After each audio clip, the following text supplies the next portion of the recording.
The conservative framing dominates even among the liberals, and that's why they lose. It's because they've adopted the same framing.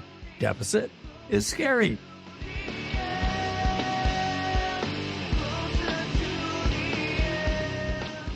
Got a phone call out of the blue from Heilbronner, and he said, you've asked me to write a blurb on your book, which is about money. And this is something I cannot do. Money is the scariest topic there is. And your book is going to scare the hell out of everybody.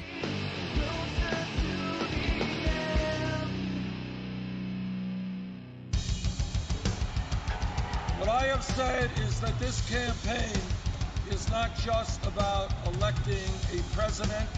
It is about making a political revolution. MMT.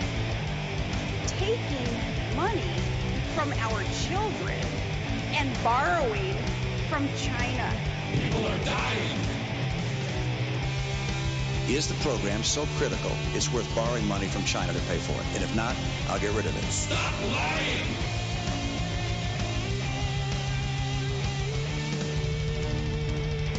I want the truth!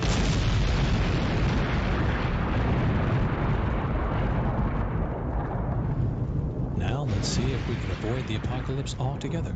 Here's another episode of Macro and Cheese with your host, Steve Grumbine. Hey, this is Steve with Macro and Cheese. Back in January, we hosted a book club on L. Randall Wray's book, Making Money Work for Us. This week, we're bringing it back to you as a podcast episode. Now, I gotta warn you, it's a long one. We had 3 sessions, and we've strung them all together for your listening pleasure, here to make a single episode. On our website, you'll find show notes with timestamps showing where each session begins, and we provide a full transcript. Whew! Like we do for every episode of this podcast, except this time you're talking about a big job. Thank you, transcript team. Anyway, just go to realprogressives.org and use the media drop-down menu for Macro and Cheese, and you'll find it all there. Each session is led by an expert who answers questions and discusses a few chapters. Session 2 features Yeva Nersisyan. Then Randy himself will lead the discussion in week 3. But first, we have economist Eric Tymoigne covering Chapter 1, What is Money? And Chapter 2, Where Does Money Come From? So again, Macro and Cheese presents RP Book Club, Making Money Work for Us by L. Randall Wray. Welcome, everyone. I appreciate you all joining us for another installment of the critically acclaimed RP Book Club series. Tonight, our guest question answerer is Eric Tymoigne. He's an associate professor of economics at Lewis and Clark College in Portland, Oregon, and research associate at the Levy Economics Institute of Bard College. He's published a few books. Among them are The Rise and Fall of Money Manager Capitalism, Minsky's Half Century from World War II to the Great Recession, which he co-authored with L. Randall Wray, and Central Banking, Asset Prices, and Financial Fragility. Eric Tymoigne, the floor is yours, sir. Hi, thank you for having me. It's a great pleasure to be here to discuss this new book. So I guess I'm looking forward to a great discussion tonight. All right. I guess I will get started with our presenter, if he's available. Perfect. Hey, everybody. They asked me to do my reaction and summary of this portion of the book. Just introduce myself. My name's Kenny. Pretty new to the group, but I'm helping out with a few different things. I'll just jump right in. So yeah, with the section we covered, kind of just the intro, a preface and introduction, and then chapter 1 and 2. A lot of detail on almost everything that us in MMT will talk about. So kind of main takeaways in the preface was really talking about something we hear a lot in MMT about how it's a lens, and a lot of the folks in the mainstream or the current economic mainstream people that we see look at this like as if they have some glasses that are distorting their vision. And the focus of MMT is, as a lens, as we hear often, that show how the economic systems in modern economies really work. And then the intro is really just kind of an outline of the whole book. So really going to just jump right into chapter 1 here. So it talks about what is money and how it's used for lots of different things. And we investigate all the different things that it can do, but that isn't necessarily the best description of what it is. So we talk about in section B how it's an IOU and how modern money is based on credits and debits or assets and liabilities. And it's actually based in quite simple accounting. And we should see this like T account table that we use throughout to track assets and liabilities for different types of transactions. As we went through these chapters, I on the side tried to make one of those T account tables for each of the examples that was given. There was one in the beginning, but then later on there was one about a contractor being hired, and I try to do that, and I certainly may have some questions about that in the future. We can see in the first example this transaction of a mortgage showing the seller has the asset of the house, and then he removes that asset in exchange for a new asset, which is a check from the bank, which is the promise to be paid in the amount written on the check. That bank has a liability. That check is a liability to pay the seller the amount that's written on that check. So then the bank gives the asset that they've purchased, which is a house, to the buyer in exchange for the promise of the buyer paying them back, which is the mortgage. So the mortgage is the asset for the bank, since they'll be paid back. Even though that'll be over time, it's still an asset to them, but it's a liability for the buyer, because the buyer will then owe the bank until they finish paying that off, and then they talk about how you're redeemed. And so you have to always kind of have the asset and the liability on each side of the transaction to cancel each other out. But in the end, it all cancels out to zero, which we'll see later on. It's a big important point in this happening, even at scale of governments and trillions of dollars and billions of people. The same rules apply. Then in section C, we talk about how this debt and redemption works around this example that is very often used in MMT, which is this owner of the pizza shop. And so they are running this sale and they want, a promotion. They want to give out free pizza to drive people to come into the shop. And so they give out these coupons that you can redeem for a pizza, and anyone who comes into the store with the coupon will get one. So that's the liability that they're owed when they come in. And once they come in, the debt is paid, he gets the pizza, the coupon is given back to the owner. And then after that point, the coupon is useless. And so the shop owner wants to throw that in the garbage, because if someone else grabs one, he might end up giving out more pizzas than the original coupons created. So as soon as it's been redeemed, it's just immediately thrown in the garbage. And so what's funny is right now we talk about all these different complicated ways of economics, but this kind of simple way of redemption has been around for a very, very long time. And, it kind of explains how this method of just simple credits and debits and tracking is pretty standard, has been around for many, many years, and how they use either paper bills or tally sticks and stuff just to pay taxes and everything. So it's pretty interesting. So section D here moves us into how monetary systems also have this quality of record keeping, that the actual money itself or the tracking of these things doesn't have a lot of actual value, whether it's the sticks or other pieces of paper, but really it's more about keeping track of who owes what. And something that I noticed is historically this kind of IOU system has been really more of the standard, and any gold standards that have been used in history are actually pretty recent and a diversion from the norm. So I don't know if that's historically accurate, but based on the book, it seems like the gold standard that we had in the US and other countries did in more recent history is actually a diversion from this IOU-based system that's been around for thousands of years before. And now in section E, that is the case where money is really a unit of measuring the value. So it's like a ruler or like a measuring cup. So that's another property of money. And then concludes at the end that there's no perfect definition of money because it can be lots of different things. He makes this quote saying from, I think it was Hyman Minsky, said, anyone can create money. It's just a matter of it being accepted. So there's no perfect definition of money, but in general, it's kind of like the unit of account, which is like that unit of measurement, but then also the IOU being the two main characteristics. So that was all there in chapter 1. I'll keep going into chapter 2 as things get more hefty here. This kind of explains how everything works at a relatively deep level, I thought. So kind of kicks off in section B, talking about how the central bank creates money and how the government, when it comes down to finances, is actually two entities. You have the Treasury, which is in charge of all the spending and the receiving, and then the Federal Reserve, which is the actual bank and just does banking operations, but also does some monetary policy.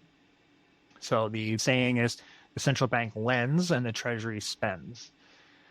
And so we start out with the Fed, how they lend money into existence. They create money by lending money to private banks.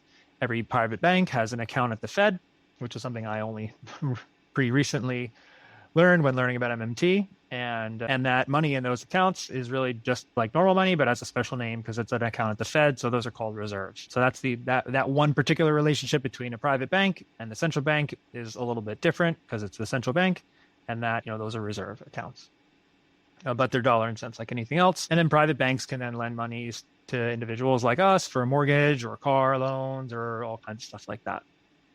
And then whenever there's a loan that's given out to individuals, the Fed just marks up the account at the private bank. And that is how they actually create money out of thin air. And then the Fed also has another role in that it clears payments between banks when people send money to each other. So if I'm using one bank, you're using a second bank, and I write you a check, you send it to that person, the account gets marked up, and then in the back end, the Fed kind of moves the reserves from the one bank to the other, clear that payment and make sure everything is lined up. So then section C, we go into some more detail about the Treasury, how the Treasury spends money into existence. So whenever the government spends money on goods or services or pays its employees, it creates money because it has an account at the central bank. And so the way I was thinking about this is that just in the same way, you send when you send a check, when you or I send a check, we have our bank's name is on it. And then when the Treasury writes a check, it's kind of like their bank is the Fed.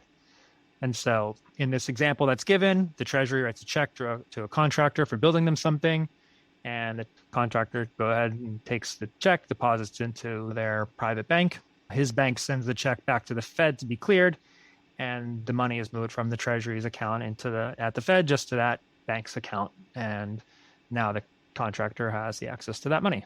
But that action of the Treasury, when the Treasury is spending, that is the moment where the money is created and it gets out into that private bank's account. So those are kind of the two scenarios where money is created just out of thin air. Both of these ways of money creation cycle through the economy through private banks who all have accounts at the central bank, right? So any transfers between banks are actually just additions and subtractions at the Fed. But those two main, lending and spending, are how money is created. And then the opposite of that, when we get into section D, is deletion. And that talks about taxes. So this is basically just a reverse of the way the Treasury spends. So taxpayer writes a check to the IRS. I guess the Treasury is who processes it. Then the taxpayer's bank account is subtracted that amount, and that just basically just destroys the money. Technically, it gets put into the Treasury's account, which threw me off for a second right there. I'm like, wait, I thought that we destroy the money when you pay taxes, but then they put money into the Treasury's account. So now you could potentially think that, wait, the Treasury is just saving up all that money and whatever. But earlier in the chapter, they mention how the internal bookkeeping between the government agencies doesn't really matter. As soon as the money is taxed, it's removed from the private sector and it's deleted. That idea, though, was quickly canceled because in order for anyone to get new money, the government has to create it first. So it was like a little bit of a distraction there, a misunderstanding. But really what ends up happening is that Treasury account is always made sure to be positives because no checks from the Treasury can really bounce. So section E goes on to talk about how the government doesn't have to spend what it can get into that Treasury account. The Treasury by law has to clear all checks. In a short term, it can run an overdraft, but then the Fed will always just top up that account to make sure it's positive all the time. So there's no way for the Treasury to bounce a check. That's kind of the proof that the government is not taxing us to spend. They have to spend first before taxing. And then in the last section, talks about how the private banking system is really kind of government controlled and how private banks create money when they make loans. And this very popular scorekeeper analogy is used here. Like when you go to a sports game, whenever the team scores points, the scorekeeper just types in the score at the keyboard and the points are awarded on the scoreboard. They can't run out of points. As long as the points were scored according to the rules of the game, then the team gets those points. There are laws and regulations around what you have to do to get approved for a loan, right? Banks, yes, they will decide based on risk who to give a loan to, but there are also regulations set by the government. So as long as the person applying for that mortgage or loan meets those rules, and on top of that, the bank wants to take on that risk, then the government has promised to create that money. As you follow the rules of the game, you get points of that score. As long as the rules of the game are met, the government will create money through the private banks. So I thought that was a really good way to kind of understand that scorekeeper analogy, the kind of the next level of that scorekeeper analogy there. And then section G talks about how people have this wrong idea that we borrow money from China and from other countries and whatnot, but something about bonds and how there was always this concern that we borrow money from other countries, but it turns out we just have to actually create reserves before we can sell bonds, just further proof that bonds aren't actually us owing other countries money or anything. So hopefully that made some sense. If you can point out any points I got wrong, please let me know.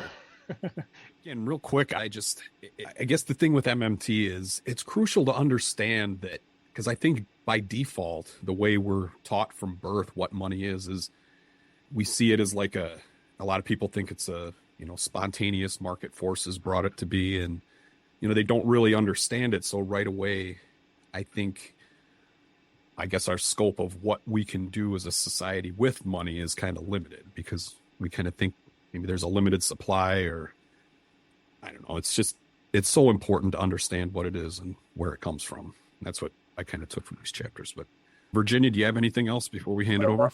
I'll let Eric respond to Kenny's summary, and then we'll start going to the questions. I do want to point out that Nate asked a question that says he's still confused.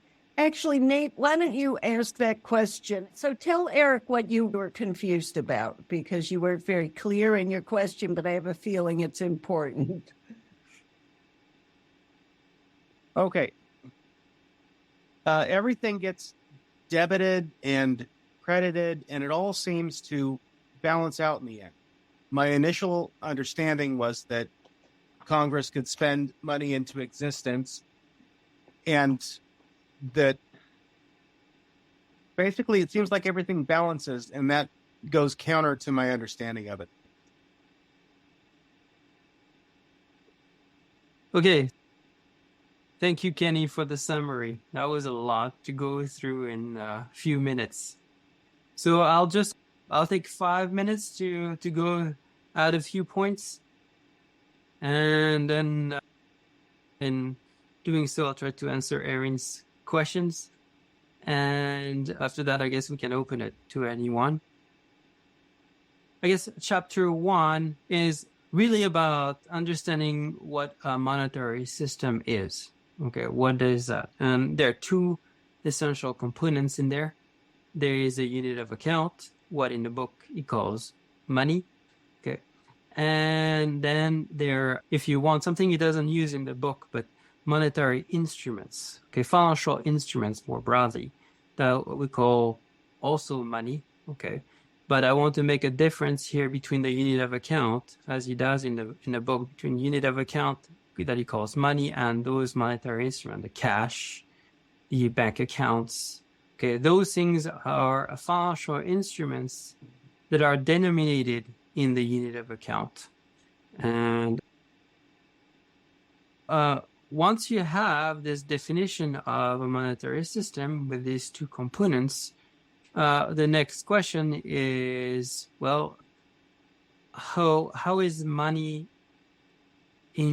injected in the economy? Who can issue monetary instruments? Who defines the unit of account? Things like that. And so he approached in chapter 1, he tries to give an answer of, well, how do we conceptualize money? And so he starts by saying that, well, we could look at it from the point of view of the functions of money. Okay, money is what money does. Okay, and so let's say you're an economist that wants to study, or an anthropologist who wants to study a society, and you want to figure out if they have money in their society. You just look for hints by looking at how people pass between each other an object. And it looks like this same thing is passing between people, and looks like it's a medium of exchange. There, we have money, okay, or a monetary instrument. Okay. What he says is that's probably not the best way to think about monetary systems. Okay. And so the way he's going to look at monetary instruments is more as IOUs, financial instruments, debt instruments. Okay. And with that, then comes to try to figure out, well, okay, debts are basically involve two parties. Someone that is going into debt, which is the issuer of the debt, and someone who holds that debt, which is the creditor. And so you can think of monetary instruments are as financial instruments that are issued by someone and held by someone else. Okay. And what are the properties of those financial instruments? Well, one essential property is they pass among people always at a fixed nominal value. Okay, so $10 bill changed hand at $10. Okay, not at $5 or at one point, or $8 at another point. Okay, they always have this fixed nominal value at which they pass, and we call that liquidity. So that comes into the book. One aspect of a monetary instrument is that it's liquid. Okay, once you have that, the next question is, all right, so who can create monetary instrument? Okay, and the answer is anyone. Okay, everyone can do it. The point is to get it accepted. And that's where it's difficult. And so the analogy it takes is with the pizza coupons here. Okay, and pizza coupons, everyone can create pizza coupons. You and I can make one. Okay, and it says, oh, you one free pizza. Okay, and everybody who shows up with that coupon, well, has to make a pizza. Okay, now the issue then is, well, people trust that you can make pizzas. Well, if you own a pizza shop, yes. Okay, but otherwise, maybe not, unless people know that you make good pizzas. Okay, so the same is true with the monetary instruments. Okay, the idea is that you have to make sure that other can accept it. And so there are mechanisms of acceptance that exist. Two main mechanisms is, one is you promise to convert your monetary instrument, okay, into something else. So it could be gold, it could be dollars of the government, it could be euros, whatever you want to promise. And the ability to make other accept that monetary instrument by promising convertibility depends on, do they believe that you can make good on that promise? Okay. And that, well, depends. They may be looking around above your shoulder and they see you have a pile of gold. They say, okay, fine, I'll take it. Okay. But usually, for us, it's difficult, okay, because we don't have what we promised to convert into. Okay. The other way is to promise that you will be able when you issue that thing, you promise that whoever holds that monetary instrument, say this is a monetary instrument, when they give it back to me, they can clear debts they owe me. Okay. And that's the case, for example, with taxes. Okay. So you can pay taxes owed to the government. Okay. By giving back to the government the monetary instrument they issued. Okay. In the same way, banks, okay, they basically have a broad acceptance for bank monetary instruments for two reasons. First, it's convertible into government money, cash, okay. But another reason why a lot of people are willing to accept it is because lots of people are indebted to banks, okay. They owe banks money because they have mortgages, they have student debts, car debts, all kinds of stuff.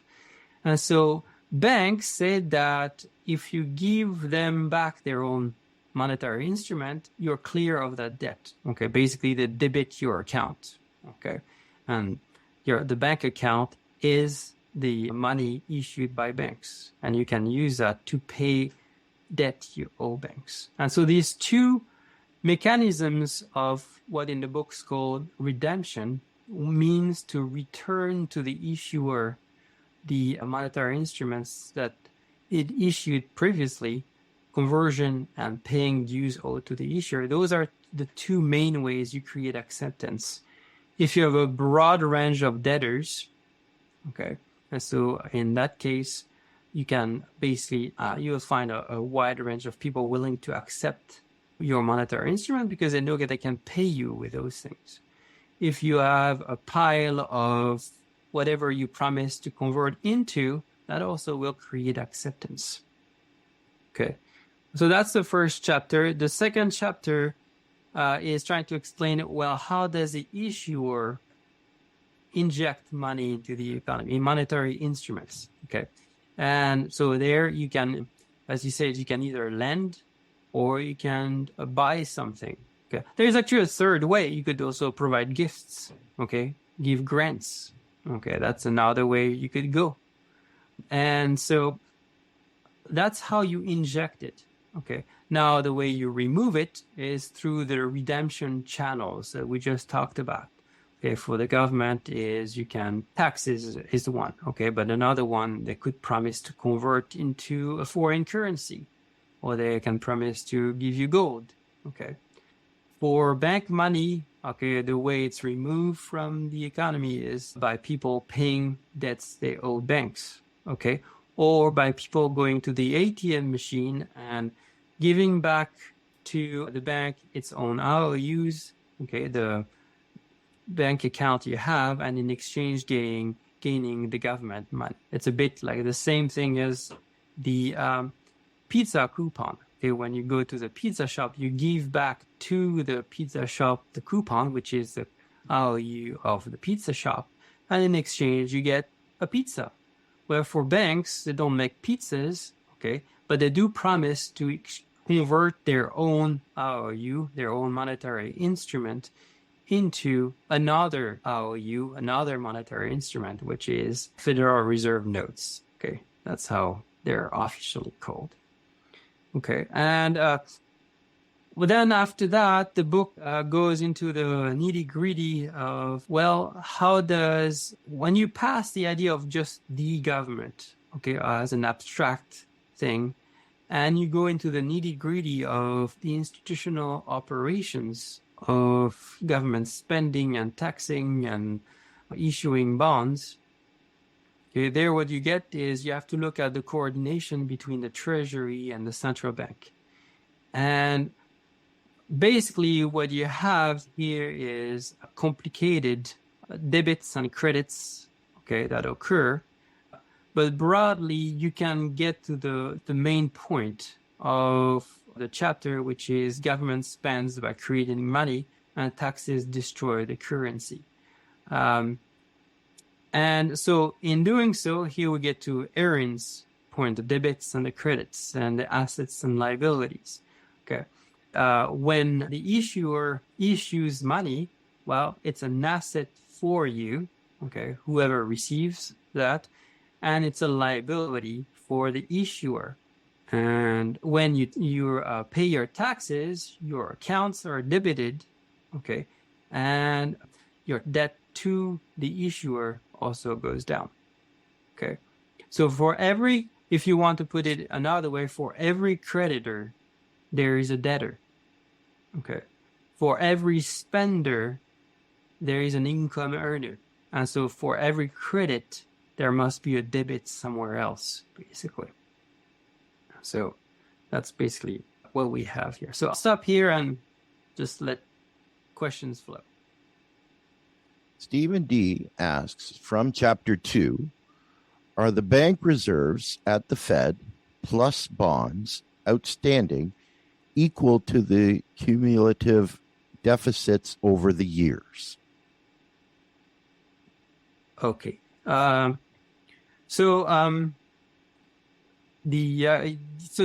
public debt, not the reserves, okay, but the public debt's the bonds, broadly defined. So there are several types of securities that are issued by the Treasury, but let's call them bonds. Those are accumulated that we have outstanding that represent the sum of all the deficits over the years. Yes. Mm-hmm. So it's a bit like the analogy I give is, let's take a bathtub, okay, and you have water flowing in, okay, from the water flowing in, and so the water flowing in is the deficit, and the amount of water in the tub is the public debt. Okay, so the stock of water is the public debt, and the addition to it, the new issue of bonds, if you want to we call them treasury securities, okay, is due to deficits. Now you can also have money flowing out of the sink if we were in surpluses. Okay, when a government, the U.S. Treasury, you're in surpluses, it uses it to repay the public debt, and so the flow of water in the tub would fall.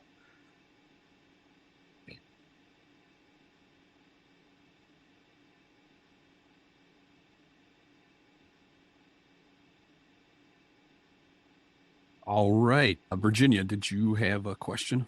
Yeah, I wanted to, it's sort of related to this. So I want to read Tom Ramirez's question. He says, I know the federal government can create money unlimitedly.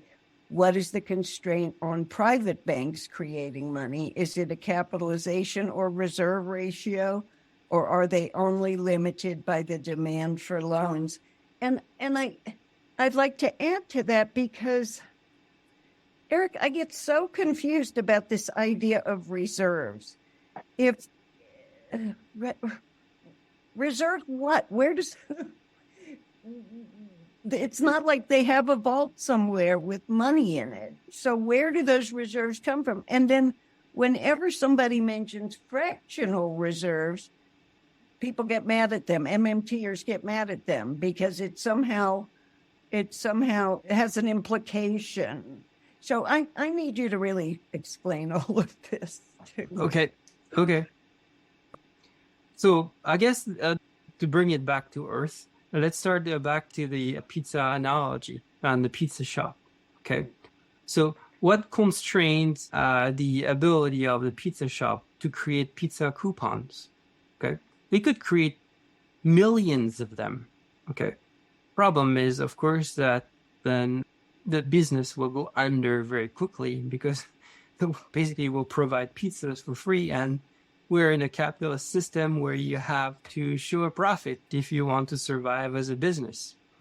And so that's the first limit, and same with banks. Okay, banks could provide credit left and right.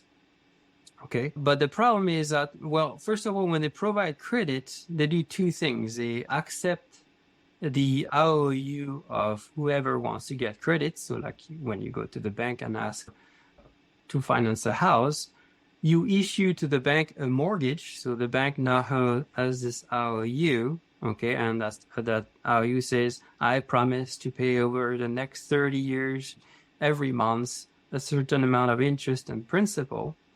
And in exchange, the bank pays whoever he needs to pay to buy the house, okay, and credits their account back. Like, how do you create the money to do that? You just tap a number on the computer. Okay, that's how it's done. Now, the banks could do that left and right, provide mortgages to homeless people in the street, okay? And that's basically what they ended up doing prior to the 2008 crisis, okay? They provided mortgages to prisoners. Okay, well, we saw what happened, okay? the ability of banks to do that in a sustainable depends on that being profitable. So the first constraint on banks is profitability. Okay. And it's only profitable if people will pay their debts and every month will make the necessary payments. Okay. So that's the first constraint on banks. The second constraint is, which is related to it, is they have to have a certain amount of capital on their balance sheet. And there are capital regulations. And so that's another one. Now, going to the reserve thing. Okay, well, we can again go back to the pizza coupon. The equivalent of the reserve of banks in the pizza shop is the dough they use to make the pizzas. Okay, because again, remember, we have this coupon, okay, that promises a pizza. In the same way, your bank account promises to give you, well, some Federal Reserve note, the dough. Okay, we use that term. Okay, and so, well, for the pizza shop, the limit in terms of so those are the reserves. So for the bank, for the pizza shop, the reserve is the dough. Okay, the pizza shop, well, can make pizzas as long as it has enough dough. Okay, and well, it could run out of dough. Okay, unless you have to wait for the truck that supplies the dough. Well, I guess, or they make it themselves, but then they need flour. But okay, the point is there is a physical limit, okay, in terms of the amount of dough they can create on any day. And so there we could not have problems. For banks, there is no limit, okay? The reserves are basically two things for banks. They are the physical cash in the ATM machine, okay? And the other thing is they have checking accounts themselves at the Federal Reserves. So those are what we call reserves, okay? And the Fed can supply reserves in unlimited amount, okay? Because basically it's just about typing a number on a checking account, okay? That's how you create reserves, okay? So there is no physical, unless you look at Federal Reserve notes, okay, fine. But most of it today is electronic entries in a balance sheet. Yes. So the reserves are never a constraint on a bank providing credit. Okay. What is a constraint is it profitable to do it? And capital regulations with link to profitability. Absolutely. All right. Our next question is from friend of the org, Jeffrey Gitter.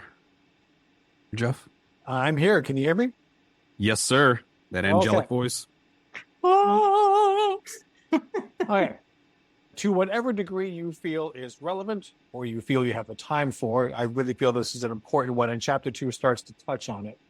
Can you describe the difference between public banks, including post office banking, private banks, investment banks, and most importantly, for complete understanding, shadow banks? What are they, and what role did all these things have to derail the global financial system in 2008?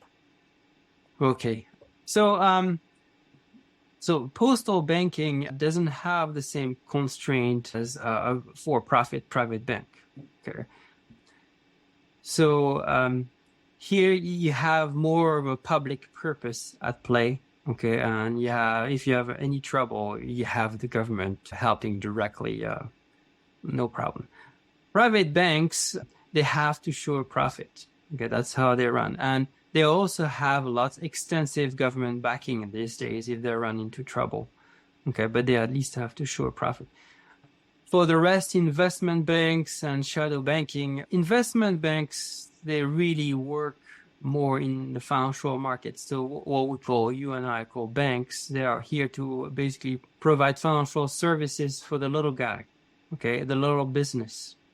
Okay, investment banks are more there to try to help corporations raise hundreds of millions of dollars or billions of dollars in the financial markets by helping them decide, shall we issue bonds or stocks, okay, and things like that. The shadow banking, for that, it's about trying to circumvent some regulations. There are several aspects. It's a complicated thing. I'm writing a textbook now on financial system, and I just put out the securitization chapter that goes into the shadow banking. To understand that, you need a lot of background on banking. But basically, the shadow banking system is trying to recreate the banking system outside the regulatory framework put in place by government. And with that comes lots of problems because they're not backed by the government, and so you have lots of risks that emerge. I guess I'll stop here. There are lots of problems that come with that. If you want to dig deeper and you have finer questions, we can go there, but otherwise I'll stop here. Yeah, and I'll just take this opportunity before our next question to urge you guys to head over to realprogressives.org and check out the flagship podcast, Macro and Cheese, which our guest Eric Tymoigne actually was on an episode not too long ago. If you want a textbook too, it's available online, and the chapters too are online. You can find them. Otherwise, shoot me an email. Absolutely. Okay, our next question is from a guy named Steve Grumbine. Steve, you there, buddy? I am. Hey, Eric, thank you so much for joining us tonight. Really, really appreciate this. So my question is, what is this fetish, do you think, about concept of the private Federal Reserve? Why do you think it's so poorly understood? That's part one. And number two is, what is the significance, if you will, when the federal government grants charters to banks and the term private? This is like, I'm skipping through a lot of the way I wrote my question. I'm concerned because it seems to literally cause such massive brain disruptions in people that they can't understand the most fundamental basics of MMT. And given even Jeffrey's question, which I think kind of is really important to be able to segment those types of banks and understand the kind of activities that are occurring, just at a fundamental level, if I'm not mistaken, all banks are given charters by the federal government. And by default, if you take Warren Mosler, he would tell you that all banks are public banks. The difference is that they've been deregulated and turned into monsters.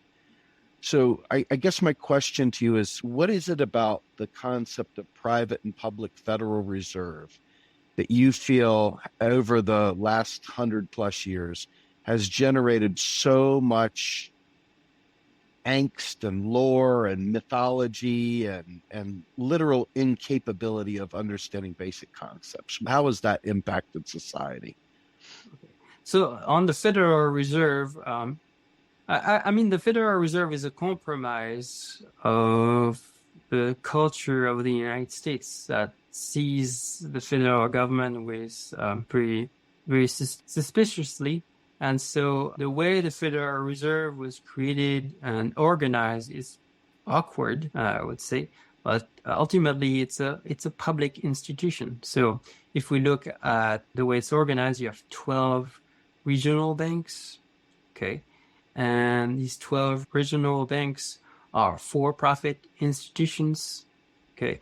And they issue stocks to their member banks, and so the member banks are the private banks that wish to join the Federal Reserve system and be regulated by the Federal Reserve.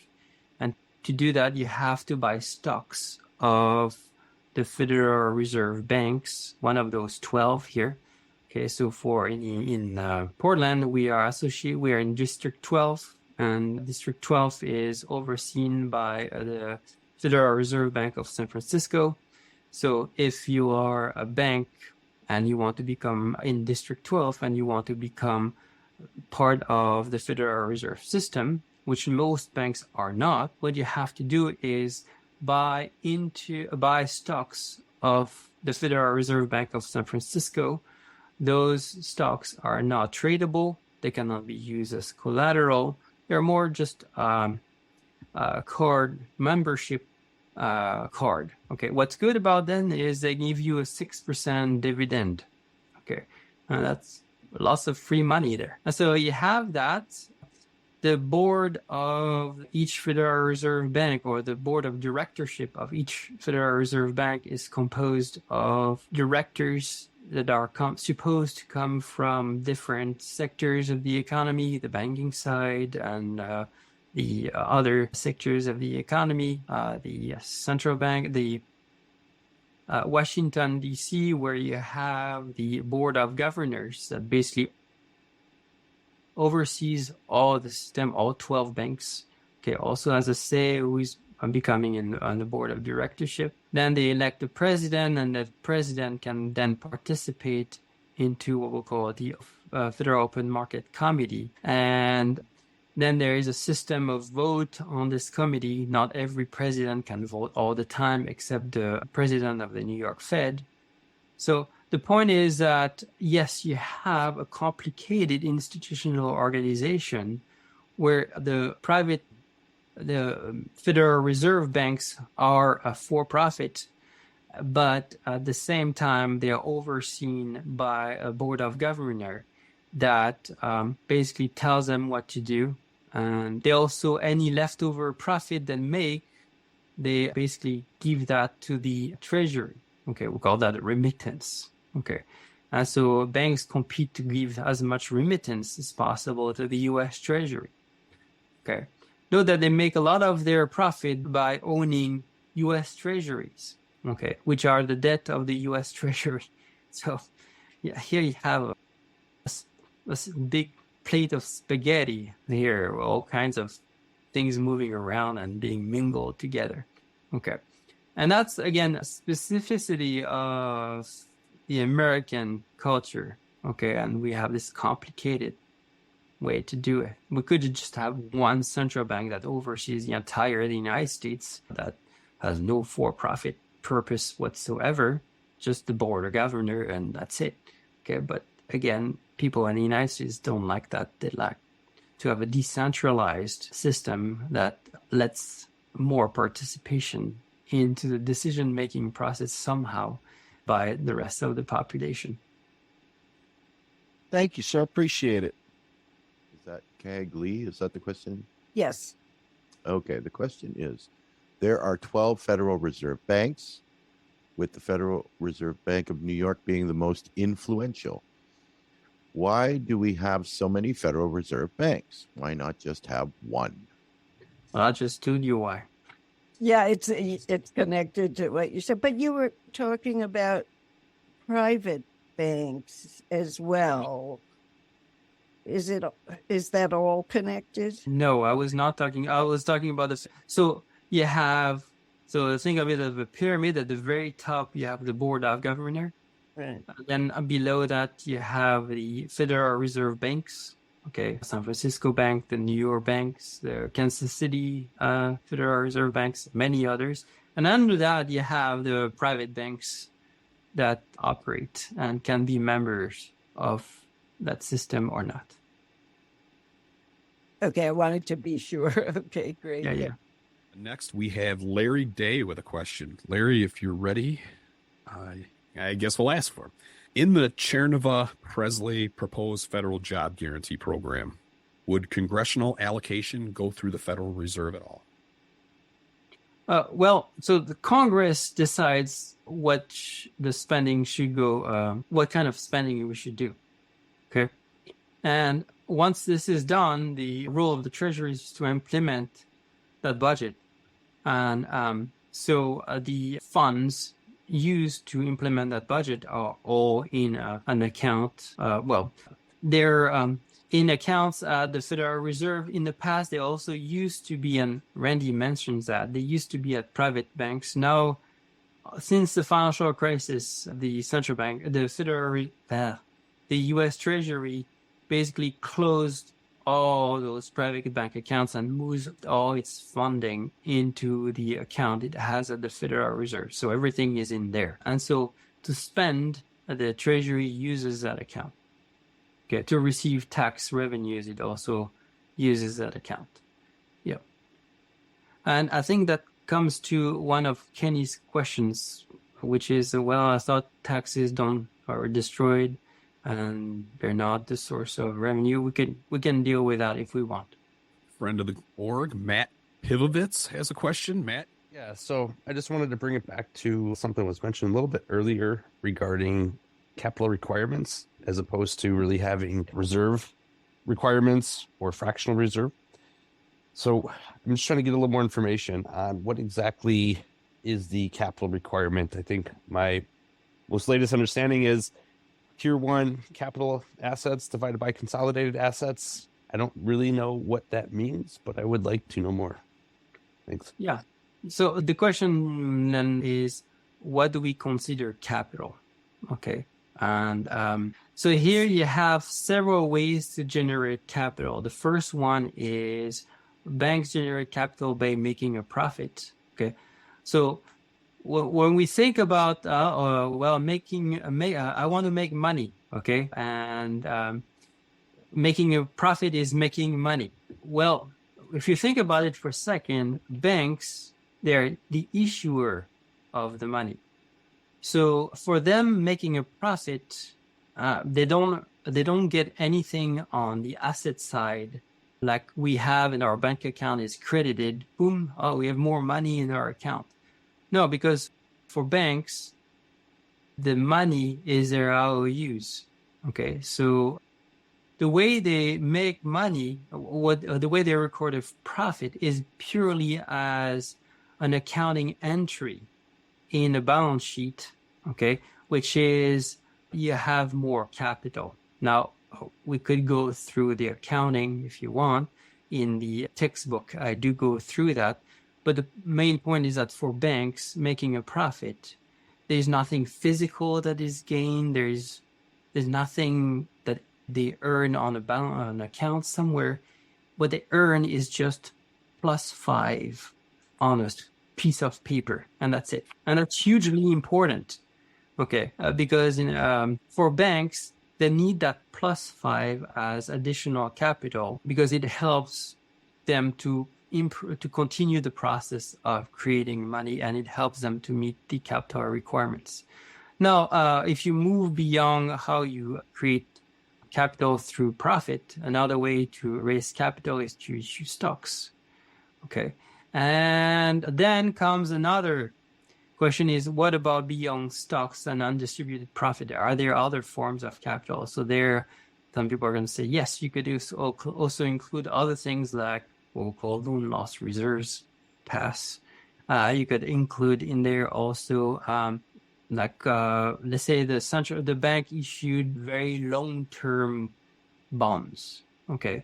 Maybe that could be in tier 2 capital requirements. So you have second layer of capital, and we could count that. So when you go into the definition of what capital is and in the nitty-gritties, there we can start to look in details at the different elements of capital. Yes. Excellent. All right. Our next question is from Wayne McMillan. Wayne, go ahead, sir. Hi, Eric. My question is to do with central banks allowing ordinary citizens to have accounts with the central bank, and that the central bank could actually put money into those accounts. What do you think of that idea? And by the way, thank you for that paper that you've just written. Stephanie Kelton just alerted me to it. It's a brilliant paper. It's just been published in the European Journal of Economics and Economic Policy. Thank you. You're welcome. So, the point is that government wants to delegate some of the credit services that are provided to the population. Okay, government doesn't want to do everything.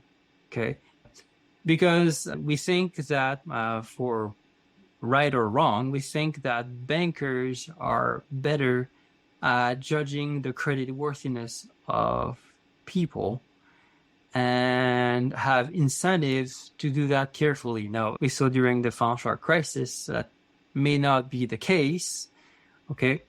And we want also to have delegate payment services to the for private sector or the non-profit sector also. Okay, if you have like how do you call those? The name it'll come back, but you have non-profit banking too. So I'm a member of a community bank.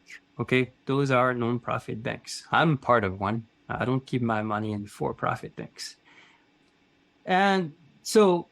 Yeah, we could do that. We could have everyone having a credit union. That's the name of the credit unions. Yeah, so you could have banks, have everyone has an account at the central bank. We could do that. Private bank won't be happy, that's for sure. But we could do it. But we prefer the way we answer that question here is to say that no, there is a role for the private sector to do some of the task of determining who is creditworthy, how we make payments to each other, and we want to leave some of that decision-making process to the private sector. Yeah. Thanks, Eric. Yep. All right. Our next question comes from Margaret Taylor. Margaret, you ready? Yeah. I love the story about Warren Mosler at the end of chapter 2 about how I didn't realize he was a hedge funder, and what he did with Italy when it looked like Italy was going to default, and he understood, no, they can, work their way out of this, and he swooped in and bought up their bonds and made a profit. And then the European countries decided to get rid of their sovereign currency in favor of the euro. And I've never understood why they did that. Okay. So the main reason is, there are several reasons. One is political reasons, which is the belief that having a stronger economic integration would help avoid the chance of another world war. Okay, because the first two world wars basically start in Europe, and so that's the first thing, to try to integrate the populations and create a European conscience through better economic integration. So that's the first one. The economic reason is the view that by having a single currency, and that comes from a theory called the optimal currency area. The idea is that by having a single currency, you improve the efficiency of markets. And so we're going to do that to improve the efficiency of market, leaving aside the key component, which is you need to have basically a government that is at the top here and basically supervising and managing the monetary system. We're missing a big component in there, which is a treasury component in Europe. And we have the central bank, but the central bank, well, it's changing now, especially after the 2008 crisis. But prior to the crisis, saying we won't ever help directly or indirectly the states, okay? And we are, as they call it, completely independent from them. Okay, and there is no treasury to which we have to answer and be the bank of. We're just an independent institution at the top, okay, which is quite an odd way to create a monetary system. Okay, if you look at all monetary systems, modern monetary system, they really start with either a combined form of a treasury or a central bank, or the two elements of it together and basically helping each other out. Here we just cut off completely one side of that.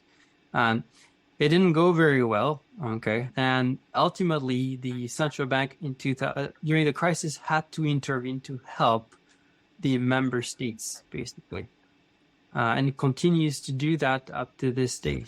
So, again, here basically we have another example of a cultural, maybe, influence on the way we organize a system that is strongly influenced by the German culture and this view that well, we should have a strongly independent central bank. But again, they're trying to work with that culture while at the same time making the system work and not be unstable. And that recreates some form of financial support to treasuries. But in this case, it will be individual treasuries. Stephen Cobb with a question. Go ahead, Stephen. Hi. I actually have just two observations about our use of the English language, and this has helped me understand a couple of important points, I think, in modern monetary theory. First has to do with our use of the term when you say we redeem our debt and so forth. I don't think we should pronounce it that way. The root word is deem. So to deem means to consider or evaluate. So if you loan me money, you deem me to be a debtor, and I deem you to be a creditor. And maybe I don't like that, and I don't want to be thought of as a debtor, so I pay off my debt in the belief that you will redeem me. You will reconsider or reevaluate me. I'm not a debtor anymore, and you're not my creditor anymore. So we redeem each other, not redeem. We redeem, we reevaluate each other. So it's really about the relationship, and the act of redemption is, about our relationship. It's not about the money. It's maybe a small point, but it helped me to understand. The other thing. Oh no, it's a very important point. Yeah, it's indeed right. And in religion, we use for my entire life, I heard the word redemption in religion. I really have never understood it until I, looked it up and started to think about it. And it's, you're a sinner or whatever, and you want the redemption is you want to be seen in a different light. That's right. That's what redemption is. The other thing I just want to make one other point, and that is, I'm an English major, so this stuck out at me. We always talk about the government issuing IOUs. Really, that's a little confusing. I think we should say it's a we owe you, because the government is acting as a proxy for the entire nation. It's, if I own a boot factory and I provide boots for the army and you give me money, the entire nation is thanking me for providing boots for the soldiers. And it's a we owe you, not an I owe you. The government say, okay, well, an I owe you. No, it's a we. The nation thanks me for providing those boots. So anyway, that's my point. Okay. And this word redeem and redemption is very peculiar to the English language when used in the monetary context. In the process of trying to publish a French MMT book, and that word redemption doesn't work. Okay, it's strictly a religious word in France, and that doesn't work at all. We would use more the word reflux. Okay, so money flux and reflux. So that works better.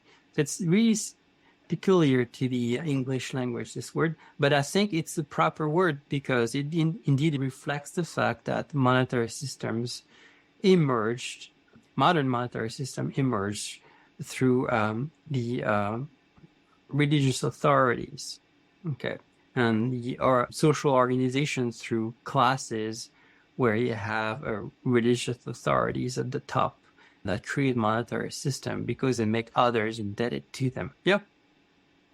But yeah, monetary creation creates basically a relation between a debtor and a creditor.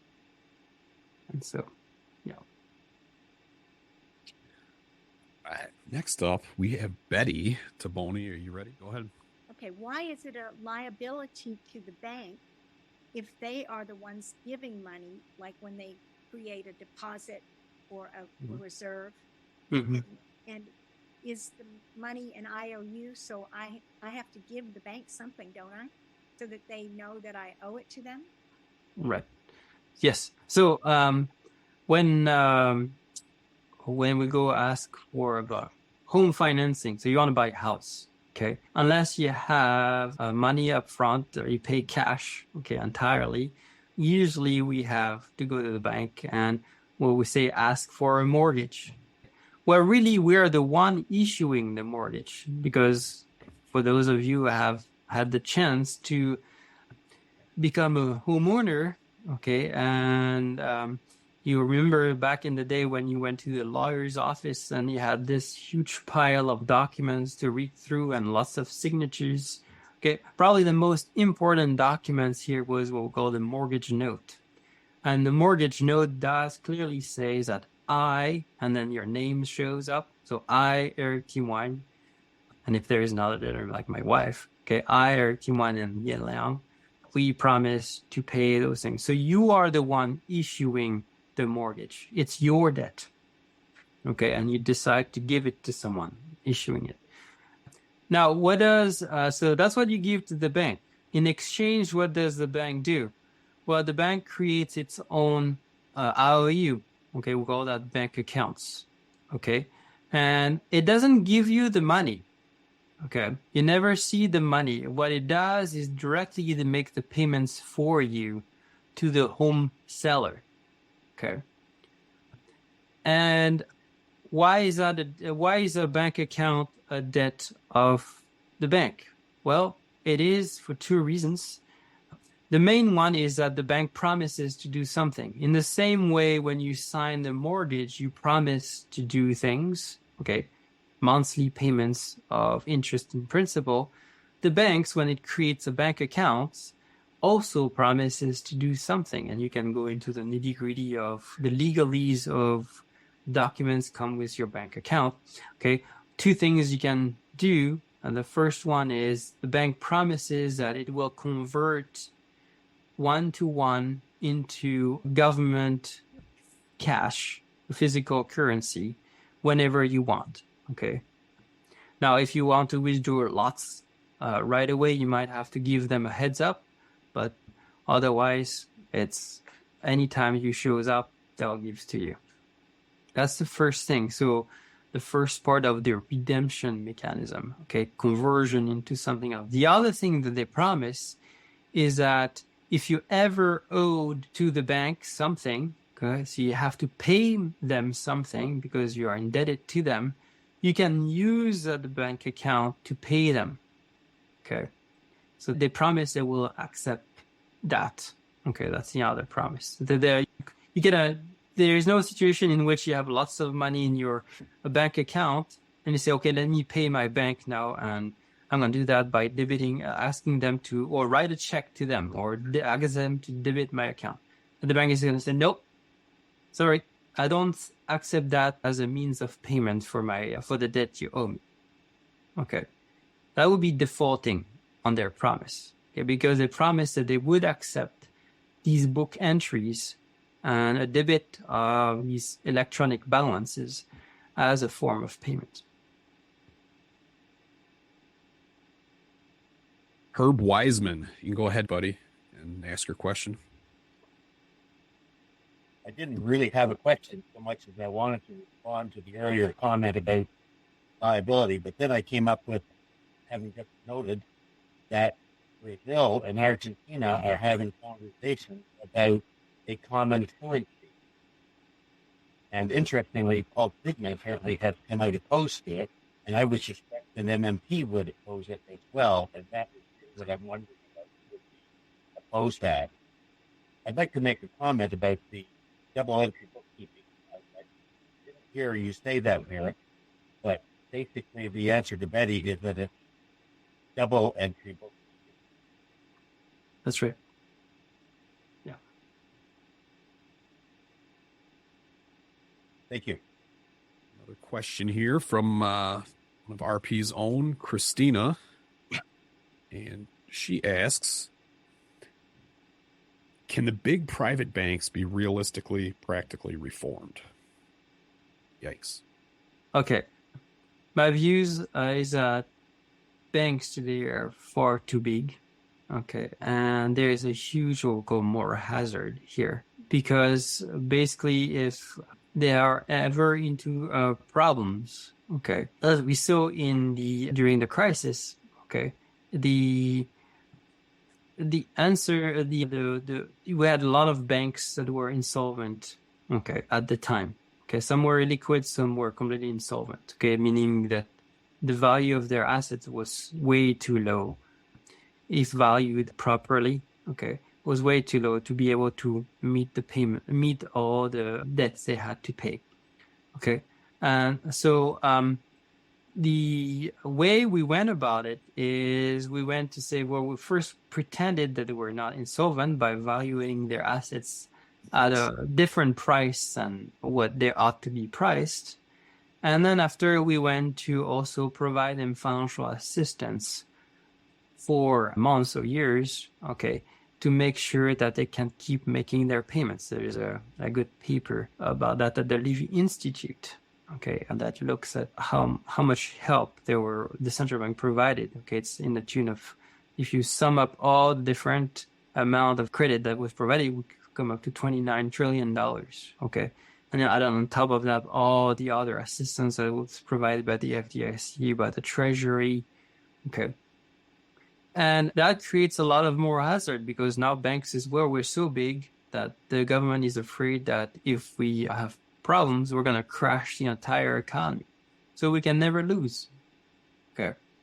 And I think that's a problem here. That's quite a different way we answer the problems during the Great Depression. Okay, during the Great Depression, we had declared the bank holiday. The government over a week went through the books of thousands of banks. Okay, so we can do very quickly, and went through the books of thousands of banks and categorized them in category A, B, and C. Okay, A, after a week, they were allowed to reopen. They're fine. They were deemed sound, they're solvent, liquid. B's, they had to work things out, but they were okay. Okay, so the government would basically tell them to cease and desist from some activities and tell them, if you do those things and clean up your mess and create a business that is viable, we'll let you go. And C's were the hopeless one. Those were closed during the bank holidays and never reopened. We should have done something like that during the recent financial crisis. Okay. And actually, it's not we should. If you look, Bill Black actually has been pretty adamant about that. It's that not we should, is we had to, under the law, we had to basically carefully look at banks and basically close them and put them in receivership if needed, and then liquidate them if needed. Absolutely. I love Bill Black. All right. Tom Pittman, you ready, buddy? Good to go. Okay. Eric, this is kind of MMT 101, I think, but I just wanted to make sure that this isn't wrong, because I've been using it a lot on Quora, and I wanted to ask, is the following correct? And this is what I'm asking. All government spending equals new dollars as a result of political will in Congress, known as high-powered money, because it is bank deposits plus bank reserves. And federal taxes do the reverse of that spending, resulted in deleted funds from the bank account and deleted reserves from the bank's reserve account, leaving only bookkeeping for the IRS, Fed, Treasury, Social Security, etc. Key word of my question is if I have the bookkeeping part right as well. Thank you for letting me ask the question. So yeah, sure. No problem. So you're saying he has it right? Yeah, it's fine. Yeah. So we are at the 90-minute mark, which is a miracle. And we got to all of the questions, which is another miracle. So, Eric, we want to thank you so much for this. Thank you for having me. Yeah. Tell people how they can follow you or reach you or... Yeah, so I'm on Twitter, but I don't go that much anymore there. So the best way to reach me is to reach me by email. Just type my name on Google and you'll get to my page and find my email there. If you have questions, feel free to ask. And we can go in more details there in the T accounts and everything if you want to do that. Thank you so much. This has been wonderful. So we really appreciate it. I'm sure we'll call on you again for something. So. All right, then. Thank you. Have a good night. You too. Appreciate it, buddy. Thank you, everyone. Okay. Have a good night, everyone. Good night, Greg. You are listening to Macro and Cheese, brought to you by Real Progressives. We're a nonprofit organization promoting public understanding of modern monetary theory, or MMT. We rely on your support, so please consider becoming a monthly donor on Patreon. You can also find a donate link on our website, realprogressives.org. The second session of the book club is led by Yeva Nersisyan. Like Eric Tymoigne, Yeva has been a guest on this podcast a couple of times. In this session, we cover Chapter 3, Can We Have Too Much Money? And Chapter 4, Balances Balance. And Chapter 5, Life is Full of Trade-Offs. Hi, everybody. I'm Virginia Kotz. I'm with Real Progressives. I produce these events at Real Progressives, the various book clubs and webinars and panels. I'm going to turn it over to our dear friend, Tommy John. Go ahead. Right. Thanks, Virginia. So we have a guest, Yeva Nersisyan, tonight to answer some questions. And I guess if we don't have a volunteer, at some point I'll give a little summary of the chapters. I took some notes, highlighted some stuff, so it'll be kind of stream of consciousness all over the place, but we'll try to summarize the best we can. And what I'll do is I'll introduce our guest now and just give you the info, and then when I'm done, guys, and I'll turn over the mic to her.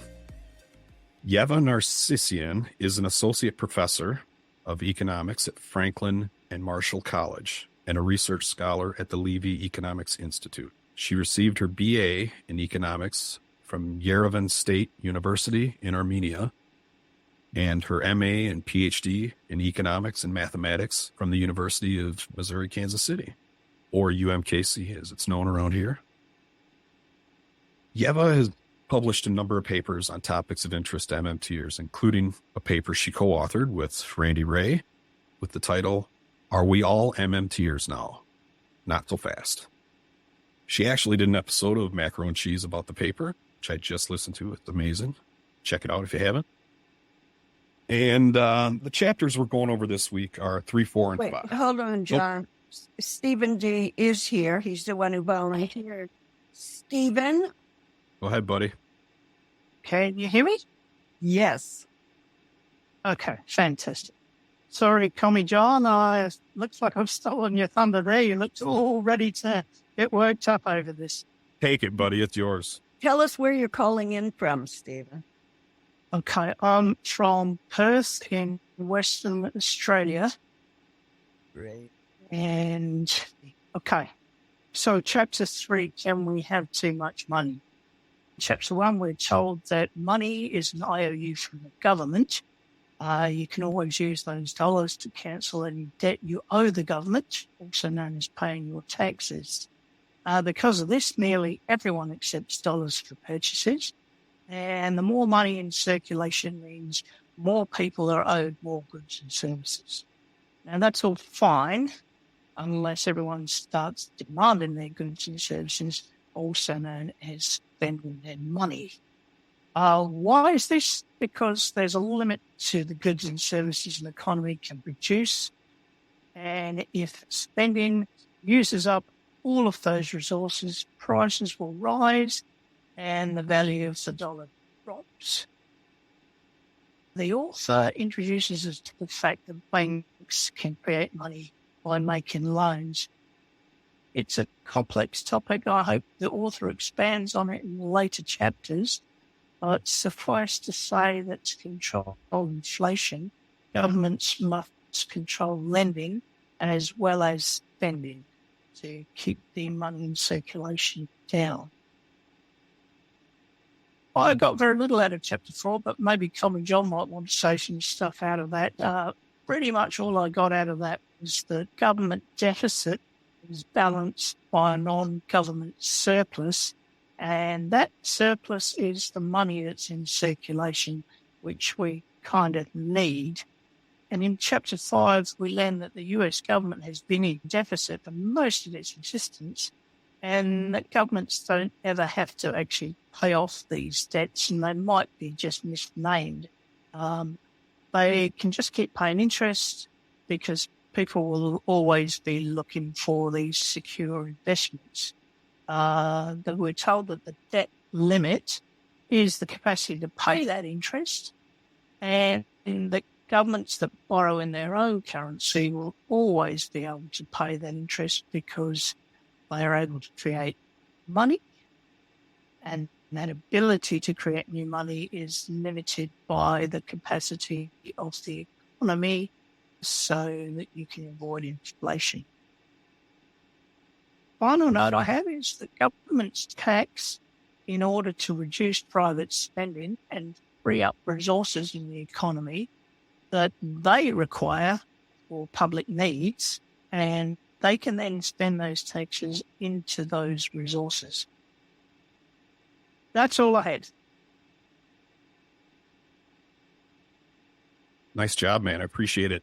Yeah, again, real quickly, I think from chapter 3, man, I just think about libertarians, and their idea that the Venezuela, Zimbabwe, and printing money, inflation stuff, it's like, it rarely is it too much money. It's like other factors like productive capacity and things like that. And MMT is not about just endlessly spending money. It's like targeted spending to where, I mean, think if libertarians understood MMT, they wouldn't be libertarians anymore.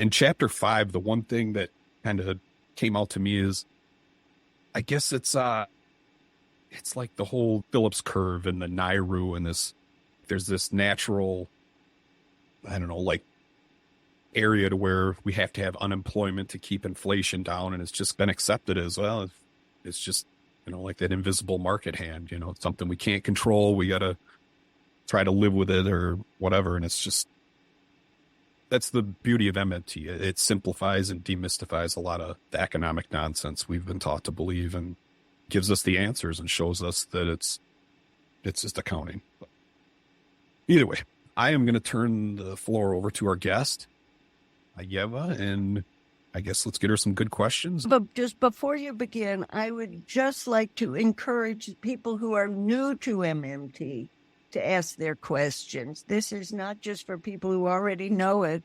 It's really most important for those who are struggling to understand it. So please don't be shy.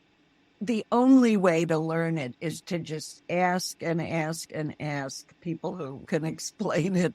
And so that's why we're doing this. Go ahead, Yeva. Yeah, and thanks for having me. It's a pleasure to be here. And I love fielding questions, that's for sure. I don't think I get enough from my students. And, in academic conferences, most of the time is spent on presentations when I would rather have the interaction with the audience, actually. So just a couple of things that I want to add before we get to the questions. So on the question of too much money, can there be such a thing? I think when people oftentimes talk about too much money, what they have in mind is too much spending. But they don't say it that way, and because they just equate money with spending, right? More money, more spending. But then when you say, well, how did that money enter the economy? Where did it come from? Did it enter through spending? Did it enter from private banks? Did it come from the government, right? So then it opens up all these questions of, if it was created because there was demand for it, how is there too much money, right? So that's one way to think about it. So I think that's an important thing to keep in mind, that when people talk about too much money chasing too few goods, the accurate way to put it would be too much spending chasing too few goods, right? And that's, I think, a point that Randy tries to clarify there. For chapter 4, the main point there is about this idea of imbalances, right? That Randy starts off by saying, well, what's a balance? It's this idea of an ideal state in some sense, right? In economics, we often like to talk about equilibrium, which is the state of balance. There is no sort of reason to move away from that point. And whenever you see a deficit, for example, right, you think of an imbalance. And so there's all these negative connotations associated with a deficit, which is an imbalance, right? What Randy's trying to say is that for every deficit, there is a surplus. So you can't really call that an imbalance, right? So if there is a sector that's in a deficit position, there's a sector that's in a surplus position, they are in that position for a reason, in a sense, right? So similarly, we have a current account deficit with China, right? a lot of economists make a big deal out of it, not just mainstream economists, because we have a deficit, right? But we have a deficit. In some sense, the deficit is good for us and it's good for China, and that's why it's this sustainable position, right? It's not this undesirable position of imbalance that has to be corrected. All right. And from chapter 5, I think one of the key concepts is this idea of a free lunch in economics. We often talk about, well, mainstream economists often say there is no such thing as a free lunch, right? That's very well known. And it's this idea that if the government taxes $1 and then spends it, right, it's not really adding anything new to the economy. It's not really helping the economy. It's just redistributing the use of resources, for instance. And so it's not really creating any value. It's just redistributing it, right? So the government can't just create something, right, out of nothing. So more or less, that's what they're trying to say. So and MMT disposes of that idea, saying that as long as you have unemployed resources, especially labor, then you can put them to work, and that is a free lunch, or at least a very low-cost one, right? So I'll stop here and see if anyone has any questions. Yeah, we'll start with Alan Sharples. Hello from Maui. It's happy hour, Hawaiian Standard Time right now, so I want you to know this is my way of giving back. My question is, why are our politicians, and I don't just mean the US, I think the same applies to Australia from talking to folks, and the UK, why are they so resistant to adopting an MMT perspective? It seems like it would give them something, like freedom to do whatever's on their agenda. So just a general question, why are they so resistant? The $1 trillion question. Well, I've been thinking about this actually recently, thinking that the Democrats are right now losing the debt ceiling fight because they're playing the Republicans' game, right? That during Obama, they were all for balancing the budget, that they passed all sorts of rules for that. With the Deficit Reduction Commission, Social Security cuts were on the table. They just weren't big enough for Republicans and so on. So they're playing this game, right? And it's a losing game. And so if Democrats would say, we're not playing by these rules anymore, instead we're just going to say, this is not how government finances work, right? Come clean with the American people and say, this is how it works. And these are what the real constraints are and so on. And they're not doing it. And it goes back to the question or the issue of there just being one party, right? So it's not the Democrat, it's not the Republican, it's the party of business and corporations and so on. So I think they say they want to do things, but it's unclear that they actually want to do them. They will support, like Democrats would say, we want a higher minimum wage. But when it's time for them to do it, when they're in power, they never do it. But then when they're not in power, they can scream that they want a higher minimum wage and they never really do it. So, I mean, political scientists might have a better answer to that. But I mean, that's, I think, what my answer would be. Absolutely. Our next question is Herb Wiseman. Herb, you want to unmute yourself? Yeah, I'm Herb from Peterborough, Ontario, Canada. The speaker, when he was doing his presentation, said something about taxes being spent to obtain resources, I think he said. And that is not my read of the role of taxes by government, that when the government redeems the taxes, they are destroyed.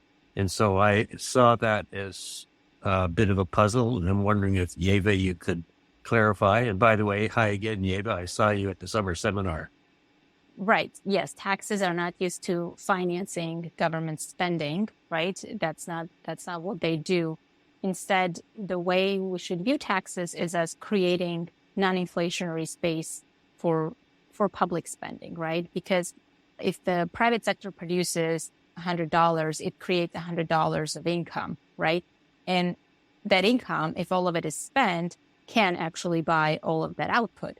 So if the government wants some of that output to fulfill its public purpose, whatever that is, then they need to find a way to access those resources. Now, they can always try to, offer a higher price and bid it away from the private sector, or they could just lower the private sector's ability to purchase some of that output, right? Tax away 20, and that creates then room for $20 of government spending, right? So that's the role of taxes in terms of financing spending. So if there's any way in which you can think of taxes as funding government spending, it would be in terms of real resources, creating that real resource base to then accommodate public spending in a non-inflationary manner. And by the way, if there are any follow-up questions, I'm happy to answer those as well. Up next, we have Wayne McMillan. Yeah, well, I realize this question is probably a little bit out of our topic today, but I'm wondering, in light of modern monetary theory, do we have an understanding of whether we might be heading into a world recession? And I know this might be hard to predict, but do the signs look like we're heading into a world recession?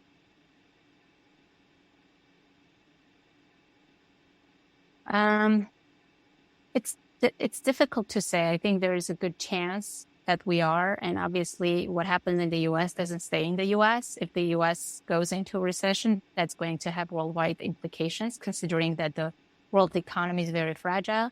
There's the problem of the Fed raising interest rates, and it's not just a domestic problem. It's a problem domestically, obviously, that can tip our economy into a recession.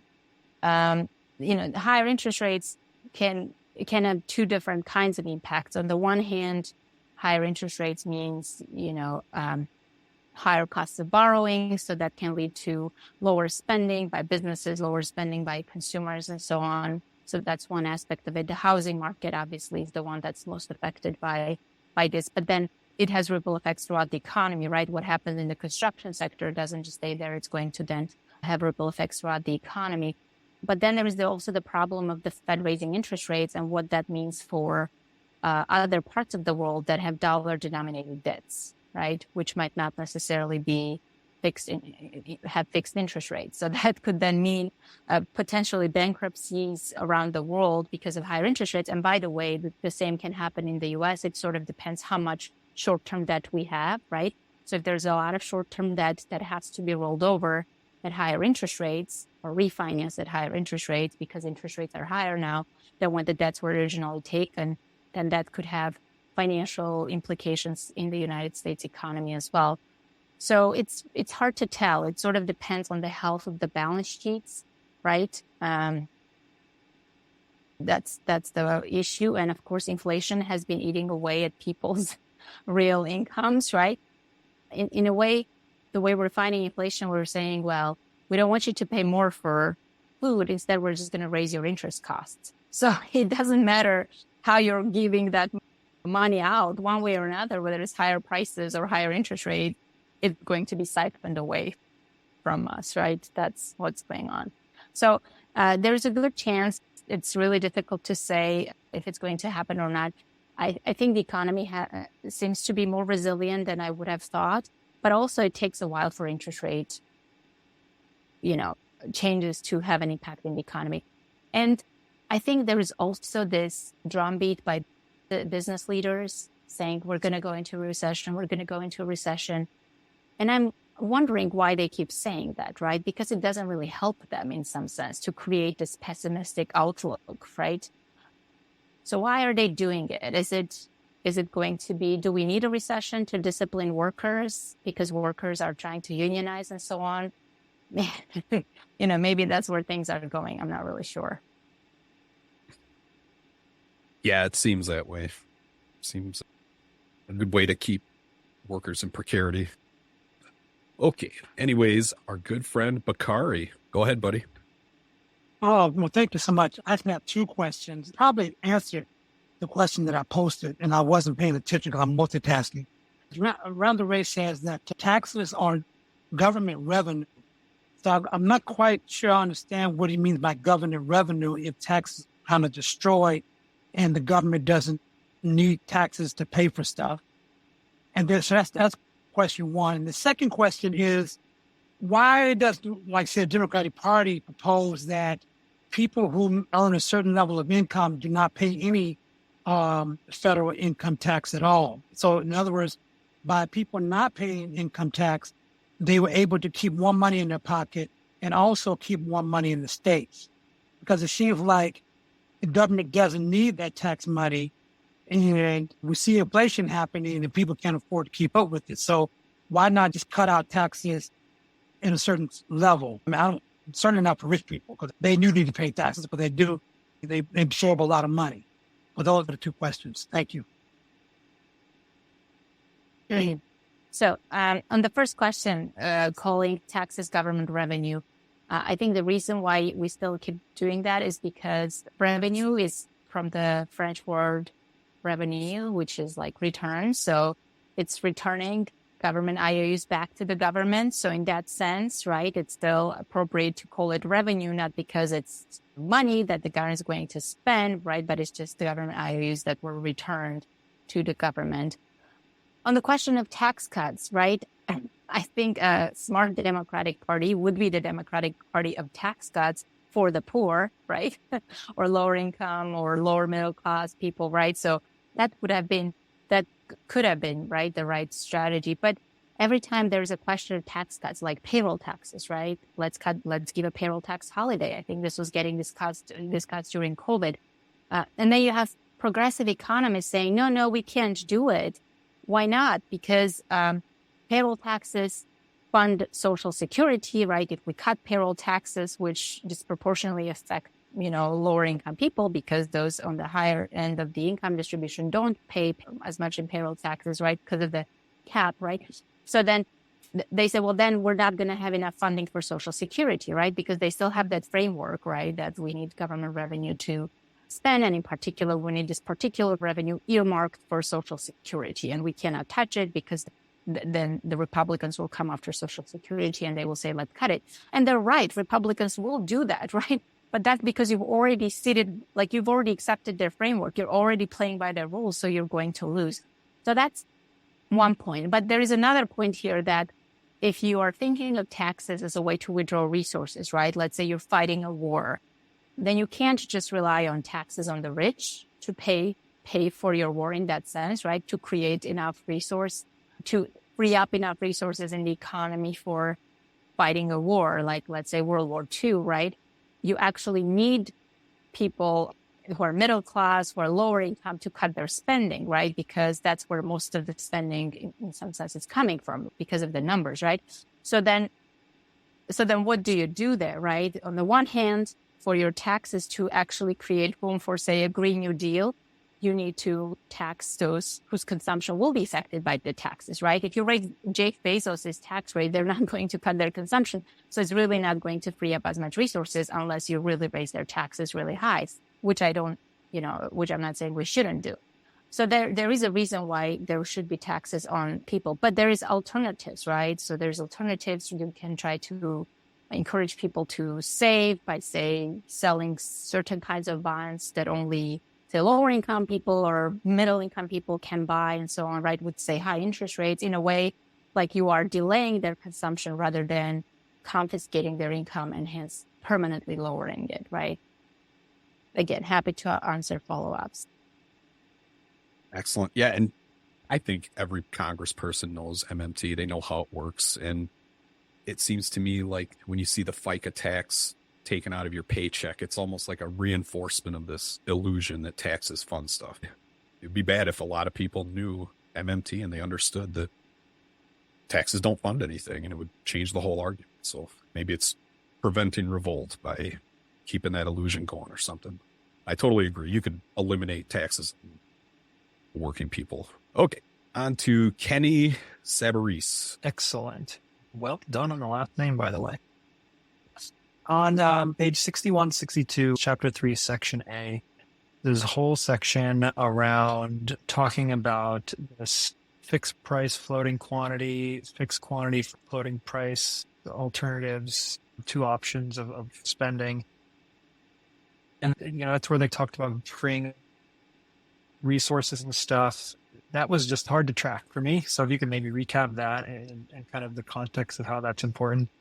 And then I'm not sure if this is related or not, but I've heard Warren Rosler in interviews talk about like this government as the price setter. I don't know if these two things are related or not.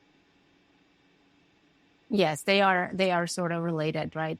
So what Randy is trying to say there is that government spending does not necessarily have to be inflationary, right? Which seems to be the assumption generally. And so he's saying there's two ways you can do more spending, right? If the government wants to buy something, they can say, okay, we're just going to fix the price. And then we're just going to say, this is the price we're offering. We'll just buy whatever quantity is available at this price, right? So in that sense, they don't control the quantity, but they can set the price. And they might end up buying less or more than they might be wanting to buy, right? Or perhaps fixing the price is what they're trying to do. But the point here is that you're not inflating the price of whatever you're buying because you're fixing the price. While if you just say, we're going to buy at a floating price, right? So the market determines the price, and instead we just set the quantity, right? In that case, you might end up having inflationary pressures. A good example of this is the job guarantee, right? Because this is an example of the government fixing the price. And this is where Warren Mosler comes, Mosler's point comes into the picture as well, right? Where he says the government fixes the price that it's paying, and in particular for labor, right? Because that's the most important sort of cost in the economy, so to speak. So then you're fixing the price of labor, right? With the job guarantee, you're saying this is the wage, and we're fixing the wage at, say, I don't know, $20 an hour. And then we're willing to buy as much labor as it's available. So then you solve the problem of labor being idle, right? You buy whatever quantity is there, but you're not doing it in an inflationary manner. So yeah, with the fixed price floating quantity, it just sounds like a standard buffer stock now that you've re-explained it that way. Right. That's Like exactly how people use it with food and stuff. And then obviously that applies to the job guarantee. Is there any type of buffer stock mechanisms where they do the floating price, where they do the other way? Is that commonly used anywhere in our economies? It sounds like a bad idea, but I'm curious if there's ever any good use for it. I'm not really sure, but in a way, even if you do it for just one commodity, right, it's possible to inflate the price of that commodity. It doesn't necessarily have to then become a generalized price inflation, unless I guess that commodity is oil, right? But when you're doing it with labor, which is important, right, then the fixed price is, the job guarantee way. Great. Thank you. Awesome. All right. Up next, we have Stephen Cobb. Go ahead, Stephen, whenever you're ready. Hi, can you hear me? Indeed. Okay. I have a follow-up question, and this is a follow-up to a question that I asked Randy Wray in his initial presentation, and he answered it, and frankly, I didn't understand it well enough. So I'm going to ask you, and here's how I'm thinking at the moment. We all know about the federal government's monopoly power to issue the currency. Article 1, Section 8 makes it very clear that's the only game in town. It's Uncle Sam that's going to issue the currency. Well, now let's focus our attention on commercial banks. And commercial banks find a creditworthy customer, and the guy wants to add equipment to his business or buy a car or whatever. The bank creates a loan. Over time, the customer repays the loan, so it extinguishes the debt. The bank is the creditor, and the guy who gets the loan is the debtor. And the creation of that loan is the bank, in effect, issuing currency. And if it is it doing it because it has been deputized by the central bank? In other words, the central bank says, we can't deal with all the many loan requests going on all over the economy. So we deputize an individual local commercial bank to issue the currency for us in the form of a loan. Is that the way it works? Or basically, I guess I'm asking about the difference between money and currency. Right. So, I think really it's the difference between currency and IOUs, broadly speaking, right? Because what the bank is technically doing is it's issuing its IOU. right? It's issuing deposits, and they are the bank's IOUs. It was sort of easier to see when banks were issuing bank notes, right? It was clear to see that these were the IOUs of the banks, right? Now, so anybody can issue an IOU. It's not just banks that do it, right? Investment banks do it, finance companies do it, households do it, and not financial corporations do it, right? But bank IOUs are special. And the reason they're special is partly the government, right? That the government, we have FDIC guarantee, right? That we guarantee that the nominal value of bank IOUs, right, will be fixed, just like the nominal value of currency is fixed, right? So $100 bill in my pocket in nominal terms is the same $100 tomorrow, and it's the same $100 a year from now, right? The same thing with bank deposits. The $100 bank deposit is $100 in nominal terms, right? Not in real terms. In nominal terms, $100 a year from now, and so on. Even if the bank goes bankrupt, that $100 is still nominally $100 because of the FDIC guarantee. So FDIC, which of course comes from the government. There's also the Federal Reserve that stands behind both FDIC, but also behind banks, right? So I mentioned the bank notes, and the banknotes of different banks did not exchange at the same value, right? If you were a small local bank in Missouri, and if I had the banknotes of a small local bank in Missouri and I was in New York and I wanted to spend them, I might need to go to a bank, for example, in New York and try to exchange them for that bank's IOUs, and maybe they would take it and give me a 50% cut, right? They would say, for every $100 Missouri bank IOUs you're giving me, I'm only going to give you $50 worth of New York bank IOUs, right? Something like that. So today, when we think of bank deposits, we think of them as the same thing. But in reality, Citibank deposits are Citibank IOUs, right? And it's like Citibank banknotes, and Bank of America deposits are Bank of America IOUs. So it's the same thing. The reason why we think of them as being equivalent is because of the Fed, because the Fed stands behind the banks to make sure that the one bank that is owed money by another bank will always get paid, even if they don't have money, right? The Fed will make sure that the bank that's due money will get paid. We didn't have that, right, in that period that I'm talking about with banknotes, because the New York bank didn't know if the Missouri bank could pay them, let's say in gold, right? How would you know if they had enough gold, for example, right? And now that's not a problem, because the Fed will make sure that the bank that has to make the payment has enough reserves or has enough central bank IOUs with which to pay the other bank, right? And so that's why we think of the IOUs of a small bank in Lancaster, Pennsylvania, as the same as the IOUs of Citibank and JP Morgan Chase, right? Because the central bank makes sure that that's the case. Otherwise, our payment system would be out of whack, right? Like if I had a check written on a small bank in Lancaster and I tried to deposit it in my Bank of America account and they gave me a cut, then that would be a problem. So because of the Fed and FDIC, then we technically view bank IOUs as almost equivalent to U.S. government liabilities because they are convertible or in demand.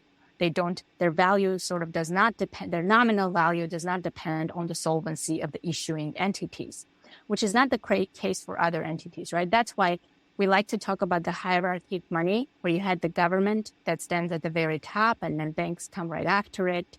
And then you can think of non-bank financial institutions, and then, firms and households and so on, right? So that's really that. I mean, again, I'm happy to answer the follow-up questions to that question. Nice job. All right, next is my new best friend, Stephen D., who is so gracious to do the chapter summary. Stephen, you want to unmute your mic and ask your question?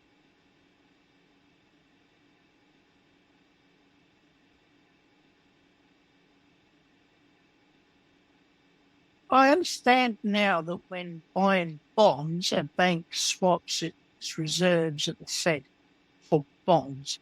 Just don't understand how this affects the money supply, because every bank customer has the same money in their bank account. Can you elaborate, please? Sorry, say that again. I didn't hear the part about money supply. What about the money supply? Maybe I've misunderstood. I thought the government sold bonds to reduce the money supply, but I don't see how that works. Oh, how that works. Okay. Right. So, right. So if we're running a deficit, right, then in the United States, the government is mandated to issue bonds dollar for dollar for the deficit, right? But the reality is that what bonds really do is a couple of things, right? And they're related. They withdraw those electronic IOUs that the government created when it spent, right? So they're just changing the portfolio of the private sector, right? So the private sector gets credits to their checking accounts in their banks. So they basically have money now, right? Because as we just said, bank deposits are money. And then the government says, now you have the option of just keeping the money, or you can buy the bonds, right? And the bonds pay interest. And then some people might swap, right, one for the other, so they don't have the money anymore, and instead they have the bonds, right? So that's how it would work. So you have to use your bank deposits from the individual's perspective, right, to pay for the bonds. So then deposits will be minus, and the bonds, right, on your balance sheet will be plus, right? So then you can see that money supply technically is going down. And then the next step, right, because process is not done yet, the bank has to make the payments on your behalf to the government, right? And that's going to happen with those electronic entries, which we call reserves, right? Which is like you can think of as the currency in the banking system, right? It's all electronic or mostly electronic. And then so that has to be minused as well, right? That's the second step of that payment process, right? So your deposits get minused, so money supply goes down. The bank reserves get minused because the bank is making a payment on your behalf, right?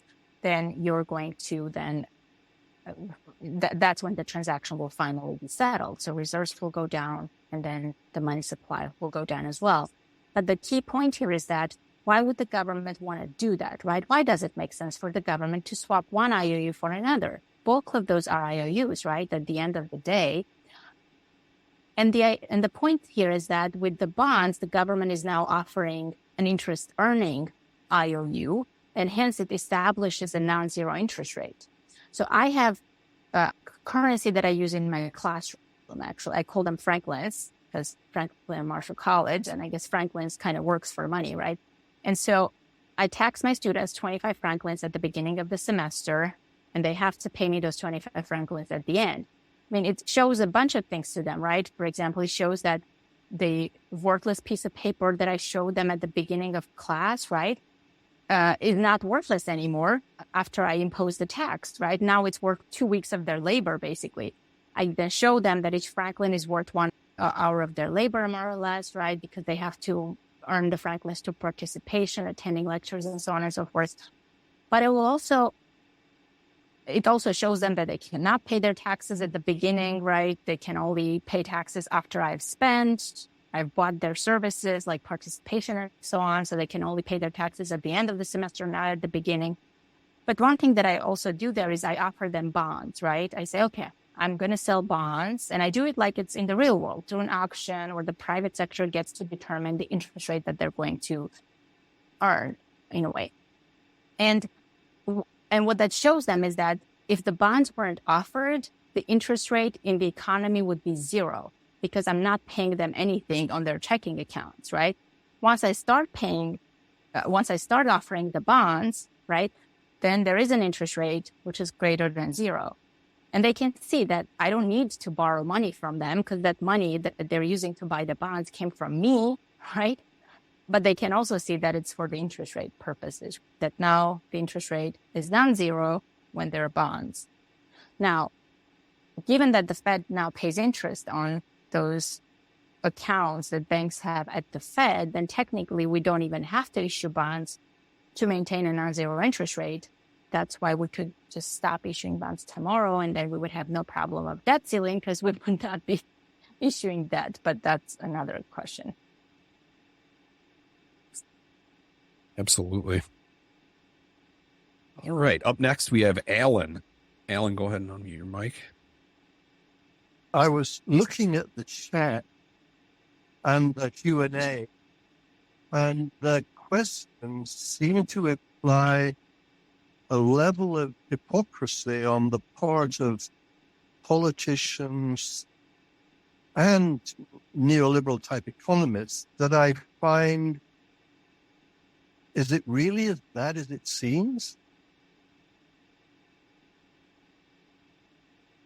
You mean is the hypocrisy as bad as it seems? I mean, I've only lived in the U.S. 16 years now, so I don't have that sort of long span of history or that I've lived through to say, okay, this is, how it is. But to me, it seems like it is, right? Because Warren Mosler liked to often say that he would meet with people like politicians or people who work at the Fed and so on. And then they would say, well, okay, we understand what you're saying, but we can't go out and say these things, right? So there is a little bit of that, I suppose, that nobody wants to be that, I guess, trailblazer in some sense. But I feel like there has been enough intellectual space and space created by activists, such as the people who are running this event, where it's okay for politicians to take those risks and say it, right? And they're not doing it. So I don't know. I think hypocrisy is probably a good enough culprit here. I also don't think it matters. I mean, there's certainly some politicians who just don't understand. We forget MMT is crazy. Everybody knows you need an income in order to afford something. And so we're turning that upside down. So there are definitely people who don't understand, who are genuine, in other words. But so what? Their actions promote austerity, however you look at it. And even if they believe even if they believe the orthodox economists, they are deficit spending anyway. So they're spending all they want on the military or on wars. So they're hypocrites there as well. So either way, it's their actions that, or not their internal feelings or thoughts, that should matter. Right. And the question about military is an important one. I've been thinking about this question of MMT budgeting, right? Where you need to look at whether a program will be, you say, okay, what do we need? And then only you say, well, how much money do we need to do what we need, right? And I feel like we're already doing that for one part of our economy, and that's the military, right? We're not saying how much tax revenue can we raise for the military. Instead, we say, what do you need? And then we just make it happen. And most of the time, we even add more to what they're requesting, right? So we do have that kind of MMT budgeting. It's just that we only do it for a particular sector of the economy. Exactly. Yeah, I don't know. I personally think every one of these Congress people understands it. And if they don't, they're not qualified for the job. And I think it's more just, it's not in their best interest to stay in power and keep getting donor money to start talking about spending on the public purpose and whatnot. But it's a conversation for a different day. We're going to get to the next question from David. David, go ahead, buddy. Hi. This is related. My question was, what makes you think that the people, and you've already answered it a little bit, but I want to add, I guess, I don't actually think that a lot of them know. You have to remember, I work in the federal government in one of the federal agencies. Specifically, I work in the Small Business Administration. Throughout the pandemic, we had these internal phone calls, big Teams meeting calls where we were talking about what was going on, disaster loans and all. And every now and then, one of the really senior people, a political appointee, would say something about, and even some of the senior career people. So they, we're stewards of the taxpayers' money, right? Because the SBA guarantees loans. We don't make that many direct loans. And I every now and then, if I got a chance, I would go out on a limb and I'm protected. I can't get fired even if they don't like me. I'm a career appointed person, so they can't fire me. I do my job well. And I'd say, look, no, that's not taxpayer money. And then I would speak MMT without saying MMT. And I would have a whole bunch of people in the chat agreeing with me, going, yes, that's true. Yes, that's true. Yes, that's true. And yet we have senior people who still don't understand banks create money. They still think this, because I've also been one-on-one in the room with them in conversation. They don't get it. And some of them are former bankers. And then when you stop and you consider, and I'm saying this just to everybody on the call so you kind of understand, you got to stop and consider who gets into the house, right? They're not smart. Some of them might. The Democrats love people with law degrees from the Ivy Leagues to get into the House. They love that. The Republicans love a lot of small business owners, right? Just think of some middle of nowhere district, everywhere somewhere, but some, low population density state somewhere with some small district, not a lot going on in there economically. Who gets in the Congress? If you're a Republican, you're probably some like local business owner. You're probably doing about $5 million a year in revenue. That's not that much. And, but that's much more than everybody else. And that allows you the luxury of running for office, and you get connected to the Republican Party, you get in. It doesn't mean you know anything. It doesn't mean you know any economics, except the economics you need to know to run some small business. And certainly the Democratic types who, they're all Ivy League people with law degrees from Yale or something, and they don't know anything. Why do we think they know anything? And so I have to disagree that a lot of the people in Congress know this. They don't know it because whatever economics they know, if they didn't do an economics degree, they had a semester or two of neoclassical economics. I find myself giving away Professor Kelton's book. Like, I've bought used copies and I give them away. I just give them away. And people come back to me and go, oh, now I understand. Oh, I get it. Oh, I'm just giving it away to bankers who use our loan programs. I give them away to my boss. I give them away to people I meet. I just give the book away without saying MMT. And I say that this is about the economy. Are you worried about interest? People don't know. And you can't assume that because they're in Congress, they know, right? They're not smarter than anybody. They're just someone who either by virtue of having the right law degree from the right university, the Democratic Party likes them, or by virtue of having enough enough cash available from running some small business in a house district somewhere, they now have the leisure and luxury of running for office. And remember, in a lot of these districts, I'm from Southern California, so those district races are expensive. But imagine running for office in the House in like Oklahoma. It doesn't cost anything, relatively, right? It doesn't. So just any Yahoo who doesn't know anything can end up in there. And there's room to educate them.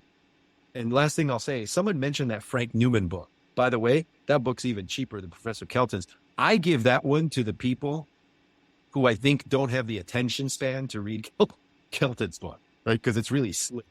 So I've bought dozens of copies. I mean, literally 2 dozen copies I've bought of it and given it away. And people go, oh, I didn't. Oh, that's interesting. Oh, the people in Congress, they don't know.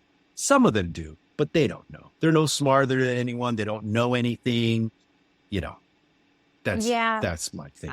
I completely agree with that, right? The statement that not everyone who's in Congress is smarter, but they do have access to more resources than we do, right? They have staffers, they can, get advisors and so on. And I guess if this was 10 years ago, I would say, sure, I completely agree with you. But that's what I was saying, right? That the MMT is now in the national conversation. In a way, you have a position on it, at least if you've been in Congress for, I don't know, more than a term or two, right?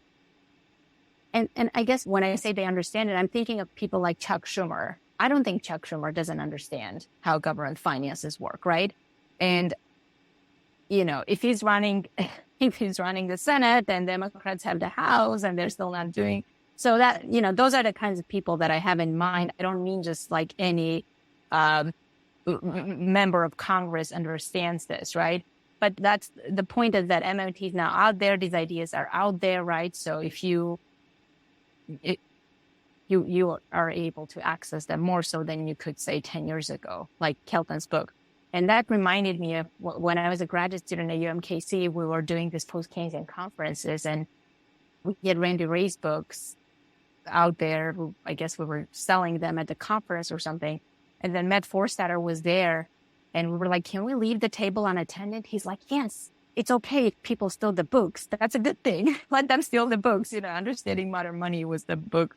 So yeah, that just reminded me of you giving away the books. I think a lot of them, or most of them, probably all of them, understand MMT like they understand, I guess, like Marx and class struggle. They're just on the other side of it, I believe. And saying MMT-friendly things and public investment is diametrically opposed to what their donors are trying to do. So I think it's all an act. It's all theater for us to argue about. But that is my opinion. And we are going to get on to our next question from Cagley. If you're ready, buddy, go ahead and unmute. You there, buddy? Yeah, I'll go ahead and read it. The concept of government debt is actually public sector surplus could easily be illustrated by looking in your wallet. On the $10 bill that I pulled out of my wallet has printed across the top Federal Reserve note.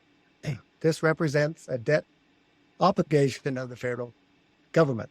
I can redeem this bill at any time for $10. It is part of the national debt, but it is my asset. If the government paid off all of its debt, I would not have this bill in my wallet. I would be $10 poorer. Could it really be this easy to illustrate what MMT is saying? And that's the question. Right. So it's difficult for people to understand that their income is somebody else's spending. I try to emphasize that point a lot with my students, right? Because to say, okay, well, from the individual perspective, where do you get your ability to spend, right? And that ability to spend comes from earning income, right? But then at the same time, your income is else's spending. So then it seems like it's a chicken and egg problem, right? That if income comes from spending, but the spending is income, right? Which one comes first and so on. And that's where you can then understand that some kinds of spending are independent of income. So investment is one, but also government spending, right? And that then creates income out of which you can consume, but out of which you can also save. And once you understand that simple idea that at the level of the economy, right, income equals spending, then you say, well, if you divide up people's, if you say, okay, well, let's take the difference between your income and your spending, and that will be your deficit or your surplus, right? Then because income adds up for everyone, right, and it all adds up to spending, then then the sums of all the incomes and minus all the spendings have to add up to zero, right? So I think the sectoral balances, right, it's a very useful tool to explain that government deficits mean private sector surpluses. And maybe, I don't know, maybe I'm thinking of my students and I'm thinking of all the time that I have in the classroom, and perhaps there's an easier way to do it, right? The point of the dollar, right, in your wallet, I think that's a useful one. What I would say, though, is that's already, so first of all, we don't count that toward debt, right? You don't count that toward the national debt. So I just want to clarify that only the bonds will count, although technically that's also debt, right?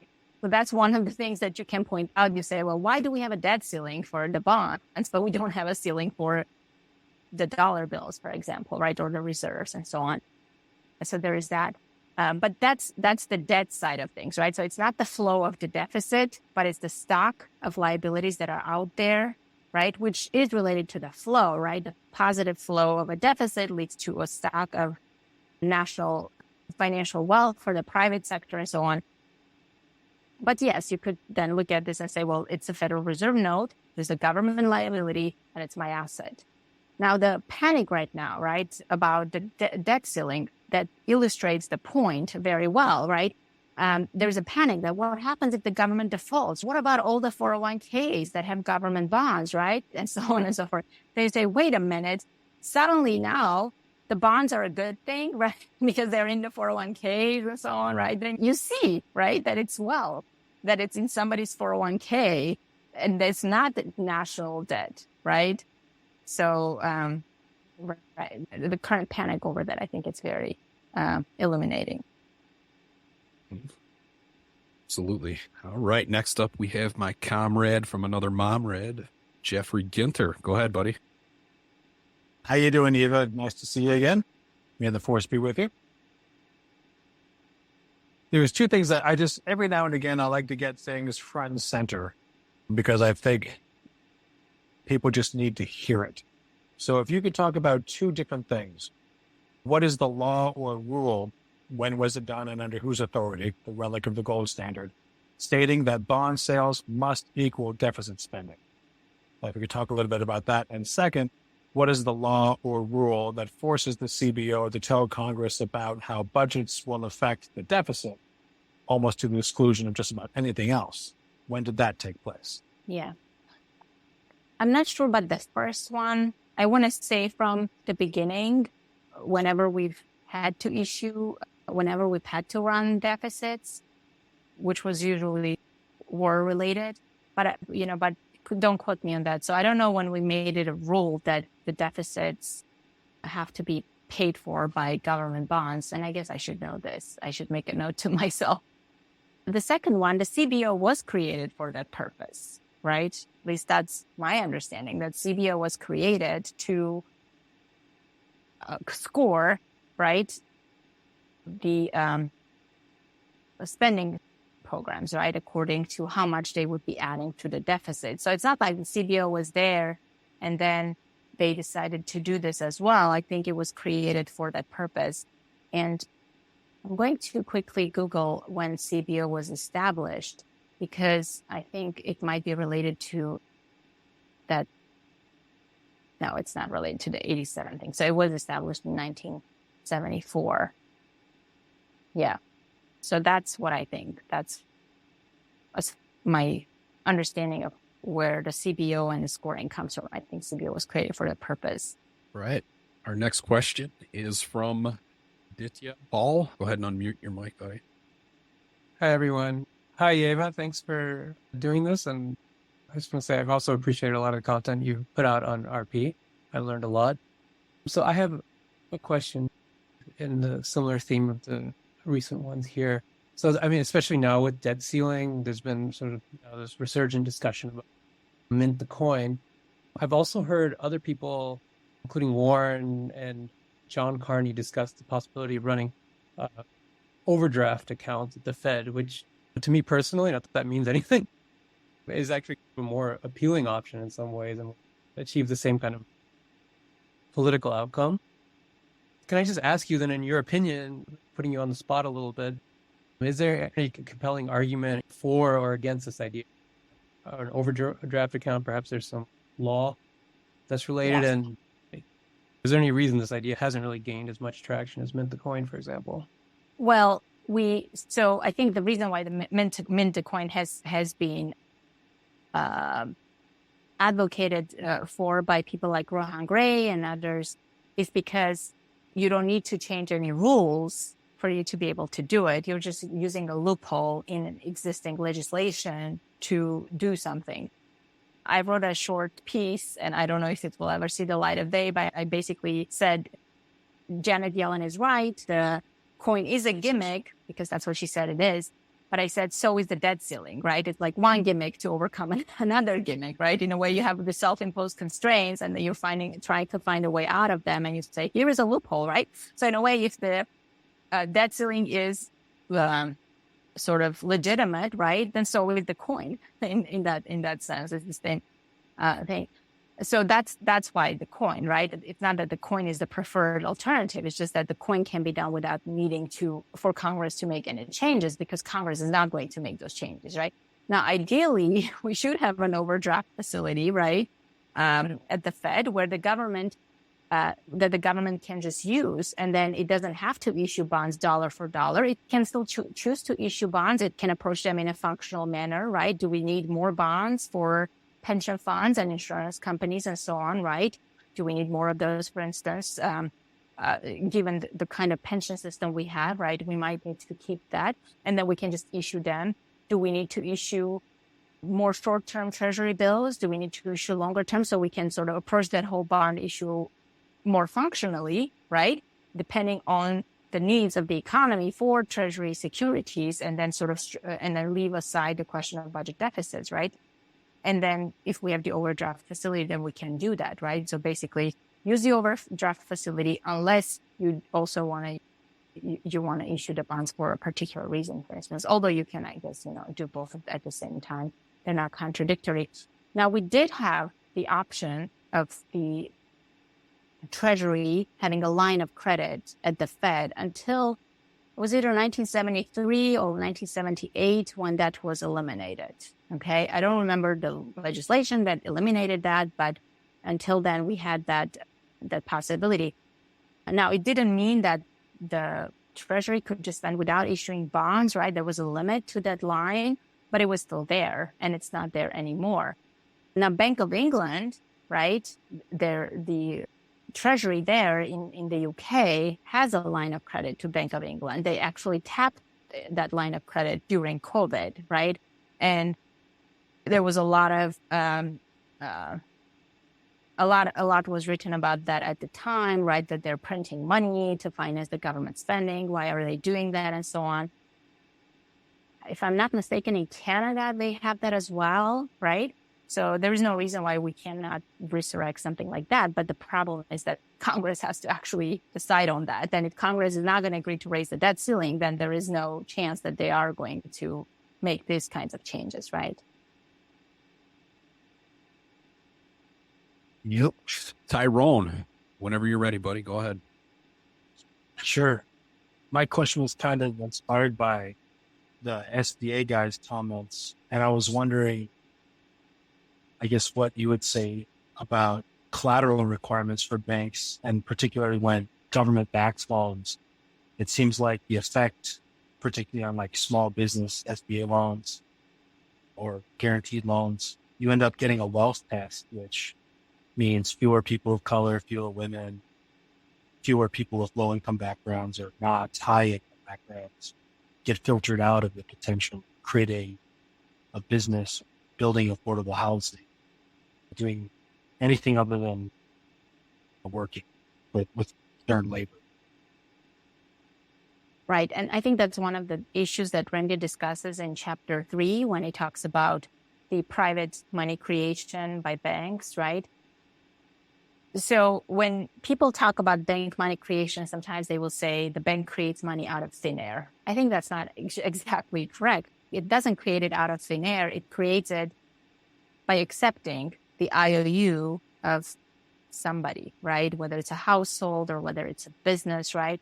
So then the question of, say, bank health, right, is about the IOUs that it's accepting in the process of issuing the deposits, right? If they're accepting good quality IOUs, then they will be healthier and so on and so forth, right? But what Randy says there correctly is that we have this free market approach, right? So we have banks that they're subsidized in a sense, right? They have all these public guarantees, but then we allow them to sort of direct society's resources how they see fit, right? With very limited exceptions. We can definitely do more of that, right? So a lot of MMTers, for example, support credit controls, for instance, right? Which can restrict some of that certain kinds of lending, right? That you don't want, which can prevent asset price bubbles because you're not sending so much credit into one particular area. You can do it on the other side as well, right? You could say, we do want to prioritize certain kinds of lending, right? We have the Community Reinvestment Act, which is supposed to do that to some extent, right? That banks have to make certain kinds of loans and reinvest in communities and so on. It seems to not have been super successful, so we can definitely try to beef that up, right? and make sure that everyone has access to credit. Because I think once you understand that money is not a scarce resource, right? Finance is not a scarce resource, then it opens up the possibilities for all sorts of positive change, right?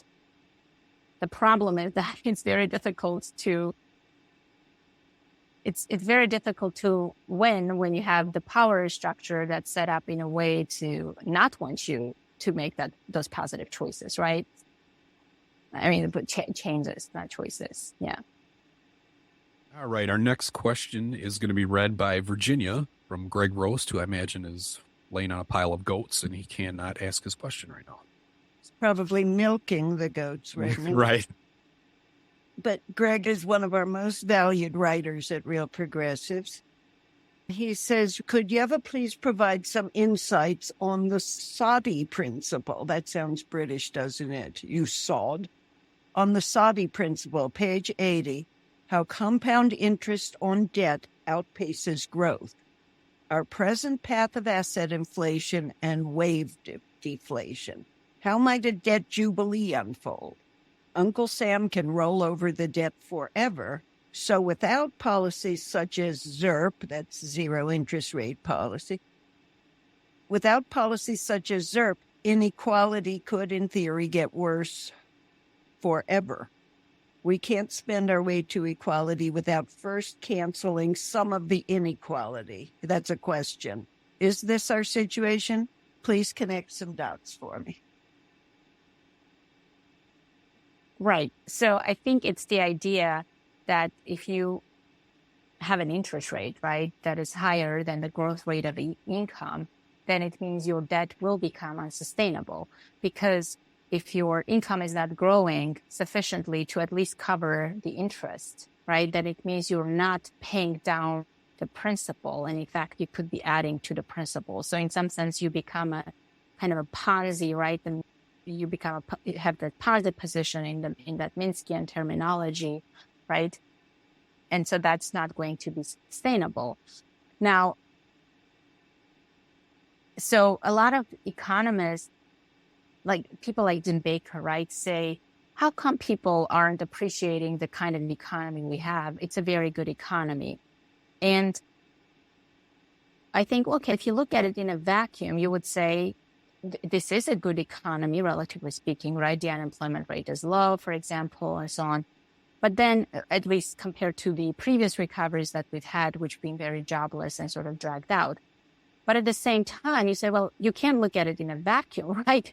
There is all of this past 40 years where wages have not grown, right, in real terms, where inequality has been a problem, where we have the problem with student loans because education has been unaffordable for most people. The housing prices, right? We've had inflation in asset prices for many, many years now. And obviously the ones who own the assets are the ones who are benefiting from this inflation, while the rest of the people who are trying to buy some of these assets like homes are not able to.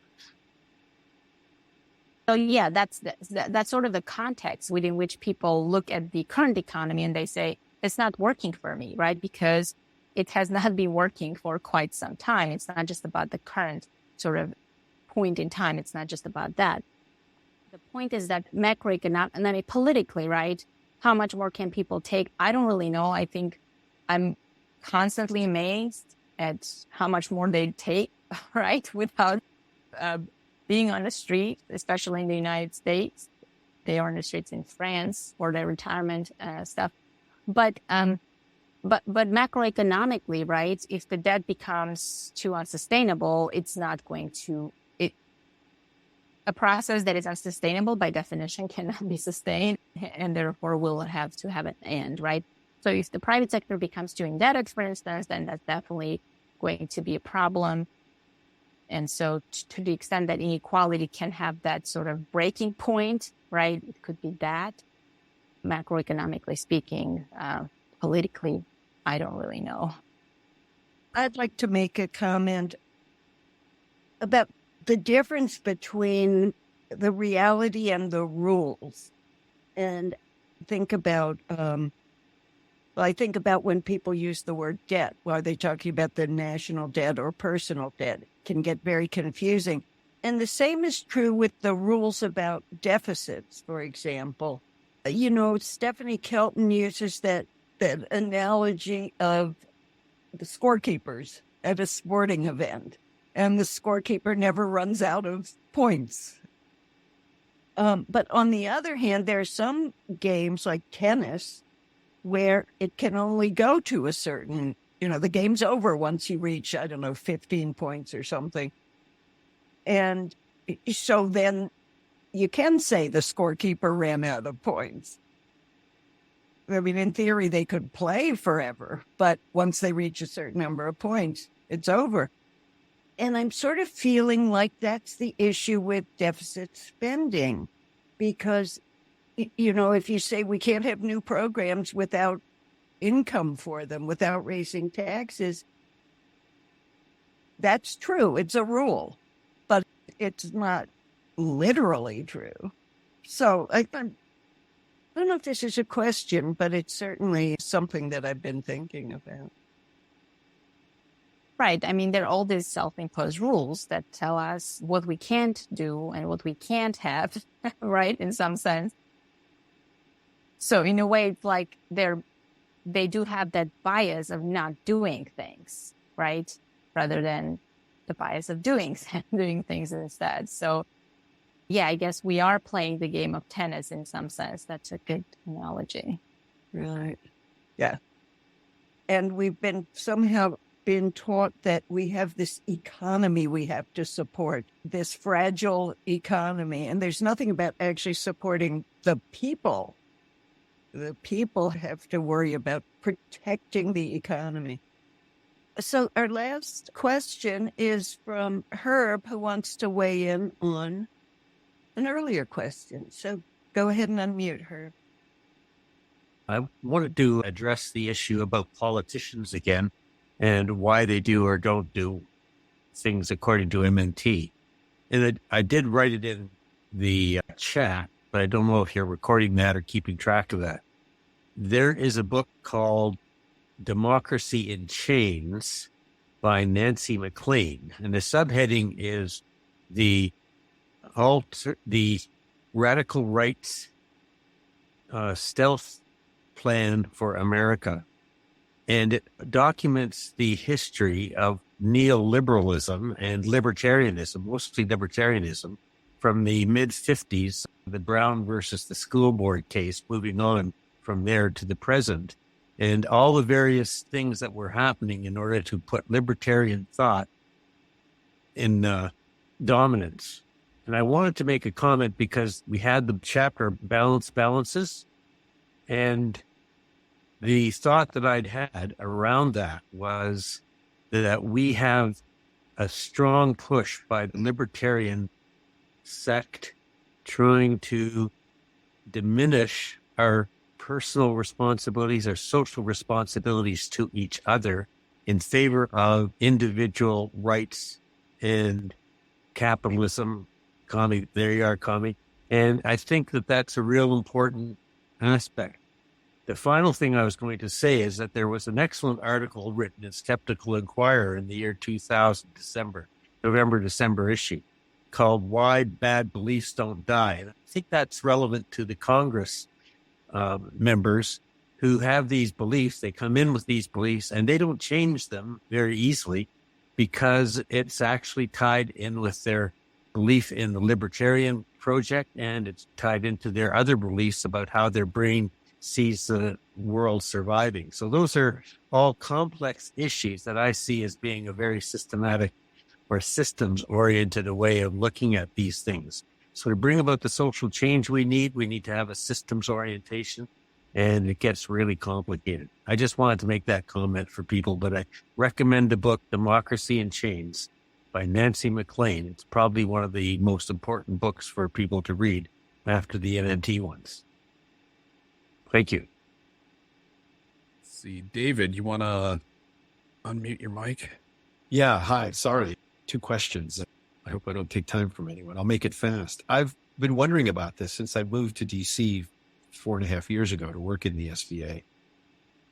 And I thought,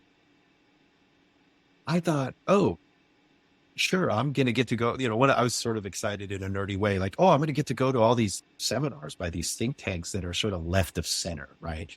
And like Roosevelt Institute, the Economic Policy Institute, Center for Budget Policy Priorities, that sort of thing. They're all kind of center left, little bit left of center and stuff. I thought, well, surely they're going to talk about MMT. Not a damn one does.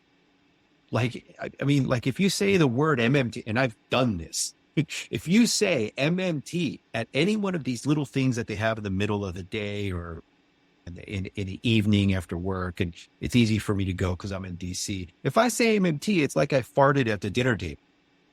And I don't like, and I think these should be the people, they're all supposedly heterodox economists there. These are I've not understood this. And I'm wondering if the professor on the line has any idea, because I don't know the answer. I really wonder, why are these left of center think tanks just not even on board with this knowledge? Yeah. And David, were you at the summer school at Levy this summer? I was. I saw you there. Yes, yeah, I remember. Yeah. That's very good. It was mind blowing. It was life changing. Glad to hear that. That's a very good question. Some of the earliest people, so the conference I mentioned in 2006 was the post-Keynesian conference. So some of the very first people that MMTers were trying to engage with were the post-Keynesians. Like, we're just continuing the same Keynesian logic, right? In a sense, you're saying, okay, so spending creates income, fine. Loans create deposits, fine. But then when you say government spending, that creates the income with which taxes can be paid. No, that's where it's so weird that you're thinking it's such a fit with the Keynesian logic, right? That the opposite, like this idea that the government borrows from this sort of pool of money that is sort of limited and so on. And therefore we have to watch how much we're spending and match it with tax revenue and so on. It's very bizarre. And I don't really know why. I mean, it's like the heterodoxy, I guess, likes to think of itself like as if they're thinking outside the box and they are open to non-traditional ideas. But I guess they themselves are mainstream in their own way, in the way that that's the way things work, and they know it, right? And they are not willing to entertain other ideas. And in some sense, they are even more, I think, dogmatic sometimes than the mainstream, because they understand their heterodoxy in opposition to the mainstream. So they already have that critical thinking about the mainstream, and they are sure 100% that what they know is the right way, right? So yeah, I mean, a lot of the critiques of MMT have been coming from what you would call heterodox economists, right?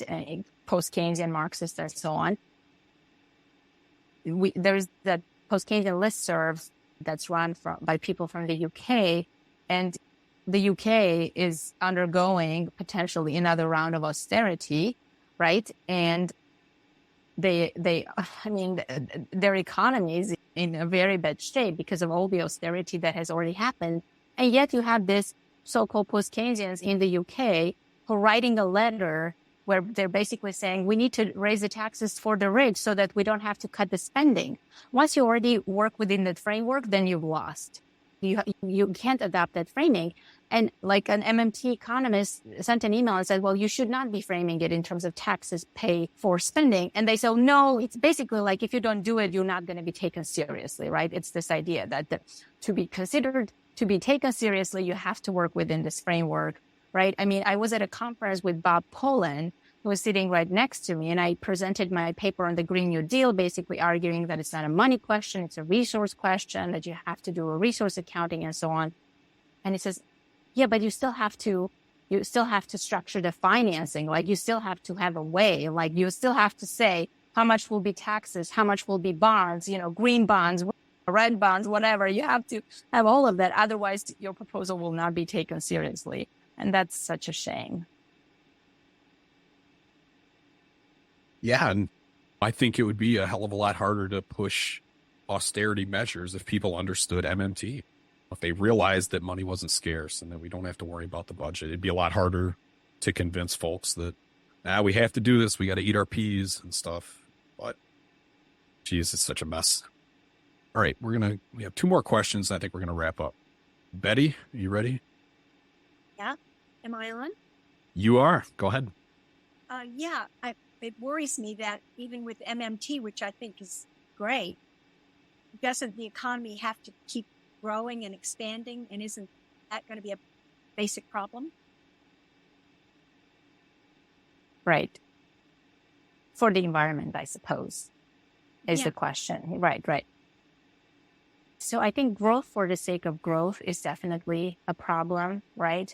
At the same time, we can't say we have to stop growing our economy because, there are still people who don't have enough, who are poor. Now, we could say that some of it is a distribution question for sure, right? I mean, in case of the U.S., we probably could do what Keynes said could be doing, which is like smell roses and watch ballet and so on, because we are productive enough where if with the right distribution, then we wouldn't have to worry about it, right? But I think worldwide, we're not at that point yet, probably, where all of our sort of needs could be satisfied with the size of our current economy. So in a way, there still has to be some growth, right? The question is, how do you do it in a manner that doesn't destroy your habitat as humans, right? So that's the important thing that we have to consider. And I think the MMT approach then allows you to say, okay, well, how do you do it? Like, how do you transition to, say, a greener economy? How do you transition to a more sustainable economy? And obviously, the big thing you can do for this is to lower the amount of inputs you need for the same output, right? Which then means raise your productivity, for example, right? So if we can be more productive, then we can use less resources to try to get the same kind of output. And to accomplish that, then you need more investment, right? More investment in research and development and so on, sort of more money being thrown at this problem, which you can do. I think with COVID, we saw how much the government can accomplish if it's willing to throw a sufficient amount of money, right? Like, why haven't we still cured cancer, right? We're doing fundraisers to raise money for this and that, when money is the least of our problems. If we have the resources to tackle those issues, right, then we can fund them. And we clearly, if we're doing this stuff, that we have the resources and so on. So that's the whole thing. But there is a question of, the news has been replete of stories about the robots taking our jobs, right? AI, ChatGPT is coming for our knowledge workers and so on and so forth, right? So in that sense, it seems like productivity is not going to be our problem, right? That we are going to be sufficiently productive. So if all of the robots are producing all of the output, right, then you could say that's a great thing, right? Then people can smell the roses and watch ballet and so on, like Keynes says in Economic Possibilities for Our Grandchildren. But then the question is the distribution, right? Who decides who gets how much of what the robots are going to produce, right? Who decides who gets how much? And that's the real issue at that point. And so the problem is not the robots, right? The problem is that robots can be the solution, actually. And Randy sort of mentions that in the book as well. The problem is, what do we do once we have the robots producing everything, right? What do we do with the rest of us, right? In some sense. So yeah, I would say lowering the amount of inputs we need for the same output, and obviously tackling the question of distribution, right? To make sure that we can satisfy people's needs with whatever we're producing. And of course, that then involves dealing with the problem of rich people gorging up the society's resources, right? Much, much more disproportionately. I don't know how you tackle that power, though, because they're not accumulating money for the sake of the resources. They're really doing it for power, and power is what they have, and power is what they use to stay in power. Yes, the problem with how things are organized now, like the automation and the robots, I guess the productivity and the surplus created by them, like the capitalists want to own that. And then it's like workers, you got to find another job. The robot put you out of a job, when realistically automation and technology should benefit all of us and give us more vacation time, kind of thing. Right. But at the end of the day, if robots are doing all of our jobs, who are they selling the output to? So there has to be some kind of income. So that's where this idea of universal basic income, right? It seems so attractive and so on. So, and we'll just throw the crumbs to the people, and I guess, yeah. I actually want to make a comment first. People are talking about the quality of public school education. I'm a lot older than most people here. And I remember a time when the public schools were amazing. They were well-financed. Well, not all of them in the U.S., let's face it. But it was during the space race and the Cold War. And, Kennedy talked about getting to the moon before the Russians. So they were gearing us up to be good, computer programmers, technicians. They wanted us to all understand that. I went to a public school. I was like 12 years old. They started teaching us the binary system. They started teaching us to think that way. I didn't know what a computer was. Yeah, anyway. You have an early class tomorrow, Yeva. Let me just read Christina's question, and then that'll be it. And Kenny, you'll have to bring yours next week. Christina asks, what would a sound public sovereign wealth fund look like? And is there such a thing? Yeah, I can't see a reason for having why we need a sovereign wealth fund. In some sense, it only makes for countries that are not the U.S. to have a sovereign wealth fund, because then they have their say oil revenue that they put in a fund, and then so the money they earn from us, then they put it in our stock market, which then it's part of what Minsky calls the money manager capitalism, right? It's part of the managed money that flows into assets and inflates the price of assets, which is not necessarily very helpful.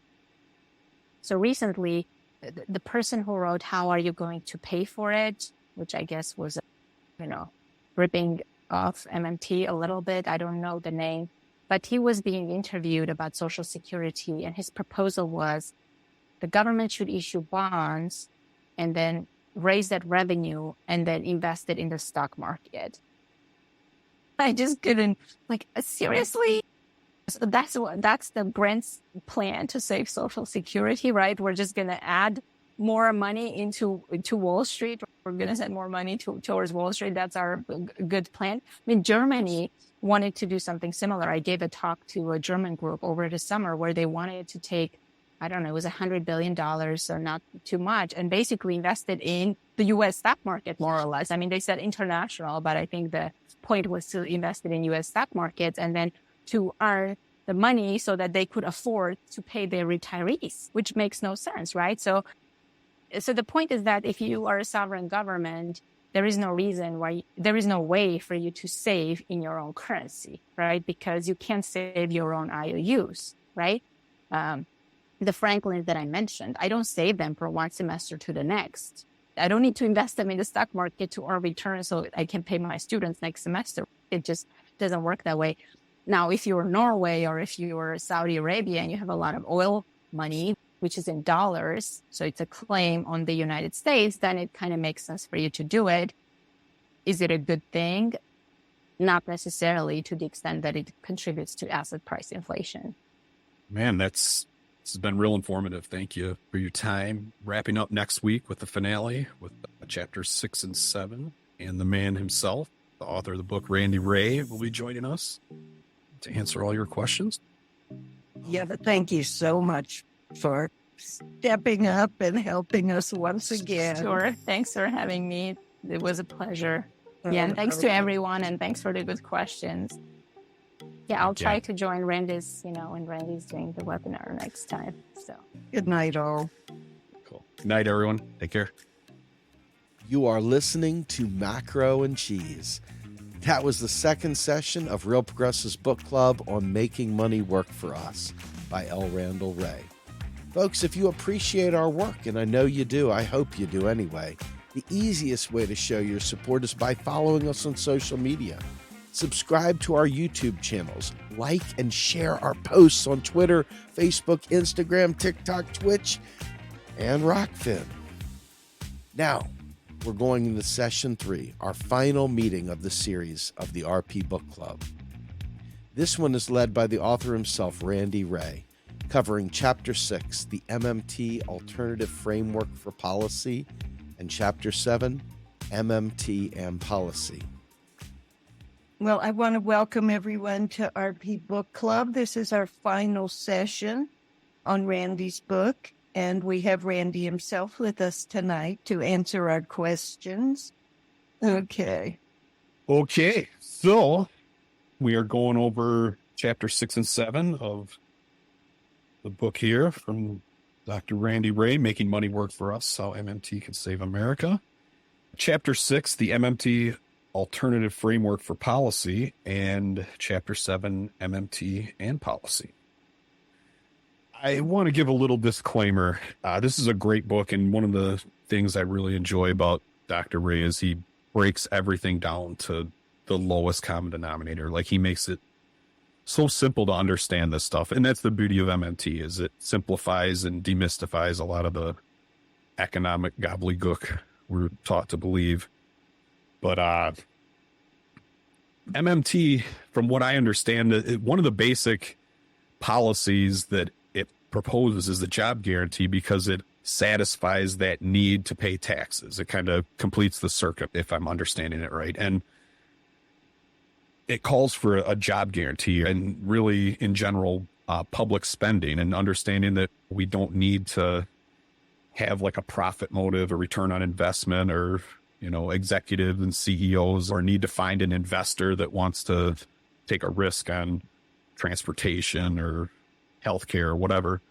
MMT is telling us that we can do this. And it's almost like every page of this book I read, I'm thinking to myself that everything that MMT or the MMT advocates are proposing is diametrically opposed to the interests of private capital and wanting to privatize everything for a profit. And it's almost like, if you believe that Congress has been captured by the rich and the ownership class, and it's against Congress's interests to admit MMT, or to say, yeah, I understand it, we understand it, because it's going against the will of their donors. This really breaks everything down, and it gives the nuance of how things are paid for in monetary policy, and really simplifies it in a way that a child could understand. And I think there's an illustrated book coming out pretty soon. Maybe we can even get libertarians to understand this stuff, because I don't think we can hold our politicians' feet to the fire personally. But I believe that if more people that think right now the government is inept, or they can't balance a budget, or a lot of gridlock and Joe Manchin is stopping stuff, if they understood that austerity is a policy choice, and it's a lot of this stuff is intentional, I think it would light the fire for people to get radicalized to do something about it, more than, I guess, just vote or think they can tell their congressperson. But that's my opinion. One of the things that I took from this book too is that monetary policy and monetary operations and things like overnight interest rates and treasury bond sales is just outdated, obsolete stuff from the gold standard era that, I mean, now is just basically a way for rich people to multiply their wealth. But I think it's intentionally kept confusing and boring. And, you know, in the era of 10-second attention spans, I think a lot of people just start tuning out because they think it's just this complex nonsense they don't understand. You know, it's just accounting. It's just keystrokes, moving numbers from one place to another. And like said in the earlier chapters, balance is balance. Alrighty, so here we go. I'm sure you hang around RP headquarters. You are familiar with our guest tonight, and he needs no introduction, but I'll give him a little one anyways. L. Randall Wray is a professor of economics at Bard College and senior scholar at the Levy Economics Institute. Written a lot of books, done a lot of lectures, put out a lot of quality content and resources. And I mean, there's so much cool stuff about Dr. Wray. You know, he gives legitimacy to the movement. You know, he almost makes it less of a fringe thing. And gives us a lot of good resources to share with people, and it's legit stuff. And man, also the greatest beard in MMT since Bill Black. Ladies and gentlemen, Dr. L. Randall Wray, the floor is yours, sir. Okay, thanks. So I'll just say a couple words about each chapter. As I was saying before, it was opened up to the audience. Chapter 6 is on framing, and that actually is the first part of the book that I wrote. I wrote it a long time ago as a series of several blogs on Stephanie Kelton's New Economic Perspectives blog. Stephanie and I both were reading Lakoff at the time, and realized that we had to talk about framing, and we had to try to get the framing better. So I always tell the story of Robert Heilbroner. When I wrote the first draft for the 1998 book, which was the first academic book on what became MMT, Warren Mosler had written a little pamphlet before that called Soft Currency Economics. Anyway, I sent the draft to Heilbroner, who I had met once, but he didn't know who I was. I asked if he could write a little blurb for the book jacket. Publishers like that. I'm not positive it sells books, but anyway. So I thought I'd try him because he's probably either number one or number two in terms of the most economics books sold in English language. The other would be John Kenneth Galbraith. And I just got a phone call out of the blue from Heilbroner. And he said, you've asked me to write a blurb on your book, which is about money. And this is something I cannot do. Money is the scariest topic there is. And your book is going to scare the hell out of everybody. And so he did not write the blurb. But so I joke that we've been scaring people ever since. And part of the reason it's scary is because we weren't taking account of the way the brain works. And Lakoff is the one who explained how it works. We tell stories, we use metaphors, and these memes actually take a physical presence in your brain. And when you hear a word, it will trigger the meme, sort of like a virus. And the problem is that most of the terms we use in economics suit the conservative frame, almost certainly on purpose. And so the conservative talks about the free market. We all love freedom. And about choice. We think we like choice. And of, getting the government off our backs. And Lakoff talks about the parental figures that are both have positive connotations, but also negative connotations because your parents constrain you. And so they've already got all of these terms. The government runs a deficit. Well, I found out, a long time ago, that the average American, average person in the street has no idea what a budget deficit is. Usually, they confuse it with the trade deficit. Okay, it means that we're buying more from China than we sell to China. But the one thing they do know is a deficit is a bad thing. It means you're deficient. Our government is deficient in some very important way. And so, we would explain the way that we view a deficit and argue that there's nothing wrong with this. We can't run out of money. And, if the government ever needs more, all it has to do is keystroke more money, which is a perfectly good description of the way a modern government spends. It's all keystrokes. They can't run out. But when the average person hears that, that sounds immoral. The government's not paying for stuff. The government is just keystroking. That can't be right. It can't be moral for the government to do that. It should be constrained like we are. in our income. Government can't spend without limit. That would be wrong. And so anyway, what I try to do in chapter 6 is to give us new ways of thinking about things. And Stephanie Kelton does this in her book too. So, don't call it a budget deficit. Call it a government spending surplus. The government is spending more, creating income for us. The so-called debt clock in Times Square is actually keeping track of all the wealth, financial wealth the government has created for us. The government doesn't take money out of our pockets. It puts money into our pockets. That's a really good thing. So that's an example of how you turn the tables and you use positive words that trigger good feelings in people's brains. And then you're not triggering the wrong ones. So that's chapter 6. Chapter 7 is really asking the question, has MMT made any headway? And I saw there were various comments being written in chat about the difficulty.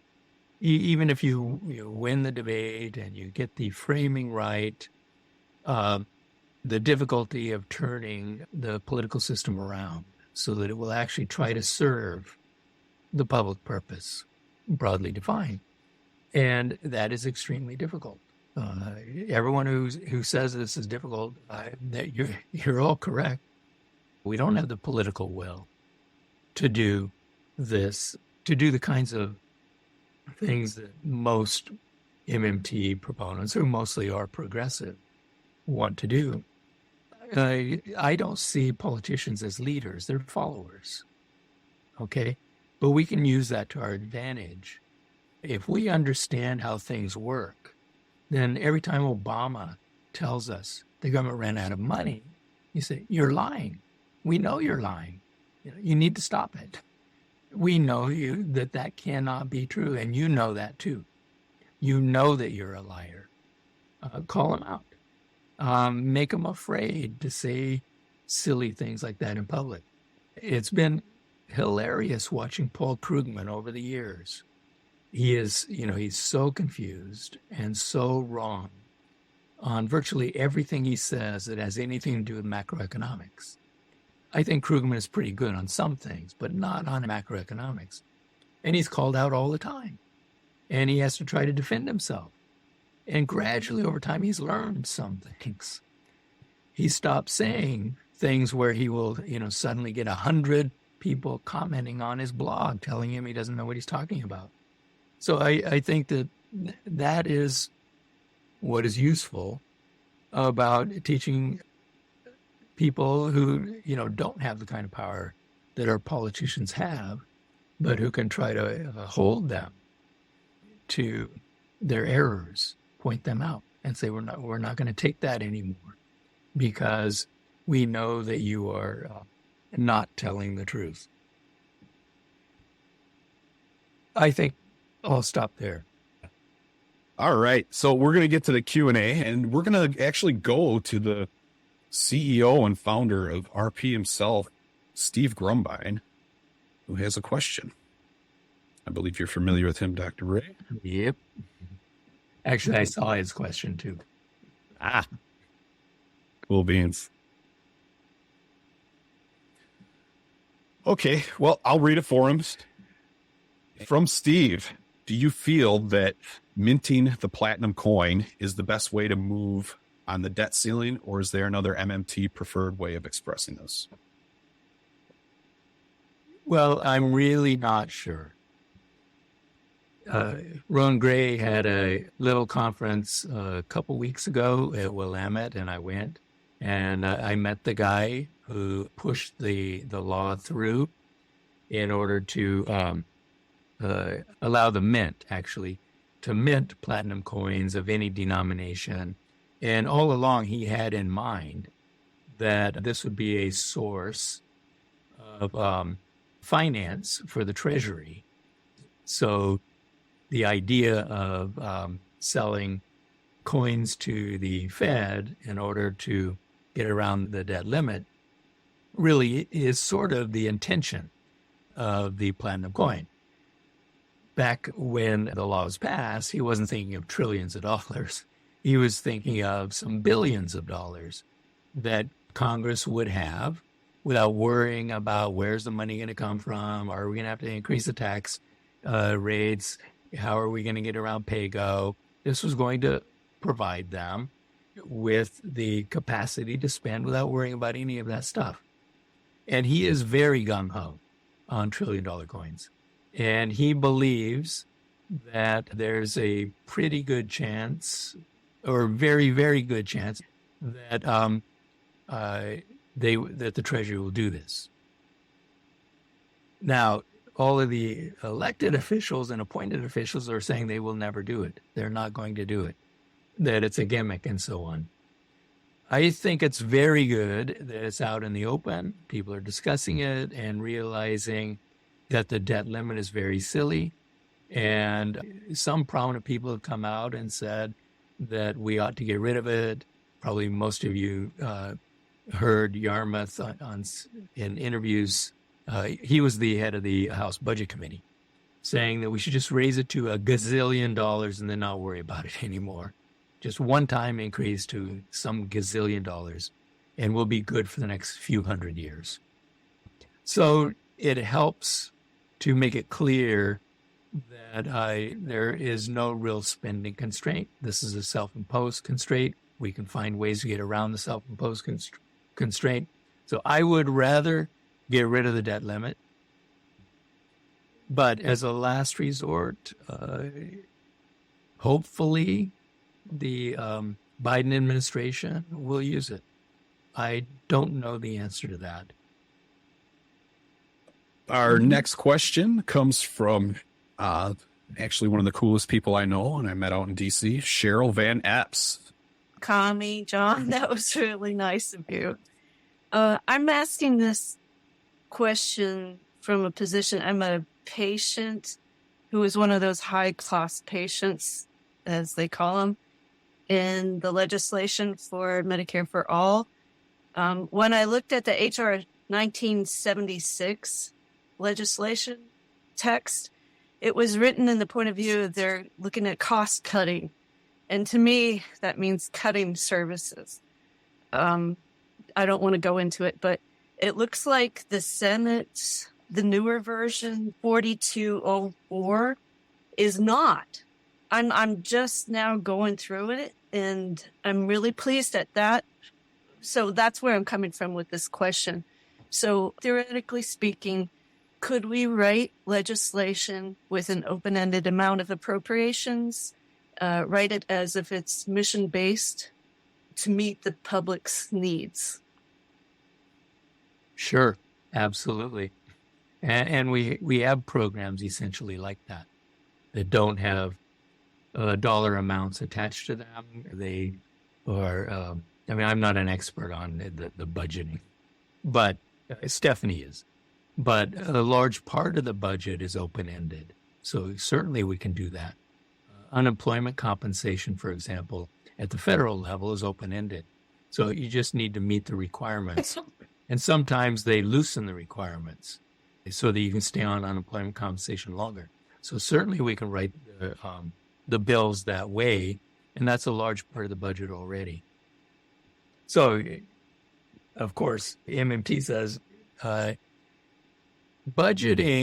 overall budgeting is a good idea.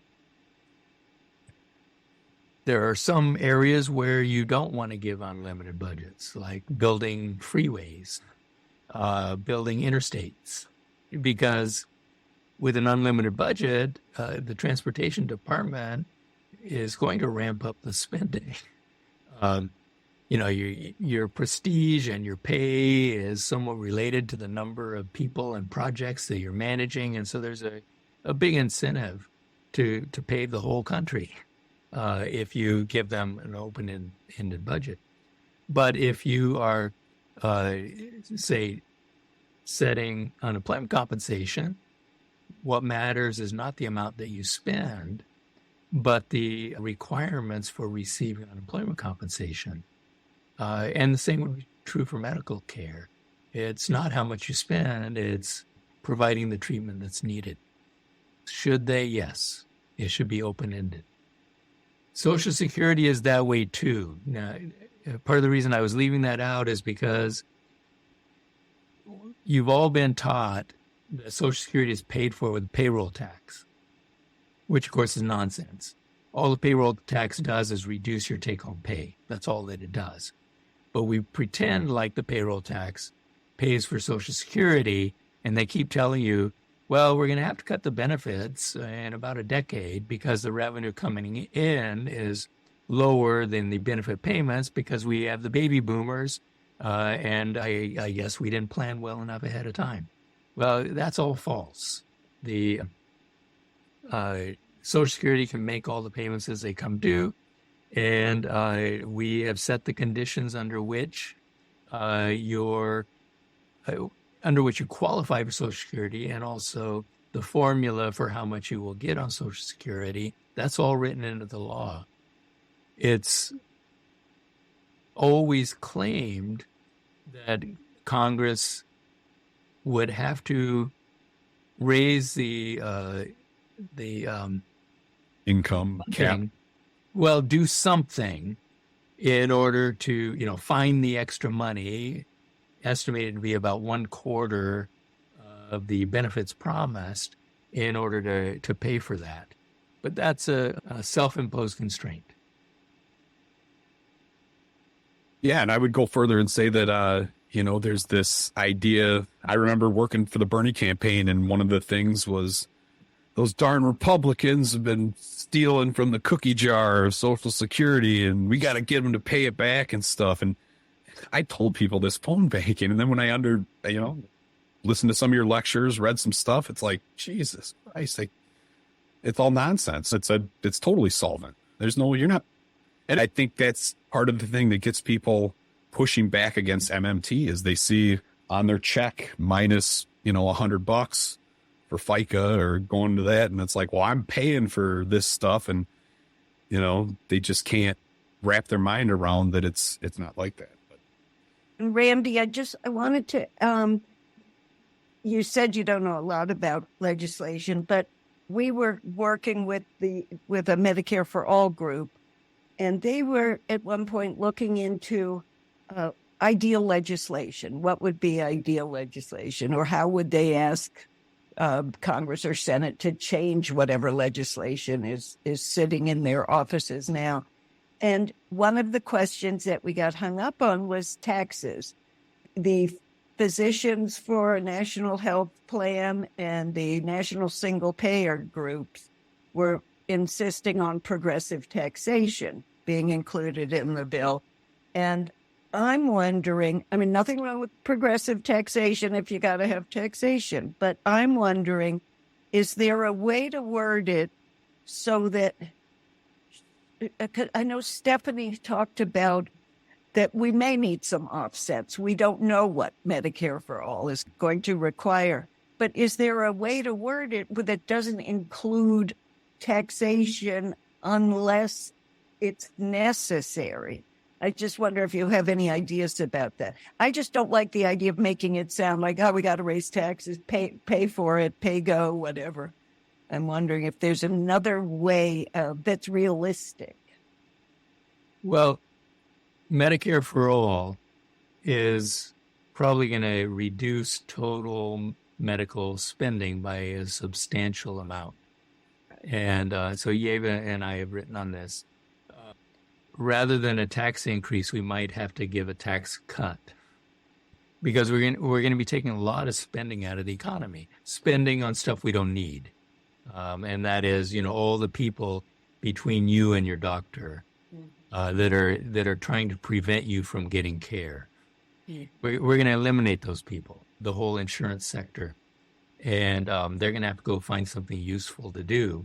So we might need to reduce taxes in order to expand aggregate demand so that they can find jobs doing something more useful than what they're doing now. So I can't envision that we need a tax increase if we move to Medicare for All. More likely we'll need a tax decrease. We might reduce Medicare medical care spending by somewhere between 3 and 5% of GDP. That's like a huge shock to the economy. So we'll give everyone a tax cut with their Medicare for all. Great. I'm wondering if Yeva has anything to add to that. Do you have a suggestion about how to put that in legislation? How you would express it? I don't really know. I think I would just say what Randy just said, that we think that just because government spending is going to go up, that has to be matched with taxes. That's the framing, right? But Medicare for All is a perfect example of you needing to give a tax cut because the overall spending in the economy is going down because the government is now saying you cannot charge us, $300 for insulin, or we are not going to spend so much on administering the healthcare system. So that's where the savings are coming from. So you are actually withdrawing spending from the economy. No need to attach tax increases to that. Yeah. Right. I think I need to invite you guys to come and talk to the Physicians for a National Health Plan and National Single Payer, because they can't conceive of that. They think it's money coming from a different place. So since it's government money, we got to find it. Even if it's less, we still have to, I don't know, you know what I'm saying? Think of all the insurance sector workers who are going to be laid off after this. Now, it's true that households are going to have more take-home pay because they're not going to be spending the $12,000 a year as they're part of the coverage of the insurance that their employer is supplying. And so they're going to have more take-home pay. It could turn out that the hit to aggregate demand isn't as big. So I think the right way to proceed is to implement Medicare for All, maybe phase it in. Maybe your first step is to lower the age from 65 to 55 and then keep lowering it until we've got everybody in that pool. Transition to it. And if it turns out that aggregate demand does increase too much, then what we want to do is raise taxes at that time, or figure out where the inflation is coming from and try to tackle that part of the economy, rather than tying a progressive policy that you want to any kind of tax increase. Like I said in the book, that's like throwing barbells to a drowning swimmer. You don't need to throw something that is going to generate a whole bunch of opposition. Any kind of tax is going to raise opposition. Why tie that to a progressive spending proposal? All right, we're going to go with Catherine Herbert next, and she wants us to read it for her. So she asks, why do MMTers not seem to support universal basic income? Oh, man. That's a good one. Go ahead, Randy. Knock it out of the park, my friend.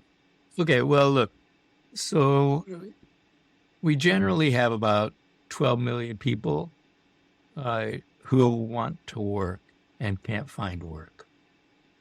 And so my first response would be, if somebody tells you what they want is a job, they want to do something useful, they want to contribute to society, you say, well, how about basic income guarantee instead? You say, but they want a job. Let's first give a job to anyone who wants to work. And then we're going to find that there are some people who don't want to work, cannot work, or should not work. And then let's deal with them. The job guarantee has a bunch of advantages over a basic income guarantee. And so for most of the population, the job guarantee is very much better for them as individuals, but also for our society as a whole. A job guarantee program is going to require much less spending by the federal government because we're targeting the spending to people who have not been able to find a job or have recently lost their job. And so we're talking maybe 12 million people on average, maybe 18 million in a recession as people lose their private sector jobs. And maybe it falls to 8 million in a very robust boom. That's a small fraction of the whole labor force.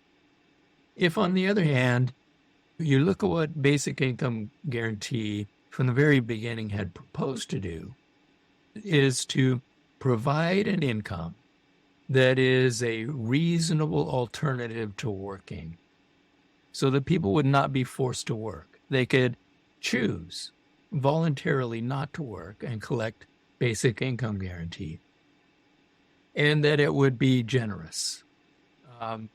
In fact, that everybody's going to get it. That was the original proposal. And you would get a decent American living standard. Okay, then you're talking about $30,000 to $50,000 per person across the United States, depending on whether you include children or not. You know, we could be up to 350 million people receiving this. Clearly, it's very much bigger. So then the argument is, well, but what we will do to make sure this isn't really inflationary is that we will tax everyone above some income level. And in order to make sure that the basic income guarantee doesn't add a lot of aggregate demand to the economy, we're going to have to tax them at double what we give them with the basic income guarantee. So if you give them 30,000, we have to tax them 60,000. And the reason for that is to offset the other half of the population that is below that median income level.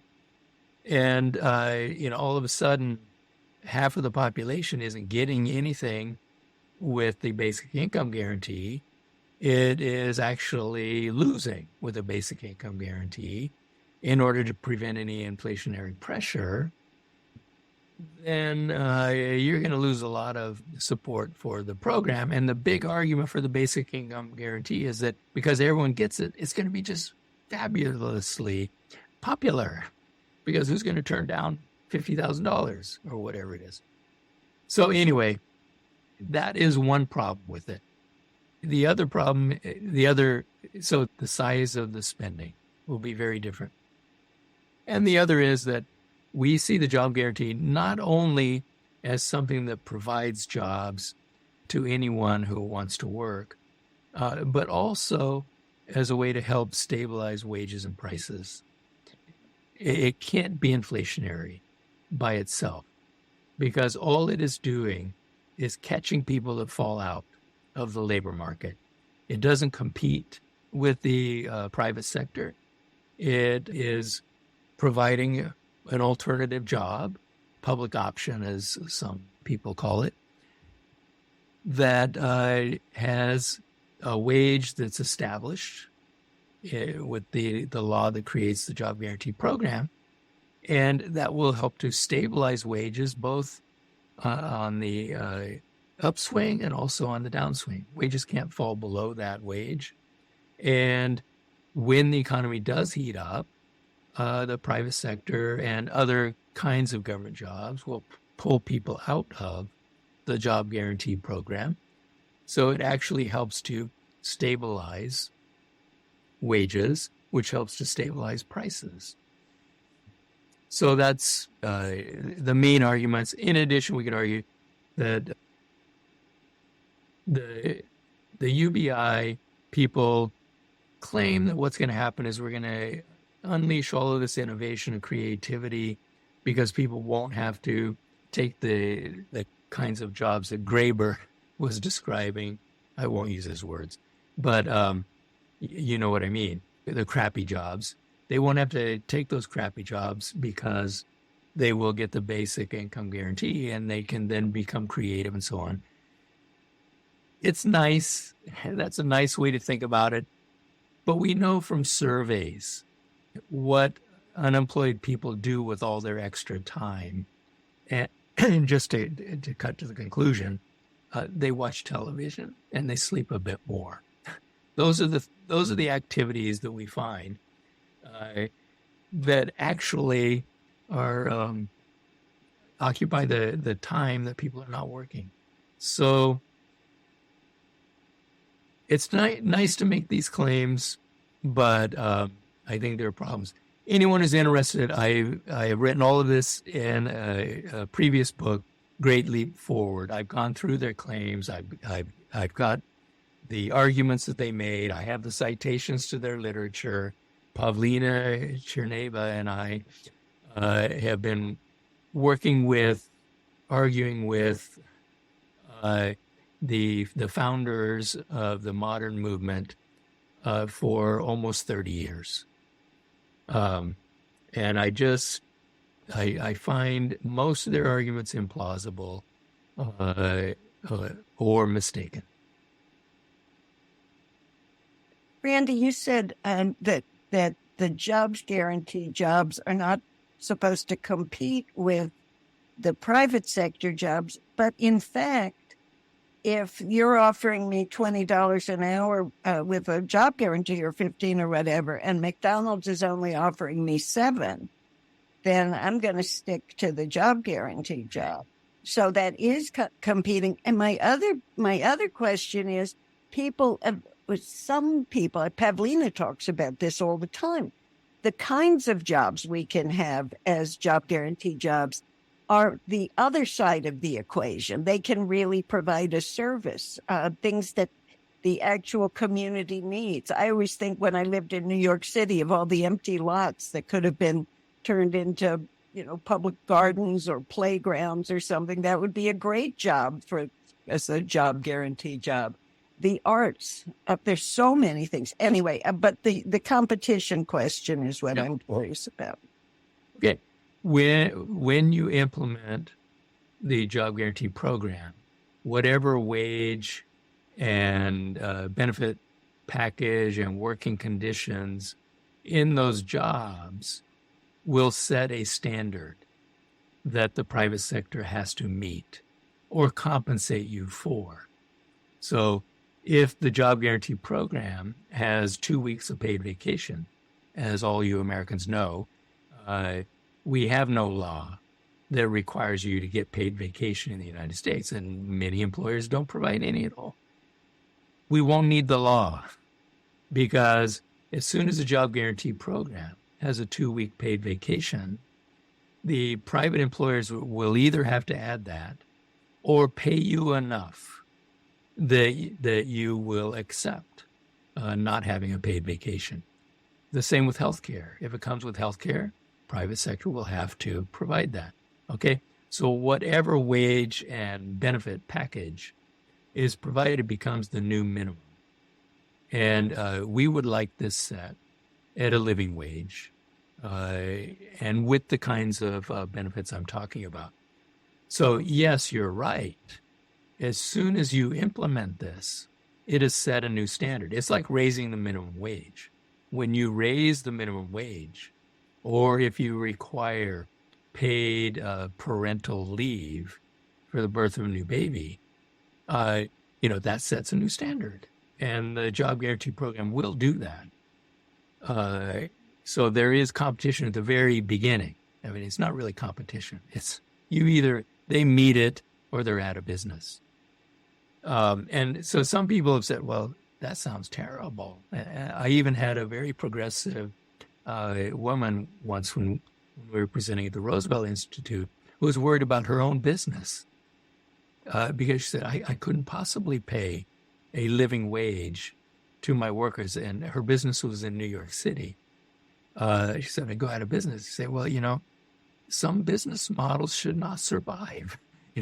If your business model requires that you can only pay $7.50 an hour to people who live in New York City, that's not a business model that we want to support.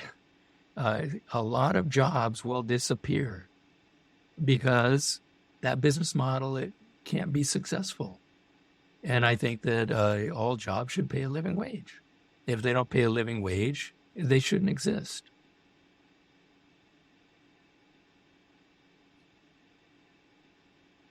I couldn't agree more. That's why I think a lot of private businesses are wholeheartedly against a federal job guarantee, because why would you want to compete with an entity that doesn't need a return on investment? There's unlimited funding. But I digress. I just wanted to add something quick to the UBI thing, because that was a big popularized thing, like the Andrew Yang campaign and this idea. And man, it seems like a great idea, I think, because man, people are looking at their finances and they're like, man, if I had another $1,000, this would be great. It would solve a lot of my problems. But I think as a policy prescription, we already have, like Grumbine always says, we have a basic income already. It's Social Security. Let's expand and target that better, but I think a UBI as a policy prescription makes it to where instead of, universal health care, it's like, here's some money, go buy health care. And if you can't afford it, too bad, or whatever. And it just, again, it doesn't solve it. It's like putting a Band-Aid on cancer. It solves nothing. But it gives the illusion as, hey, look we gave you money. Why didn't you go to the doctor, or whatever. But, well, it's a subsidy for low wage employers. That's what it is. So I'm sure you've all, read the analyses of Walmart employees. They're on food stamps. Okay, why are they on food stamps? Because Walmart does not pay a wage that they can live on. So all you're doing is subsidizing low-wage employers. And what I'm saying is put them out of business instead. Agreed. All right. And our next question comes from Matt Pivovitz, friend of the organization. But real quick, I'd like to give a shout out to Pody in the audience. I've been seeing him out here. Thanks for coming, buddy. Love you.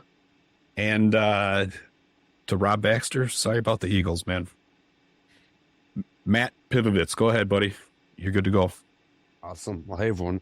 So my question has to do with 0% interest rates. So basically, MMT says because our government creates new money when we spend, they're effectively not competing for an existing bucket or sum of money. Therefore, the natural rate of interest would be 0. What do we say to people if they have a rebuttal or pushback stating that would cause problems with investment, maybe in the financial markets like asset price inflation? Is there a good way to counter that or other alternative explanation other than just what I said? Yeah. I hear that a lot, and I hear it from people who work in financial markets who are worried about that. And so first, just the natural rate argument is that the governments, national governments, normally spend more than they receive in tax revenue. So we call it a deficit. I would like that we transition away from using that word, because deficit, oh no, they're doing something wrong. No, actually, they're doing something right. They're spending more than they're taxing, and they're putting money in our pockets. That's a very good thing for them to do. But the implication for the banks is that their reserves will be increasing, because every dollar that the government spends will lead to a dollar credit to some bank's reserves. Every tax that we pay leads to a dollar debit from some bank's reserves. So if the government is spending more than taxing, bank reserves are going up, and that will tend to push the interest rate down to 0. Unless the central bank pays interest on reserves, which is what they have been doing since 2009. So now we only push it down to the interest rate the Fed pays banks on reserves. So if the Fed didn't do that, it would be 0, and that's why we call it the natural rate. All right, now that doesn't mean that you're going to borrow as 0. So it's only the interest rate that banks are getting on reserves, lending to each other. So other rates are going to be above 0, and they should reflect various kinds of risk, including the risk of default. So the interest rates for everyone else aren't going to go to 0, they'll go to zero on reserves. They'll go near to zero on government bonds that are short term, a bit higher on government bonds that are longer term. Should that be a permanent policy then? Keep interest rates at zero and other rates very low. The fear is that when rates are very low, there's a huge incentive to borrow at a very low interest rate and then to speculate in financial assets. And that leads to speculative bubbles in financial assets and also possibly in housing and real estate. So we get these bubbles of financial assets. What's the best way to prevent those bubbles from occurring? Is it to keep the interest rate high? Okay, so the Fed has been raising interest rates. It seems to have had an impact on the stock market. It had an impact on housing markets. Is that the right way to deal with speculative excess? I would say no, it's not.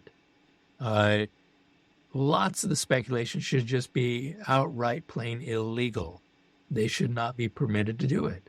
It should be jailable offenses, and virtually everything that has to do with the virtual reality coin scams should be illegal, and they should be going to jail. A huge part of the cause of the global financial crisis was various frauds by Wall Street, by the biggest banks. And a lot of it was illegal, but a lot of it wasn't illegal, but should have been illegal. So what I would say is, let's clamp down on the speculators rather than raising the interest rate and hoping that that will dim the speculation because it becomes a little bit more expensive for them. Look, if you believe that you can get a 25% return by speculating in financial assets or commodities, raising the interest rate to 5 or 6% is not going to reduce the speculation. So let's tackle the problem directly instead of thinking that we can get rid of it by increasing the cost a little bit.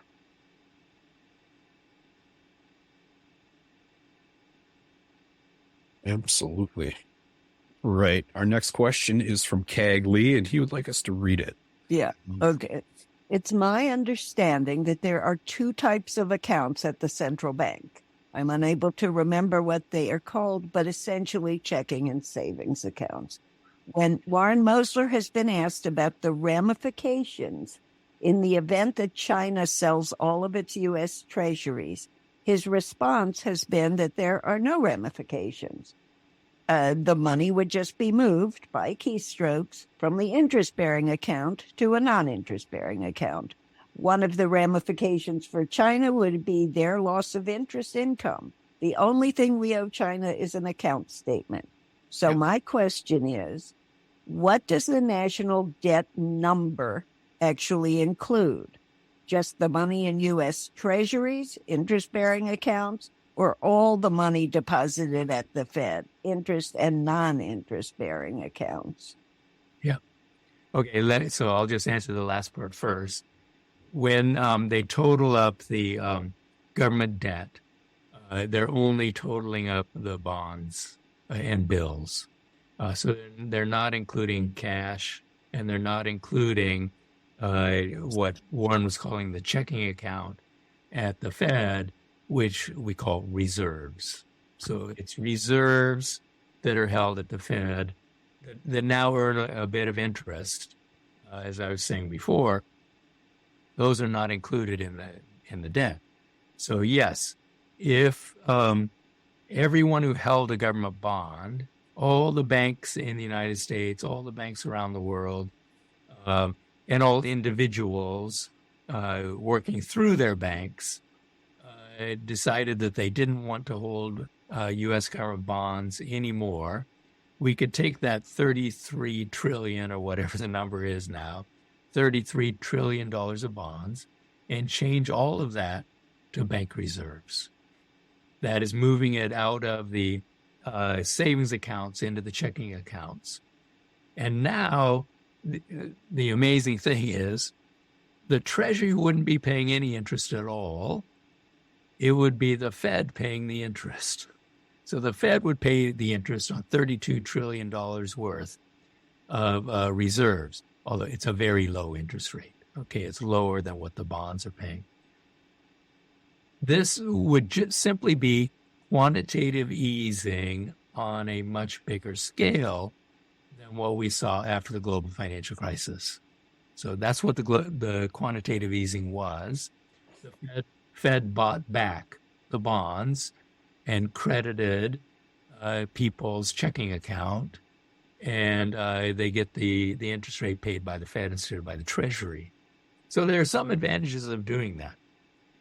Is there any implication of China deciding to sell off their bonds? As Warren was saying, they're going to lose some interest income. There could possibly be some impacts on the dollar exchange rate. I say possibly. The theory is that if the Treasury started selling, if China started selling Treasury bonds, you got to find buyers for them if the Fed doesn't buy them. And it could be that other global buyers wouldn't buy them unless the value of the dollar went down. This is the theory of the way things work. In reality, the dollar, we can't find things like that affecting the value of the dollar. So I think it's very unlikely that it would have much impact on the United States at all.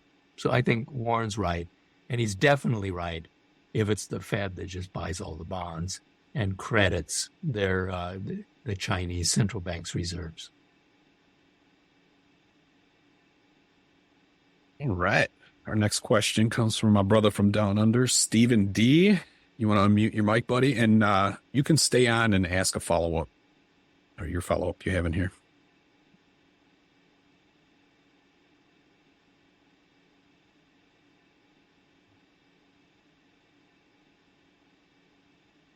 Okay, I'm on. Sorry, I put two questions in there. Can I ask, just so I'm not boring anyone, which one can I ask? Ask them both, buddy. Go ahead. You can ask the first one, and if you want to follow up, have at it. This is your book club too, my friend. Okay. So 15 years ago in Australia, we paid off all the government debt, and the budget was in surplus. Does that mean all the money in the economy was from bank lending? Okay. I don't think you paid off all the government debt. It's true that you ran a surplus. We did too under President Clinton.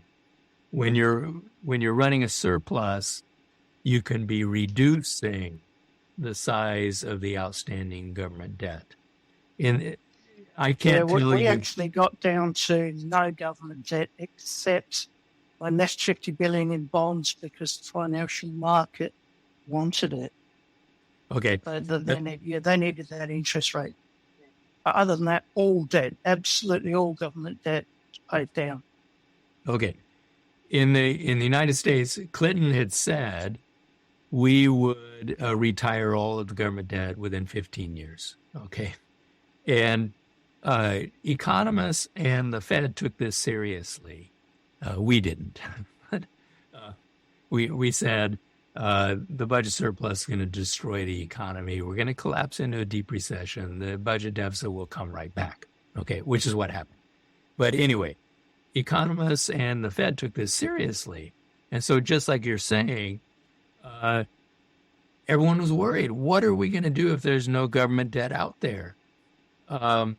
What are we going to use as the really safe, default risk-free asset in our portfolios?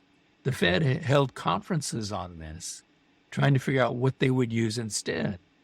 And one of the answers was mortgage-backed securities, because everybody knows that in the United States, we do get housing bubbles in particular cities, particular states, and they crash, and the house prices fall, and those mortgages go bad.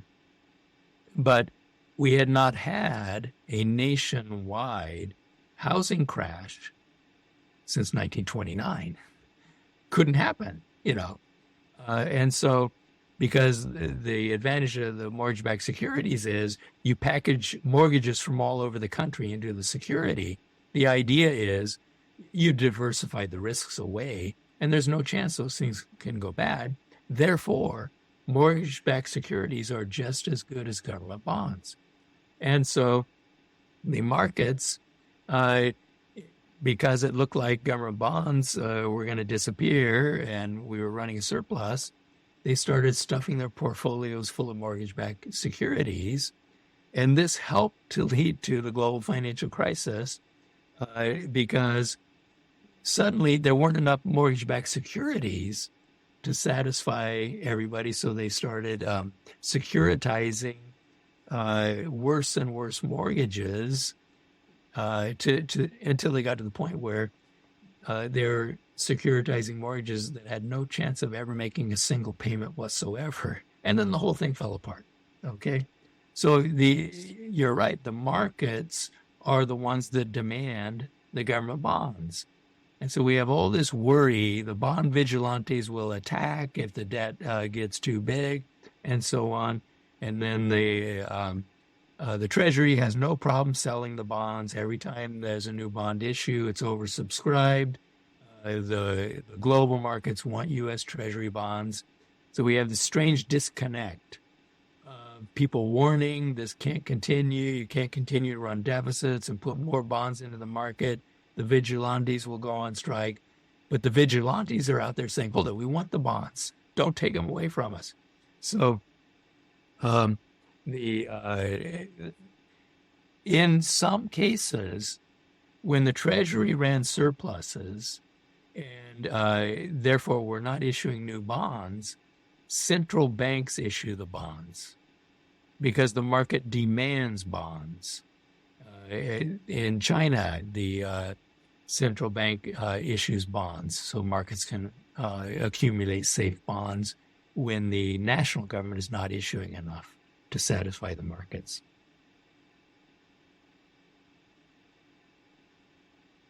Indeed. All right. Our next, actually, Stephen, do you have a follow-up question? Your second one, since we got you here? No, that's all right, mate. I'll let other people have a go. There's lots of questions there. All right. Appreciate you, buddy. It's my dog, Bart. All right. Stephen Cobb, you want to unmute?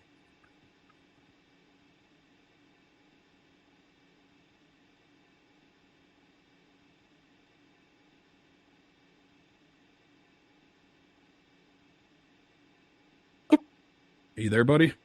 Stephen Cobb, you're unmuted. Good to go.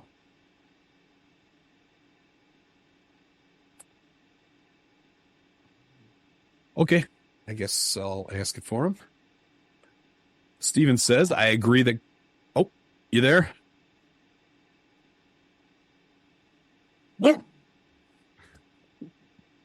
Okay. Well, actually, he didn't write his question. He just said he has a question. Oh, yeah. Oh, yeah, that's right. Well, I guess if he's not going to hop on, we'll go to the next one. Why don't you go to James Keenan then? Okay. James Keenan, are you there, sir? Hang on, let me unmute him. I got him. Oh, okay. Yes, can you hear me? Yes. Okay. So this is a comment for which I'm soliciting a response from Randy. In Chapter 6 of Making Money Work for Us, you argue that we have to reframe the public discussion about money, deficits, and debt so as to capture the moral high ground. You then go on to recommend one particular way of reframing the concept, we take care of our own, as suggested in a 2012 Bruce Springsteen song. And you suggest several memes based on this concept.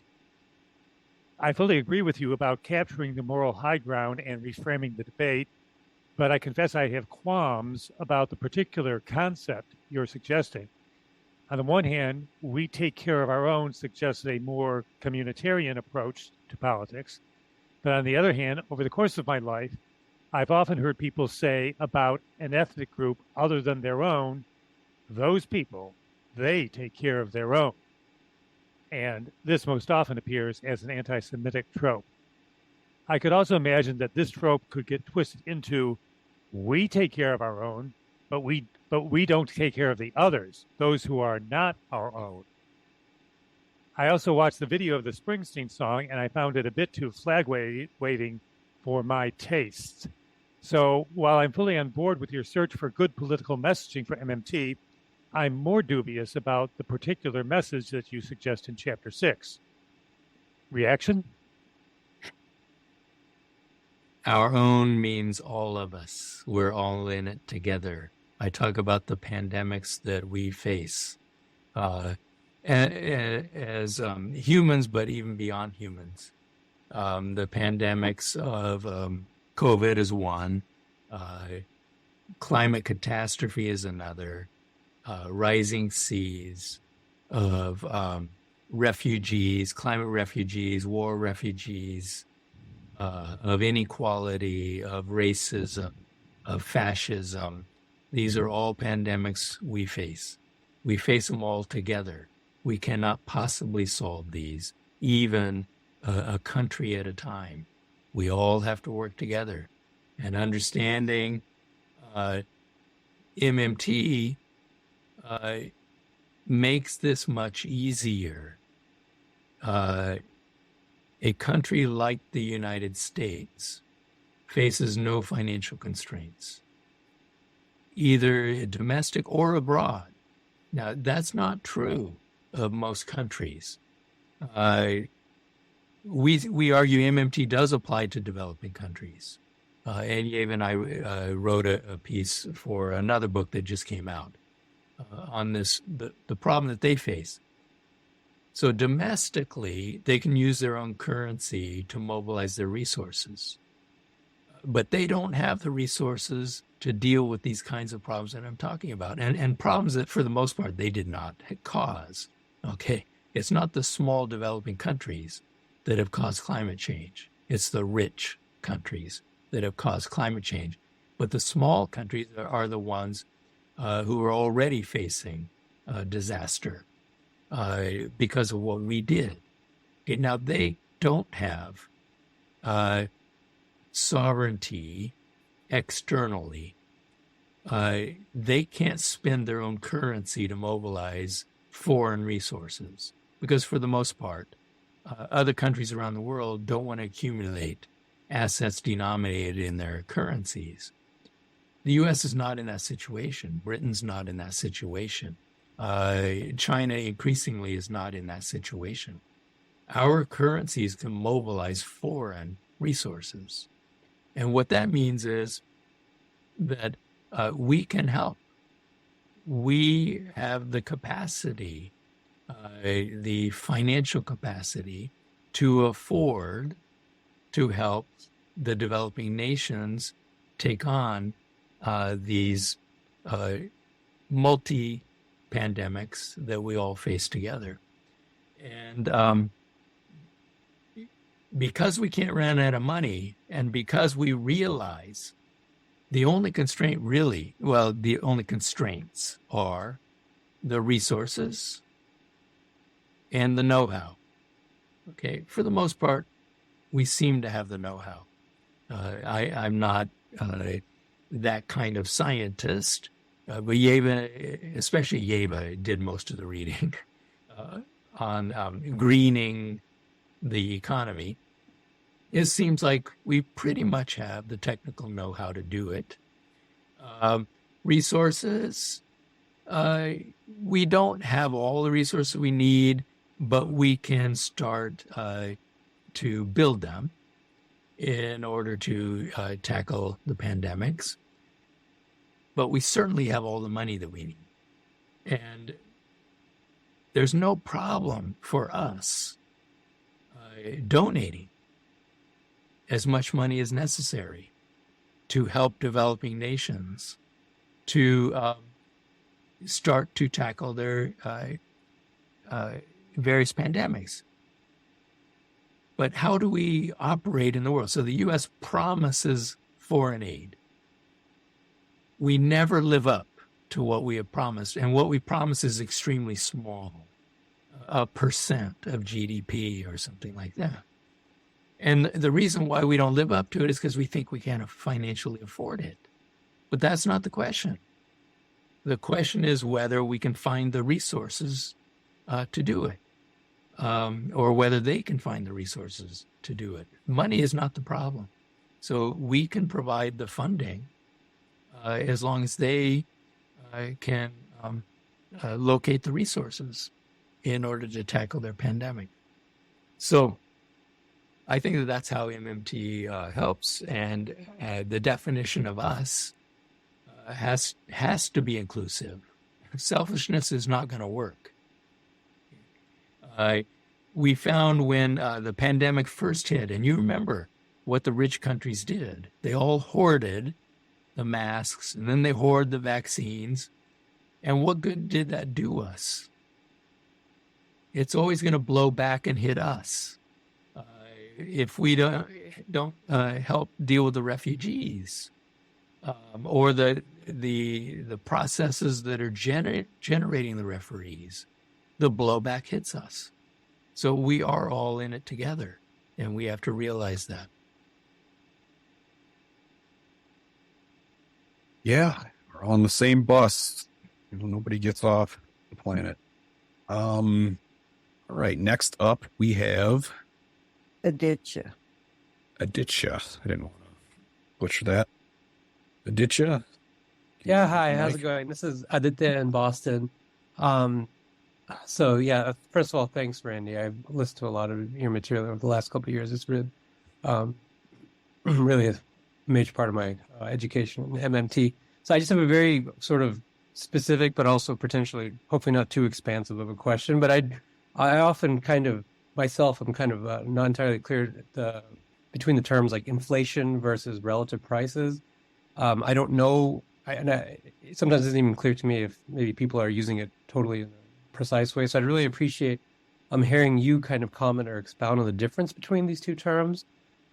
Maybe also describing, what factors in the world are most important for modulating each, inflation versus relative prices, and also if you have any like good advice for how we should use those terms properly. Thanks a lot. Okay, well, the mainstream focuses on relative prices, and those are supposed to efficiently allocate the resources scarce resources among competing uses. So I don't want to use the term that way, but inflation is based on a price index.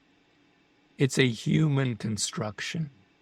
You make lots of decisions when you go about constructing a price index. And so we have two, the CPI and the PCE, that are very commonly used. They're both constructed indexes. They have made choices, and some of those choices are very strange. So, for example, if you look at U.S. high inflation periods, they have always been driven by three items in the consumer basket. One is oil, and that won't shock anybody, that when oil prices quadruple, it has a big impact on the measure of inflation, because oil goes into the production of virtually everything that we buy, or at least the transportation. Okay, the second is food. Well, the food price is 70% determined by oil. So that's not too strange either. If oil prices go up, food prices are going to go up, because basically when you eat food, you are eating oil, literally, because it's in the fertilizers, the pesticides. But then they also have to operate the machinery and transport the food. So those two items. The third one is a strange one. It's shelter services. And this is supposed to capture all of the joy you get from living in with a roof over your head. Okay. And a very large part of that in America is the owner-occupied equivalent rent, which is an imputed price. It doesn't exist because if you own your own home, I mean, even if you still owe the mortgage loan, you live in a home that is that you own. Your mortgage payment, some people have floating rate mortgages, but fixed are the most common. Or you've already paid off the mortgage. That price is not going up, okay? But what they do is they impute a rent that you would get if you had to rent something equivalent to the home that you're living in. And that can move in very strange ways that have nothing to do with what is going on in the housing market. That is the market for newly built homes. The shelter component is 40% of the consumer basket, and the owner-occupied portion is maybe 25%, so a quarter of the consumer basket. And that is what tends to drive inflation. And it's not even a market price. It's not a price that you're paying. Then if the Fed reacts to that, which it has just done, reacts to the inflation, with a lot of that being driven by the shelter component, they raise interest rates. Well, now think about what's going to go on in the housing market. In the United States, we have a severe housing shortage because hardly any homes have been built since the housing bubble burst. So we have a housing shortage. We have a homelessness pandemic of homelessness all over the country, and a shortage of rental units. And rental prices are going up. Rising rental prices go into that imputed, which makes the inflation look even worse when rental units are going up. We had a moratorium on rents, but we got rid of that at the supposed end of the pandemic. So anyway, you got all these strange things going on.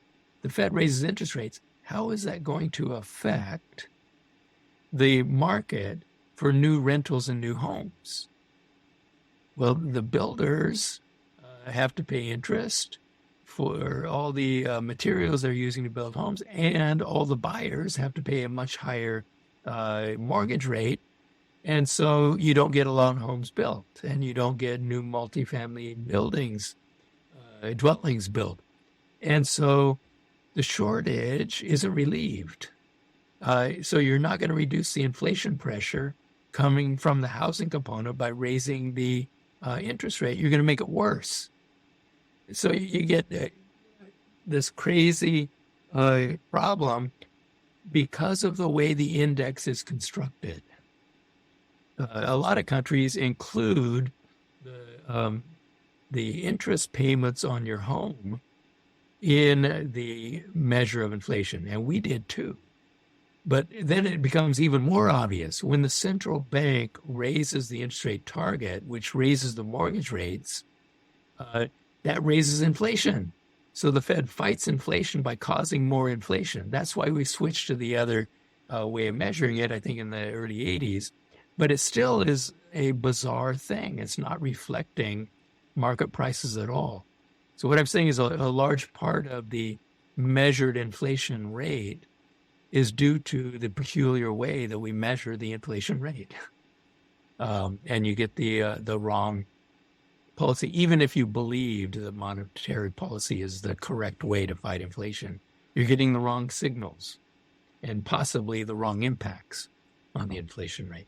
I personally would not use monetary policy to fight inflation. That probably isn't where you wanted me to go. That's my answer. Yeah, I think you say it all the time that the Fed doesn't have the tools to fight inflation. So why do we expect they're going to? But all right, our next question is from Gonzalo. Would you like to unmute? Yes, hello. Can you hear me? Yeah. Yep. Okay. My name is Gonzalo from Argentina. First of all, excuse my English. This is a bit of a technical question. And the other day I was debating with a friend of mine who was the vice president of our central bank. And I was explaining him how when the Treasury issues bonds, it's just a reserve drain, as Warren always says, and I think that the book also says that. But he tells me, well, what happens if the Treasury would issue a paper bond saying, I owe you blah, blah, blah, and it collects the money in a private bank account, and the deposit shifts from the buyer to the buyers to the Treasury account, and the reserves shifts from the buyer to the Treasury. I don't see the reserve drain there, and I know that doesn't make much sense, but I don't know why exactly. Well, so the Treasury sells bonds, and in the United States, anybody can buy U.S. Treasury bonds. You go online to treasurydirect.gov, and you can buy Treasury bonds. You think that you're paying for them with your demand deposit, your checking account. You see the money disappear out of your checking account. You think that you have paid the Treasury, but that's not true. I can't say for certain the way that it works in Argentina, but in the United States and the countries where other MMT people have investigated, the Treasury cannot write checks on a deposit at your bank, at your private bank. So they can't just move deposits out of your account into the Treasury's account, and then the Treasury can spend that. That's not the way that it works. Your bank's reserves will be debited, and the Treasury's account at the central bank will be credited. So that's the way it works. So reserves are withdrawn from the banking system. Now, in the United States, we do have these special tax and loan accounts where the Treasury does keep deposits, but it cannot write checks on those. It can't spend them. It's going to move them to the Fed in order to spend them. And that is when the reserves are withdrawn. And the only reason they have the tax and loan accounts really is it has nothing to do with Treasury spending. It had to do with timing of the loss of reserves for the banks. It was to avoid negative impacts on the private banks. That's why they did it. It's not that those accounts the Treasury holds in private banks can be used in any way by the Treasury. So I'm not sure what your central banker is trying to argue. I'll tell you what. Just the other day, I was looking for some old class notes because I had to give a lecture on a topic. I was pretty sure I had notes. I came across my lecture notes from 1990. Okay, why does that matter? Well, I met Warren Mosler in 96. So it was long before Mosler. And I was teaching my class at University of Denver, and I had all the balance sheets, and I showed exactly how the Treasury spends. And you increase the bank reserves, and then the bank increases the deposit account of the recipient of the Treasury spending. And then I showed what happens with the bond sale. It reduces the reserves in the private banks. And what I'm saying is that anybody who had never heard of MMT, never heard of Warren Mosler, would have come to exactly the same conclusion, just working through the balance sheets. And that's why when Warren said it, bond sales are just reserve drain. I thought about it. I thought about the balance sheets. Well, yeah. Of course. Thanks. Okay. But I had never thought of it the way that he was thinking of it. Therefore, it's not a borrowing operation. It's only a reserve drain. It's functionally exactly the same as an open market sale of bonds by the Fed, which was his point. Why do we call that one a fiscal operation? It's not a fiscal operation. It is a reserve draining operation, so it's part of monetary policy. Okay, so that was the insight of Warren. But anyone who can work through very simple balance sheets, and you would hope your central banker can do that. If they can't work through balance sheets, you're probably in trouble. Anyone would come to the same conclusion. This cannot be argued. It's true. Oh, Yeva has her hand up. Yeah, I think what the central banker was trying to say is that they do have the tax and loan accounts. So then in situations when they're not transferring it to the Treasury's account at the Fed, then the reserves are not drained. And that's accurate, right? So that is true. You can sell bonds and not drain reserves. And that's the whole point of having those tax and loan accounts, which are not used anymore in the United States, was to keep the reserves and not drain them. Because when you drain them, you have impacts on interest rates, which happened sometime, I think it was in September of 2019, when they had all these treasury issues and then tax payments by corporations, because that's when the second tax deadline in October. And then there was a shortage of reserves. And so, the interest rates skyrocketed and the Fed quickly intervened. So yeah, sure, you can leave the reserves in the system, but the question is, why would you want to do it? And the only reason is to leave them there to avoid impacts on interest rates. And then when you're ready to spend, that's when you take them out and then you inject them back in with the spending.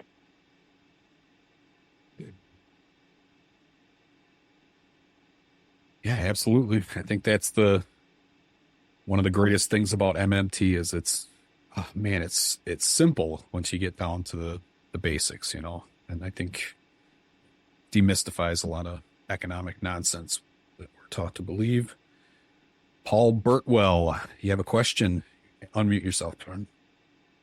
Hi, thank you. Dr. Wray, I really enjoyed chapter 6, and overall this book, I read both Understanding Money and your primer. But my question was, with regarding that framing that you pointed to in chapter 6, do you consider that personally what's responsible with the tremendous success of the Koch libertarians in creating this sort of self-loathing working class, right, that has been convinced that for a lifetime of servitude, hey, your government doesn't owe you anything, and then they've convinced everybody to take these things that kingdoms in the past would never bequeath to the nomadic warrior tribes that were market-based, right? That was part of the infrastructure. And these people are just begging, when you go out and try to train and educate, they're just begging for their own doom. And then when you ask them for proof of their claims, they supply the equivalent of a picture of Daffy Duck. Is this what you really attribute to the success? I mean, what they've been able to convince them is down is up.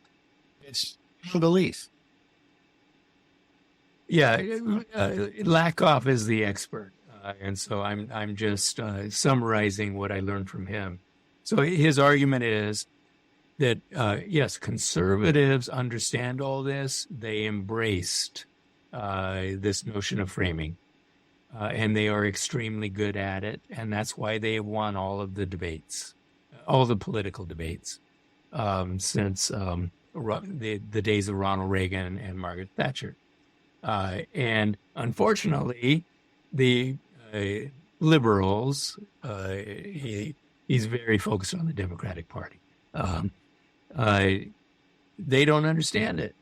And they use the conservative framing. The conservative framing dominates even among the liberals. And that's why they lose. That's his argument. It's because they've adopted the same framing. Deficit is scary. And if you use the words that they've used, like I was saying, freedom, how can anyone be against a free market? It sounds so nice. And contrast that to the government and planning and government control, government controlling us, that they're going to win as soon as you open your mouth when you start talking that way. Yeah, someone just wrote pay for it. It's the Democrats that insisted on bringing back the pay for. In 2010 and 2011, they insisted on bringing back pay fors. A couple of years ago, at the Eastern Economic Association meetings, my wife presented a paper that we had done together, which is MMT framework. And she presented it while I sat outside the door watching our child. And I couldn't really hear what was going on. The door was closed until after she was done. I heard someone in the audience yelling, "But you got to pay for it." And the guy who was yelling was a UMass, progressive, far left-wing, quasi-Marxist, heterodox economist, because I know his voice. He was the one who was insisting, "No, you got to pay for it," you know. So anyway, that is a huge problem. Randy, Agreed. I just want to ask you something. It has actually been more than 90 minutes, but there's still some questions. Since this is our last session, are you okay with a couple more questions? Yeah, a couple more. Thank you so much. All right, next up we have Stephen Cobb. Seems like can you you got hear his me? mic working. Yep. Yeah. We got you, buddy. Okay, great. Sorry for the problem before. I have a follow-on question about the market for treasuries. If we eliminated the sale of government securities and bought back all the existing debt, where would the private sector park its money in a risk-free vehicle? I'm thinking here about, wealthy individuals, corporations, pension funds, and so forth.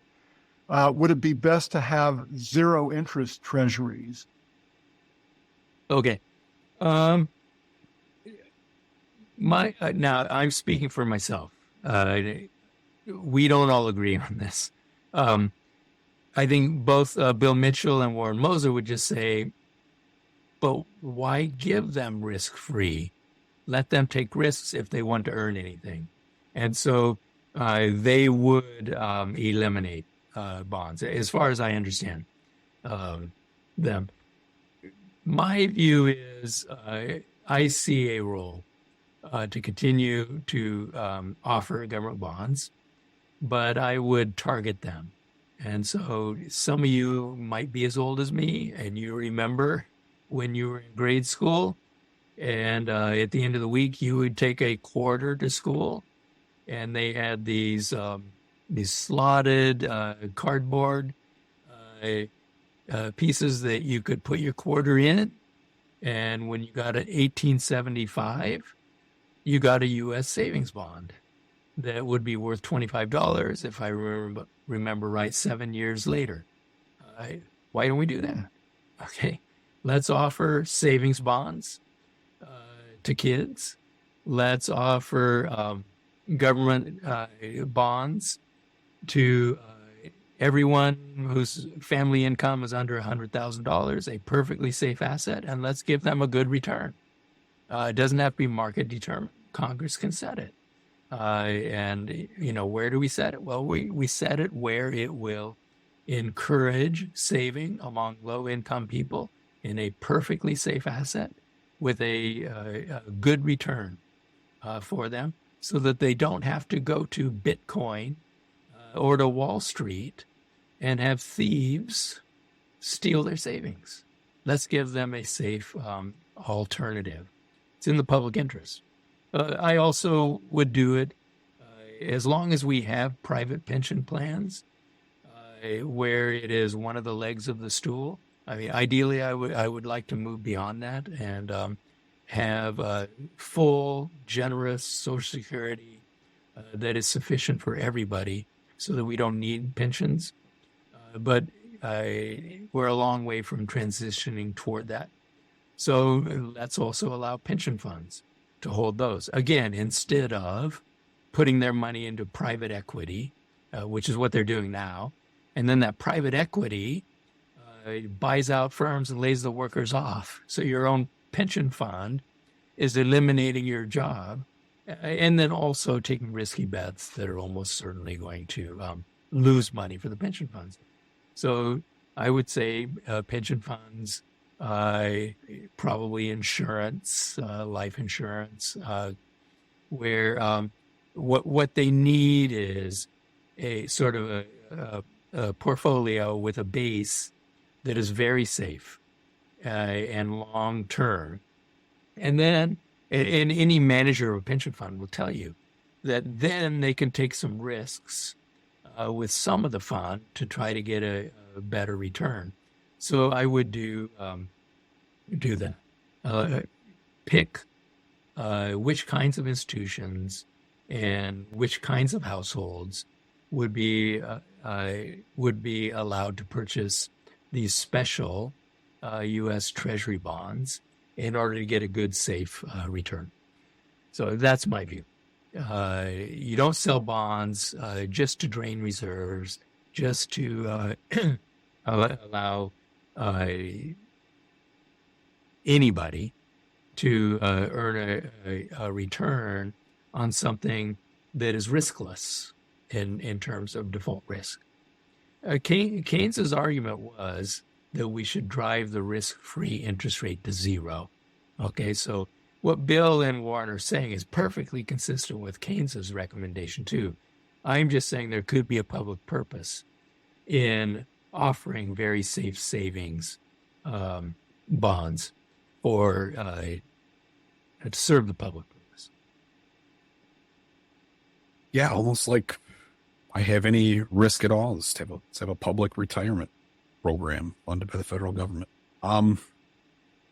Okay, we are going to go to Tom Clark. He wants us to read it for him. Tom asks, says FICA/MCR taxes are portrayed as hypothetical, earmarked taxes. I get that this isn't really true, but does that mean there's no such thing as a hypothecated federal tax? Hypothecated federal tax. Not sure what that is. Neither am I, and I'm not sure what the second acronym was. What was MCR? I don't know what it is. Familiar. Tom, if you're available, man, unmute your mic and clarify. Or put it in the chat. Oh, there you are. We hear you. Hello, yeah. Thank you. Yes, I think hypothecated tax is what the British call their NHS tax. And it's earmarked. And so what I meant by the FICA, I can't see where I put it. The FICA MCR, the payroll tax is all I meant. Maybe I should have written that. Okay. All right, I got it. Okay, it doesn't go anywhere. When they take it out of your pay, it's gone. Government just burns tax revenue. It doesn't go. Now, I know what they tell you. They tell you, well, we're running a surplus. This really got a big boost back under President Reagan with the Greenspan Commission. It's the same Greenspan before he headed the Fed. He was the head of this commission to look at Social Security, and they said, hey, you know what? We had a baby boom, and someday these people are going to retire. And they ran projections, and they said that with the current payroll tax rate and a growing group of elderly people who will be retiring, the tax revenue won't match the benefit payments going out. And so what should we do? Now, this is something that was going to happen in the future. It wasn't happening already in the Reagan years. They said, well, let's raise the tax rate, but let's raise it way more than we need now, and we'll accumulate a surplus. And then later, we can run down that surplus when the tax revenue falls below the benefit payments. and they increased the tax rate to the rate they thought they would build a big enough surplus to get us through the whole retirement of the baby boomers, okay, my generation. And so we're about halfway through that right now. But eventually they're all going to be dead. So you don't have to worry about them once they're dead, right? So it's a limited amount of time, and they thought they had resolved it. And now here we are, almost 50 years later. Well, actually, it is 50 years later. And the projections now show that in about a decade, we will have run out of the surplus. We will have converted all of the bonds that the Social Security accumulated over that whole period of time when tax rates were too high relative to benefit payments. Now we're going to use up all that surplus, and we find out that we're going to run short. It's not because they miscounted the number of seniors. It is because they use increasingly pessimistic assumptions about the future, that we're going to grow slower than we have in the past, and that people will retire as they have done in the past, even though we have an extended lifespan. And what do people say? 70 is the new 60 or whatever. Aged people have stayed in the workforce longer, and so on. All right. What did they do with the surplus? They bought U.S. Treasuries. And so it's the Treasury owing itself. It didn't give them anything that they can spend. They can turn the Treasuries back to the Treasury, but the Treasury has to finance itself by selling the Treasuries on to you. So it didn't do anything at all. We are doing exactly what we would have done if there had been no surplus. The only difference is that they wouldn't have been taking 3 or 4% extra out of your paycheck these past 50 years. You would have had more money to spend. It didn't change anything regarding the way the finances will be run with a surplus or the way the finances will be run without a surplus. It just made no difference. And besides, of course, the Treasury doesn't spend the tax revenue anyway. All that taxes do is reduce your take-home pay, and the spending is just keystroke credits to bank accounts. We could have made all the payments as they come due. It's very funny because after Greenspan headed this commission, came up with this solution, then before Congress, Paul Ryan was grilling him about Social Security, and Ryan thought he was going to get the answer he wanted out of Greenspan. Well, Social Security is going to go bankrupt, right? And Greenspan said, no. The government can make all payments as they come due. We just use keystrokes, right? If he had answered that way in 83, we wouldn't have had the tax increase, because what he's saying is it doesn't make any difference. We can make all the payments. So the FICA tax is not used to make the Social Security payments. Why did Roosevelt set it up this way? So it all goes back to the New Deal. Roosevelt was afraid of being called a socialist and of the program being called socialism. That's why it was set up this way, based on the fiction that the tax pays for Social Security benefits. And when the system was set up, an extremely low tax rate raised an amount of revenue equal to the benefit payments, because the number of workers relative to the number of aged was very high.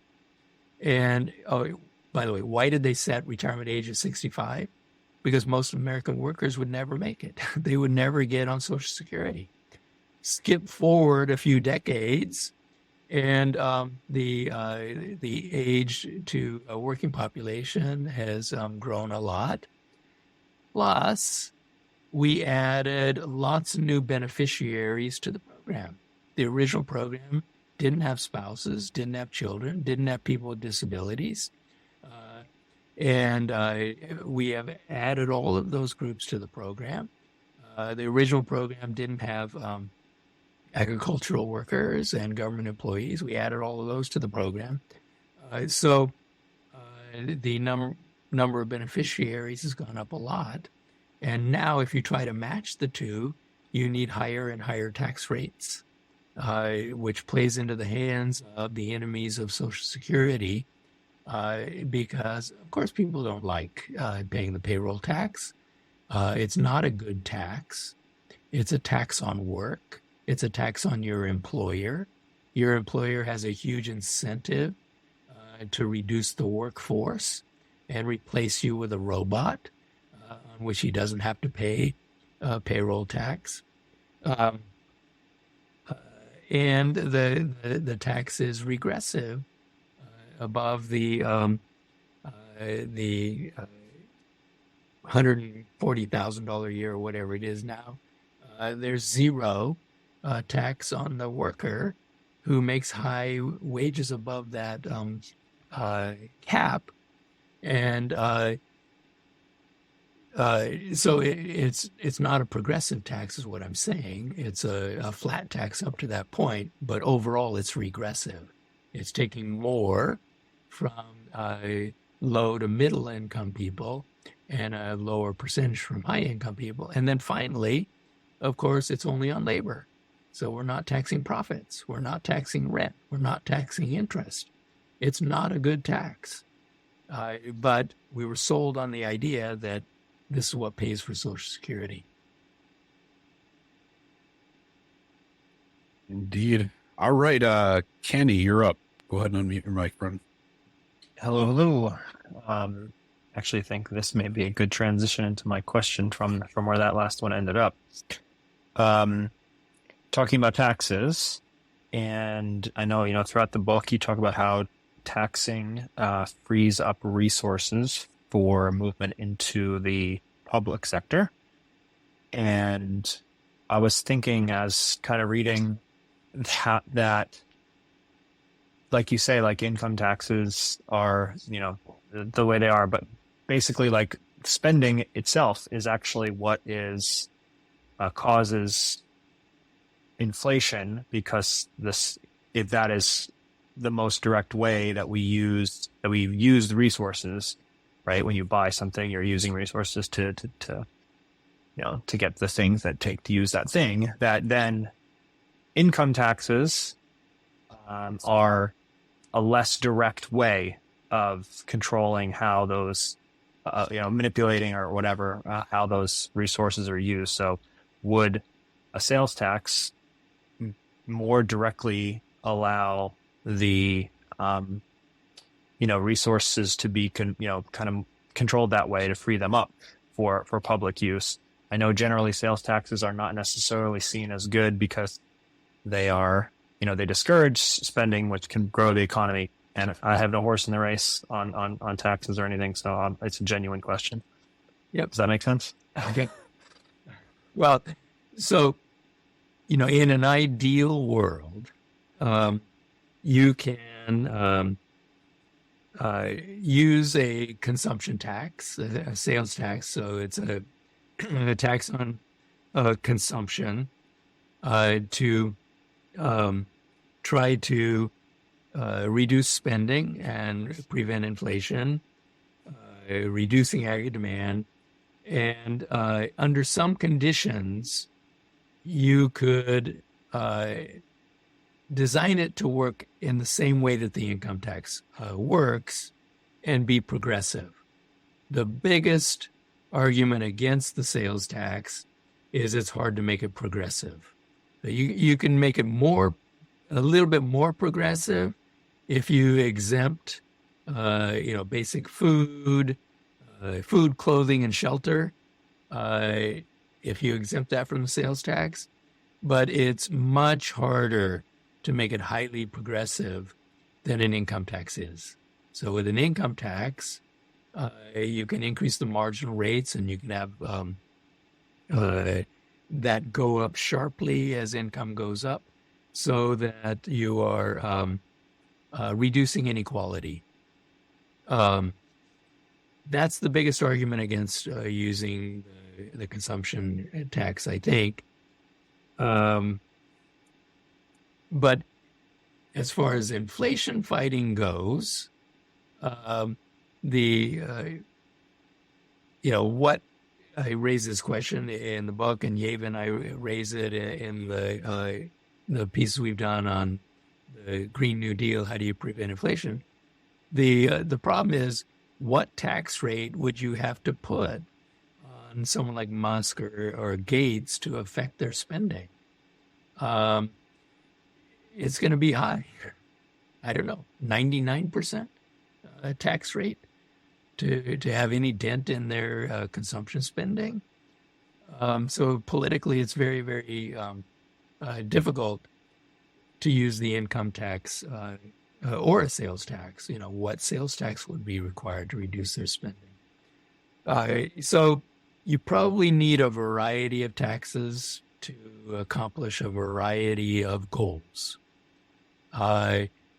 We know from the ProPublica investigation that lots of rich people don't have any income on purpose because they don't want to pay the income tax. So they have a lot of wealth, and what they do is borrow against their wealth.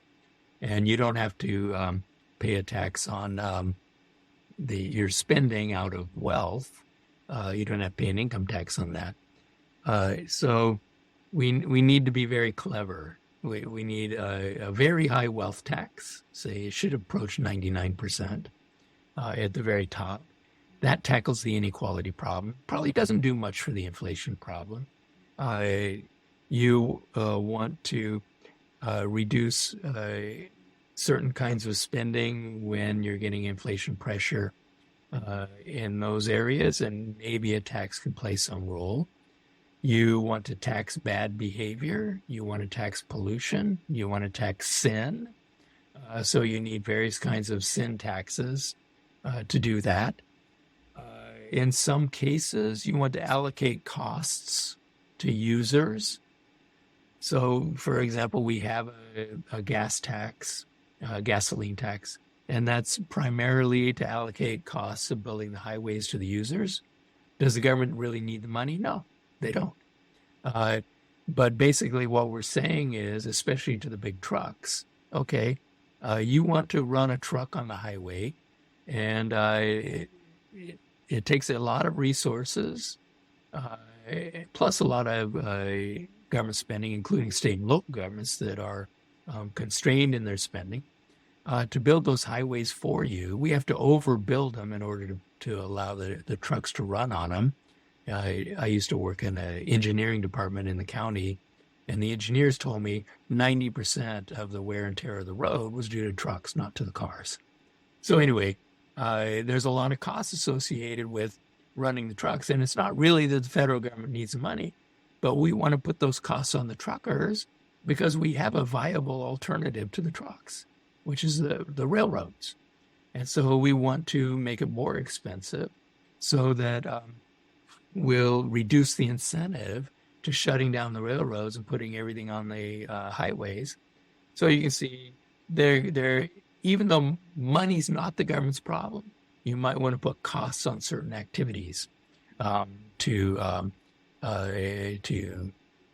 get them to make better choices than they otherwise would make. So lots of reasons to have taxes, and we probably need a wide variety of taxes. I think I saw Henry George mention the Henry George tax is a good tax, but I wouldn't be satisfied with one tax. Absolutely. Tax the rich because we don't need their money. They're just too rich, too much political power. Randy is up next, and he wants us to read his question. Okay. maybe we better make it the last one. I think. Yeah, this will be the last one, and we'll wrap up.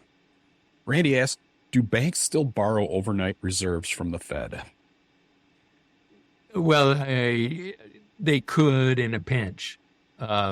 We after quantitative easing, we have just put so much excess reserves into the banking system that there are plenty of reserves available for lending. Now, once in a while, we've had these strange hiccups in the overnight market, and the interest rate has gone way above the central bank's target in the UK and in the US. So there's something strange going on, even though there's massive excess reserves in the banks. But if a bank needs more reserves than they got, they can borrow first from other banks in the overnight market, and then second turn to the central bank if there aren't available funds in the overnight market. Or what central banks have tended to do is move away from using what's called the discount window, which is where banks directly borrow from the central bank, to the central bank just buying more bonds to put more reserves into the private market, and then banks lend the reserves to each other. If we go back before quantitative easing, then banks, could easily come up short, and they would borrow in the overnight market. And if you go back to when the Fed did supply a lot of reserves at the discount window, you would tend to find that a huge proportion of the borrowing from the Fed was sort of longer term. It would be day after day banks that were borrowing, and they tended to be troubled banks. They were banks that weren't really trusted by the other banks, and it was more of a lender of last resort sort of thing. But central banks have really moved away from the discount window and to buying bonds to put reserves into the system. My professor, Hyman Minsky, always opposed this. He said that the central bank should force them to come to the discount window because that allows the central bank to look at their books and see if they're in trouble and see why they're having trouble borrowing reserves in the overnight market from other banks. Why don't other banks trust them? Maybe the other banks know something about their balance sheet, and that is the way that we can keep a check on them. Unfortunately, and he used to debate this at the Fed, at the Board of Governors. And unfortunately, he lost. The Fed said, we don't want to do that. We don't want to look at their books. We want the market to operate. And so we'll just put the reserves into the market and let the market decide who can borrow and who will discipline a bank that is getting itself into trouble, which sort of explains why we had a global financial crisis. Randy, thank you so much. John, I know you want to say that's the truth, but we believe it. Thank you. Randy, when is your illustrated book coming? Oh, right.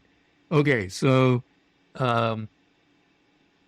originally this book started out to be the cartoon book, but there were just too many words, and there was no way to get this book down to a size that made any sense. So with Hesky Van Duren, who was a Levy economics master's student graduate, it turns out she's a very good artist. And so she and I put together a cartoon book that has very few words and very great cartoons that she drew that explains all of the basics of MMT for the people that find this book too difficult. And hopefully we're going to get it into the classrooms. I don't mean college. I mean into junior high and high school and possibly elementary school classrooms as a way to introduce students to MMT at an earlier stage. Great. Now, And it should be out in Go March. ahead. March. Great. The other thing that's happening in March, on March 23rd to 25th, is the conference at Willamette, in Oregon, called Public Money in the Future. Are you going to be there? Yes, Yeva's presenting too. Both of us will present. It's about half economists and half people come more from law, from public policy. Rowan Gray is one of the organizers. He's done the most work on organizing. And the focus will be on public banks. Probably many people have heard of state banks and the movement for states to found their own banks. So those topics will be discussed there. And I think it's going to be online. I'm not positive. Yeah, actually, we're going to be streaming it at Real Okay. Quick. So I'm sure other people will too, but we are definitely. Randy, I can say goodnight to you now. I want to tell everybody else to hang out for a minute. I just want to talk to you about our next project. But Randy, you are released. Thank you so much. And Yeva, it was great seeing you as well. Okay, thanks. Bye. Thanks. Bye.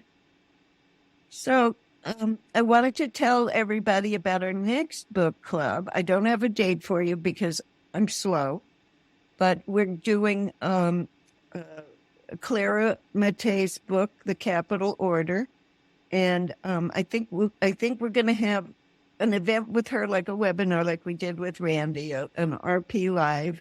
That way, the people who aren't interested in the book club can still be exposed to the book. Then get the book out to you. You'll have a few weeks to start reading.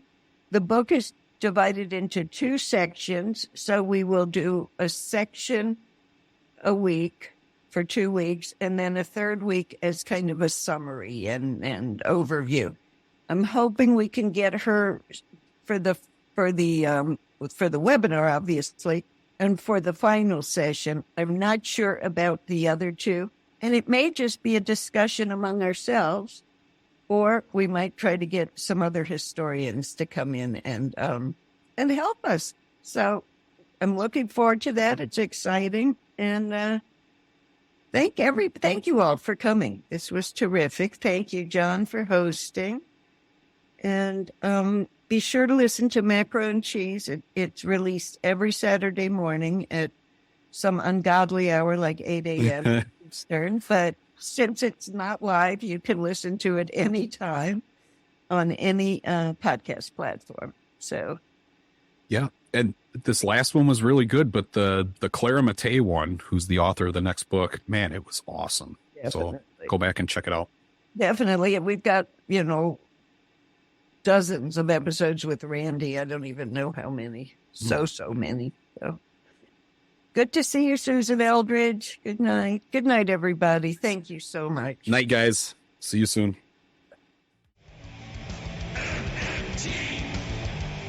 Macro and Cheese is produced by Andy Kennedy. Descriptive writing by Virginia Cox and promotional artwork by Andy Kennedy. Macro and Cheese is publicly funded by our Real Progressive Patreon account. If you would like to donate to Macro and Cheese, please visit patreon.com/realprogressives. I want the truth.